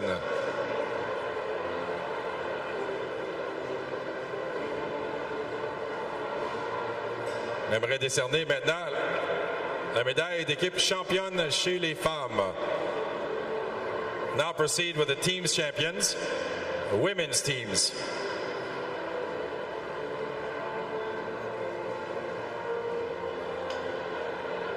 In fifth place with 363.5 points, Western University.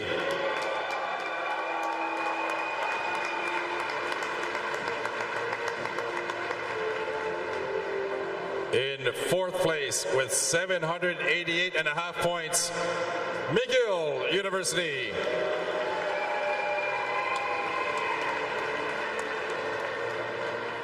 In third place with 872.5 points, University of Calgary. Please come forward and accept your bronze medals. University of Calgary, third place.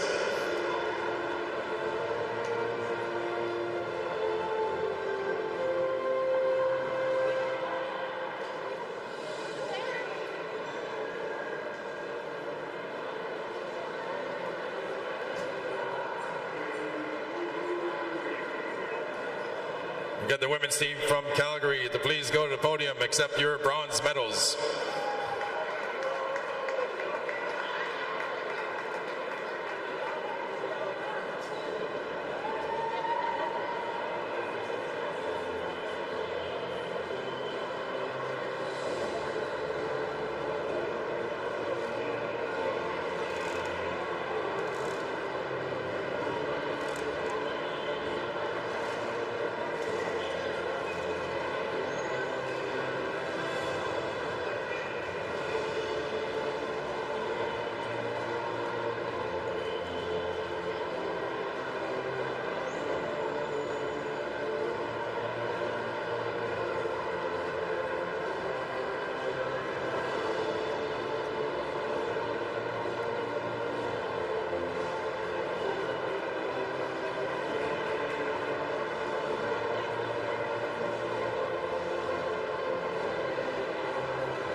Congratulations, University of Calgary.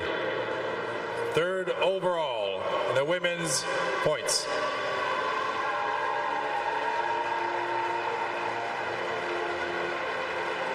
In second place in the female ranking with 1,300.5 points, University of British Columbia.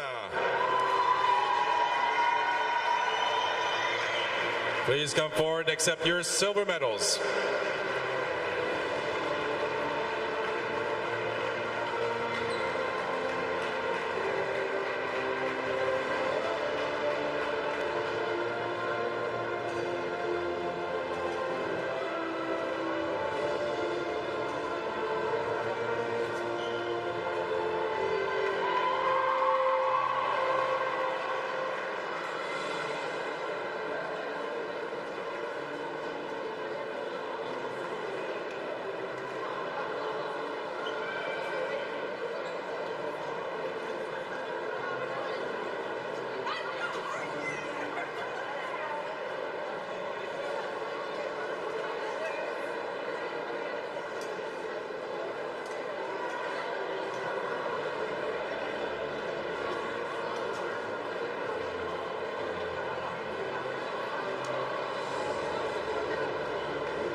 Congratulations, University of British Columbia, on your overall second placing in the female rankings.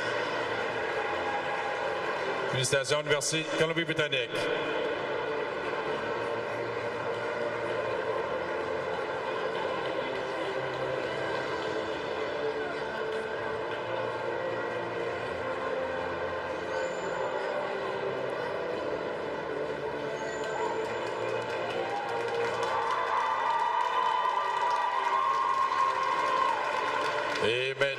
aux championnes 2024 de e-sport en natation féminine. And now your 2024 U-Sports Women's Swimming Champions with 1,444 points, University of Toronto.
Congratulations, University of Toronto.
Congratulations, University of Calgary women's team, University of British Columbia's women's team, University of Toronto's women's team.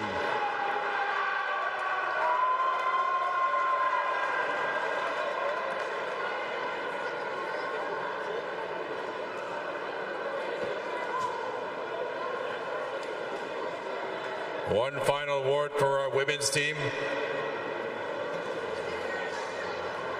We can clear the podium.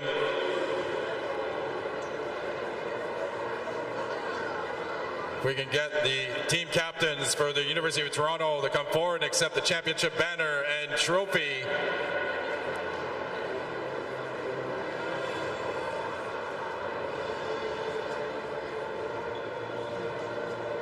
Overall, women's team's champions, University of Toronto, bringing the banner and the trophy home.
presenting the men's champions. Présentons maintenant l'équipe championne chez les hommes. In fifth place, à 5e position avec 516,5, 516.5 points, University of Ottawa. In fourth place, with 867.5 points, University of British Columbia.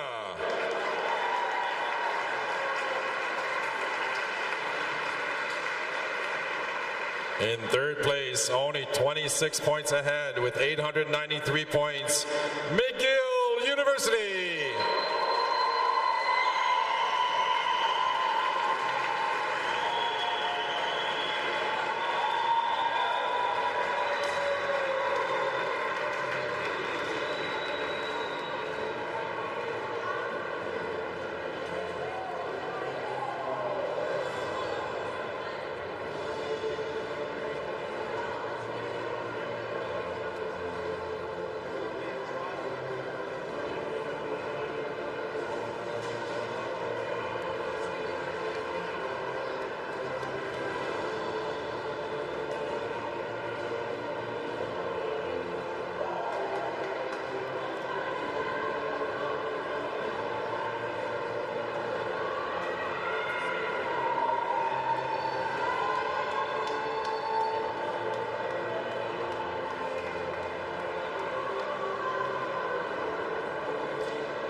Congratulations, McGill University men's team, finishing third overall.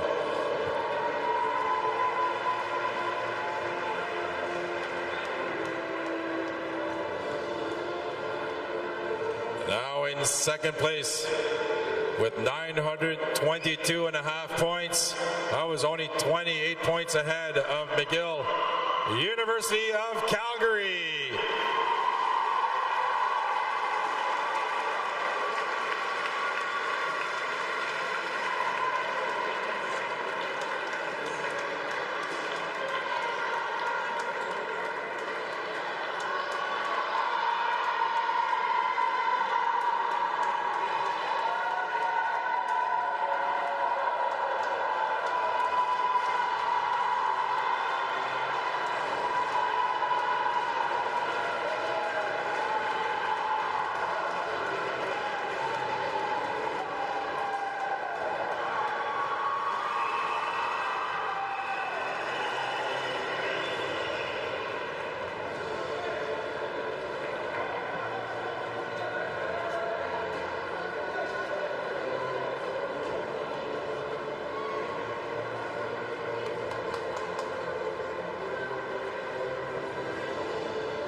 Congratulations, University of Calgary men's team finishing second overall.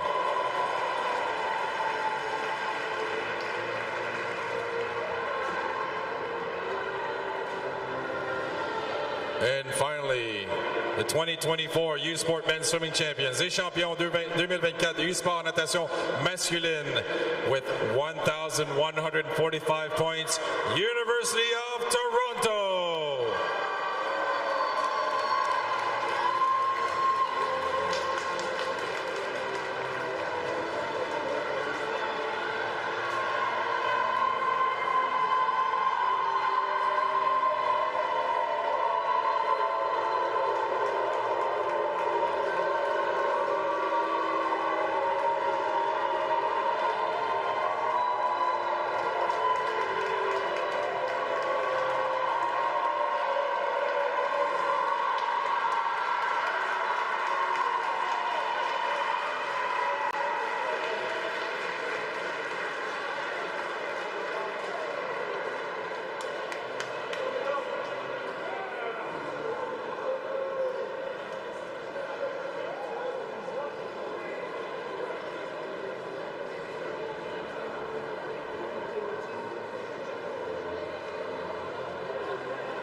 Congratulations to University of Toronto men's team for placing first overall.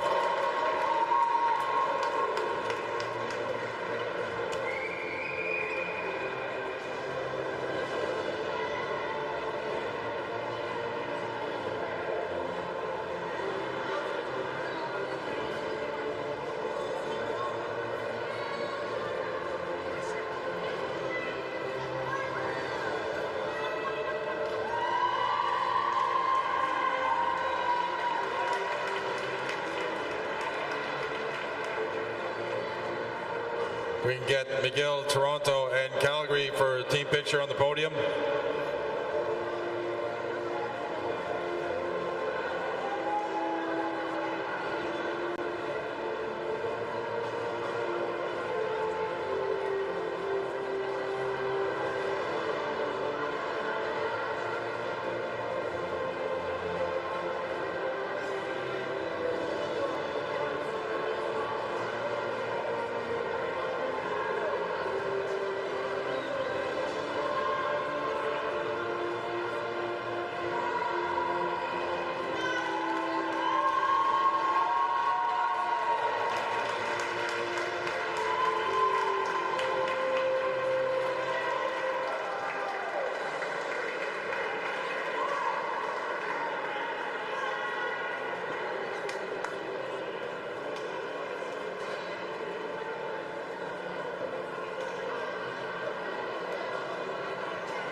Richard Dagenet alongside Bradley Crocker. This was the last day, the last event. I guess it's in the books by now. It is the U Sports National Swimming Championships here at the Pointe-Claire Aquatic Center. The banners, UBC, not today. And yeah, especially on that women's side. I mean, they were leading through the first 2 days of the meet, but University of Toronto just with some phenomenal performances, like 4A finalists in the 100 free. We saw 5 in the 200 backstroke, and just accruing too many points for UBC to overcome there. And they take their 3rd championship in a row on the women's side of this competition. So big things going on for that program, the Varsity Blues. And the men's banner? Yeah, I mean, a sweep by Toronto, which is just a really exciting thing for their program and their coaches and their swimmers over there. That ends a 6-year reign by the UBC men's program, who notably, I mean, finished 4th. And I don't like to speak negatively or disparage the program, but it is notable for a team to go 6 in a row and then have both McGill and Calgary as well get by them this year. Part of that is it being Olympic year, so some of UBC's best swimmers are parts of the National Center. They want to focus on other events in this year in particular to prep them better for Paris. So I am sure UBC is not gone forever. I expect to see them back to form in the years to come, but certainly great performances by Toronto to take the win there, and big from Calgary and McGill to get by such a titan of this league. I was going to ask you thoughts on the host team's performance in this meet. Oh, I think McGill University, I think they have a lot to be proud of. Tons of individual performances that were great to get on the podium here as well. Malky Belkalati, Naomi Lowe, Mats Baradat, Pablo Colin, of course, amongst others. Really great performances throughout this meet, showing off some depth too by their men getting 3rd there and their women getting 4th. Not too far behind Calgary. We'll see in the seasons to come whether they can close that gap and try to get themselves on the podium as well. So I think they are hopefully very happy with themselves. Female Rookie of the Year, Alexandre Lepage. No surprise. Absolutely no surprise there. Huge performances from her just in her first year of study. As a defending junior world champion, you expect things like that from LePage. And Male Rookie of the Year, when the name was mentioned, you went, yeah. He did an amazing job, and he's by himself. Oh yeah, 50 fly U Sports record in your first year. You got to give it to Chris Weeks from McGill University. Super excited for, I'm sure, people from the swimming community around Newfoundland to see one of their own really rise up in a league like this in his first year and do so well. Super exciting. Outstanding female swimmer of the meet, Shona Branton. Oh, fantastic. Big day for the Mustangs across their program, and she's a huge part of that. U-Sport record, short course and long course in the 50 breaststroke before helping her team get on the podium in that medley relay. Excellent swims throughout the meet. I expect to see big things from her at Olympic trials as well, but great step towards that here. Yeah. And the male outstanding swimmer of the meet, Hugh McNeil. Yeah, I mean, that 2-minute 200 backstroke he put forward tonight definitely sealed it for him with a great 100 he had as well yesterday. Just an excellent swimmer. Team Canada member from last year, as I said. He will certainly be making a push to get to Paris for Canada as well. Derek Shoup, female coach of the year for the female side. What were your thoughts on that? And he brought up Sierra Moores with him for the award.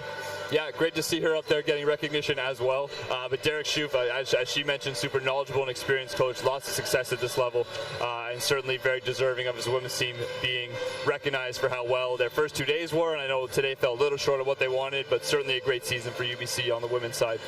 And the coach for the coach of the year for the men, Byron McDonald, in his 46th season, has been head coach of the Varsity Blues swimming program since 1978-79.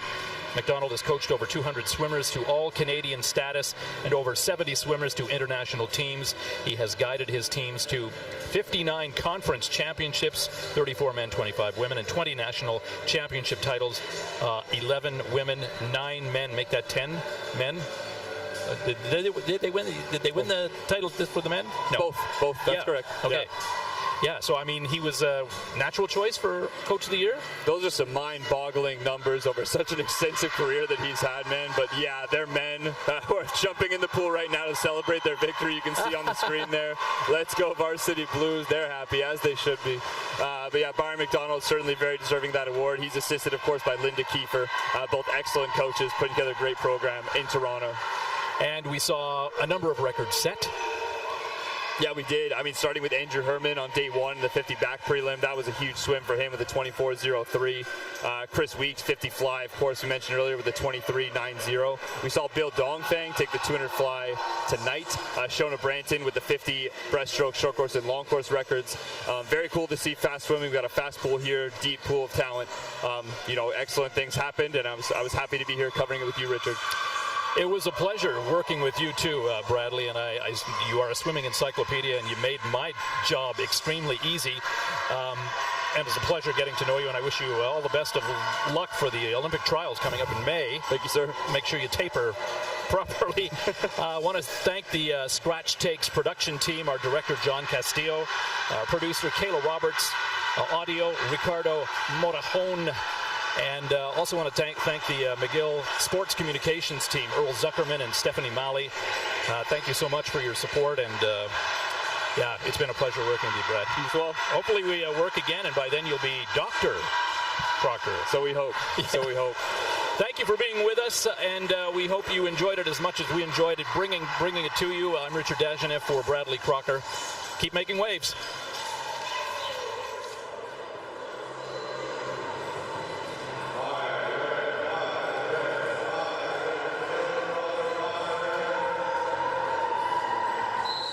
Check out shop.usports.ca for this week's promotional item from the Nike Team Collection. Visitez le shop.usport.ca pour en profiter de la promotion de la semaine de la collection Nike Team.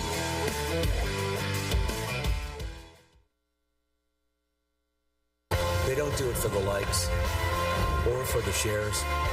They do it for the fun of it, for the thrill, for the camaraderie, for the memories. CBC Sports, just because they love it. Unbelievable! History has repeated itself! Get the stories behind the glory. Watch, listen, stream, read CBC Sports. It's that moment again, the one you dream of every night. La seule chose qui te préoccupe, c'est la gloire. Le cheminement de la réussite, of pushing yourself further than ever before. But the true glory is in the shadows. Les sacrifices que tu fais, quand toutes les chances sont contre toi. When you can't push one more second, chase the glory. Visez haut.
Sports on CBC, presented by les championnats du sport à Radio-Canada. Une présentation du gouvernement du Canada, the Government of Canada.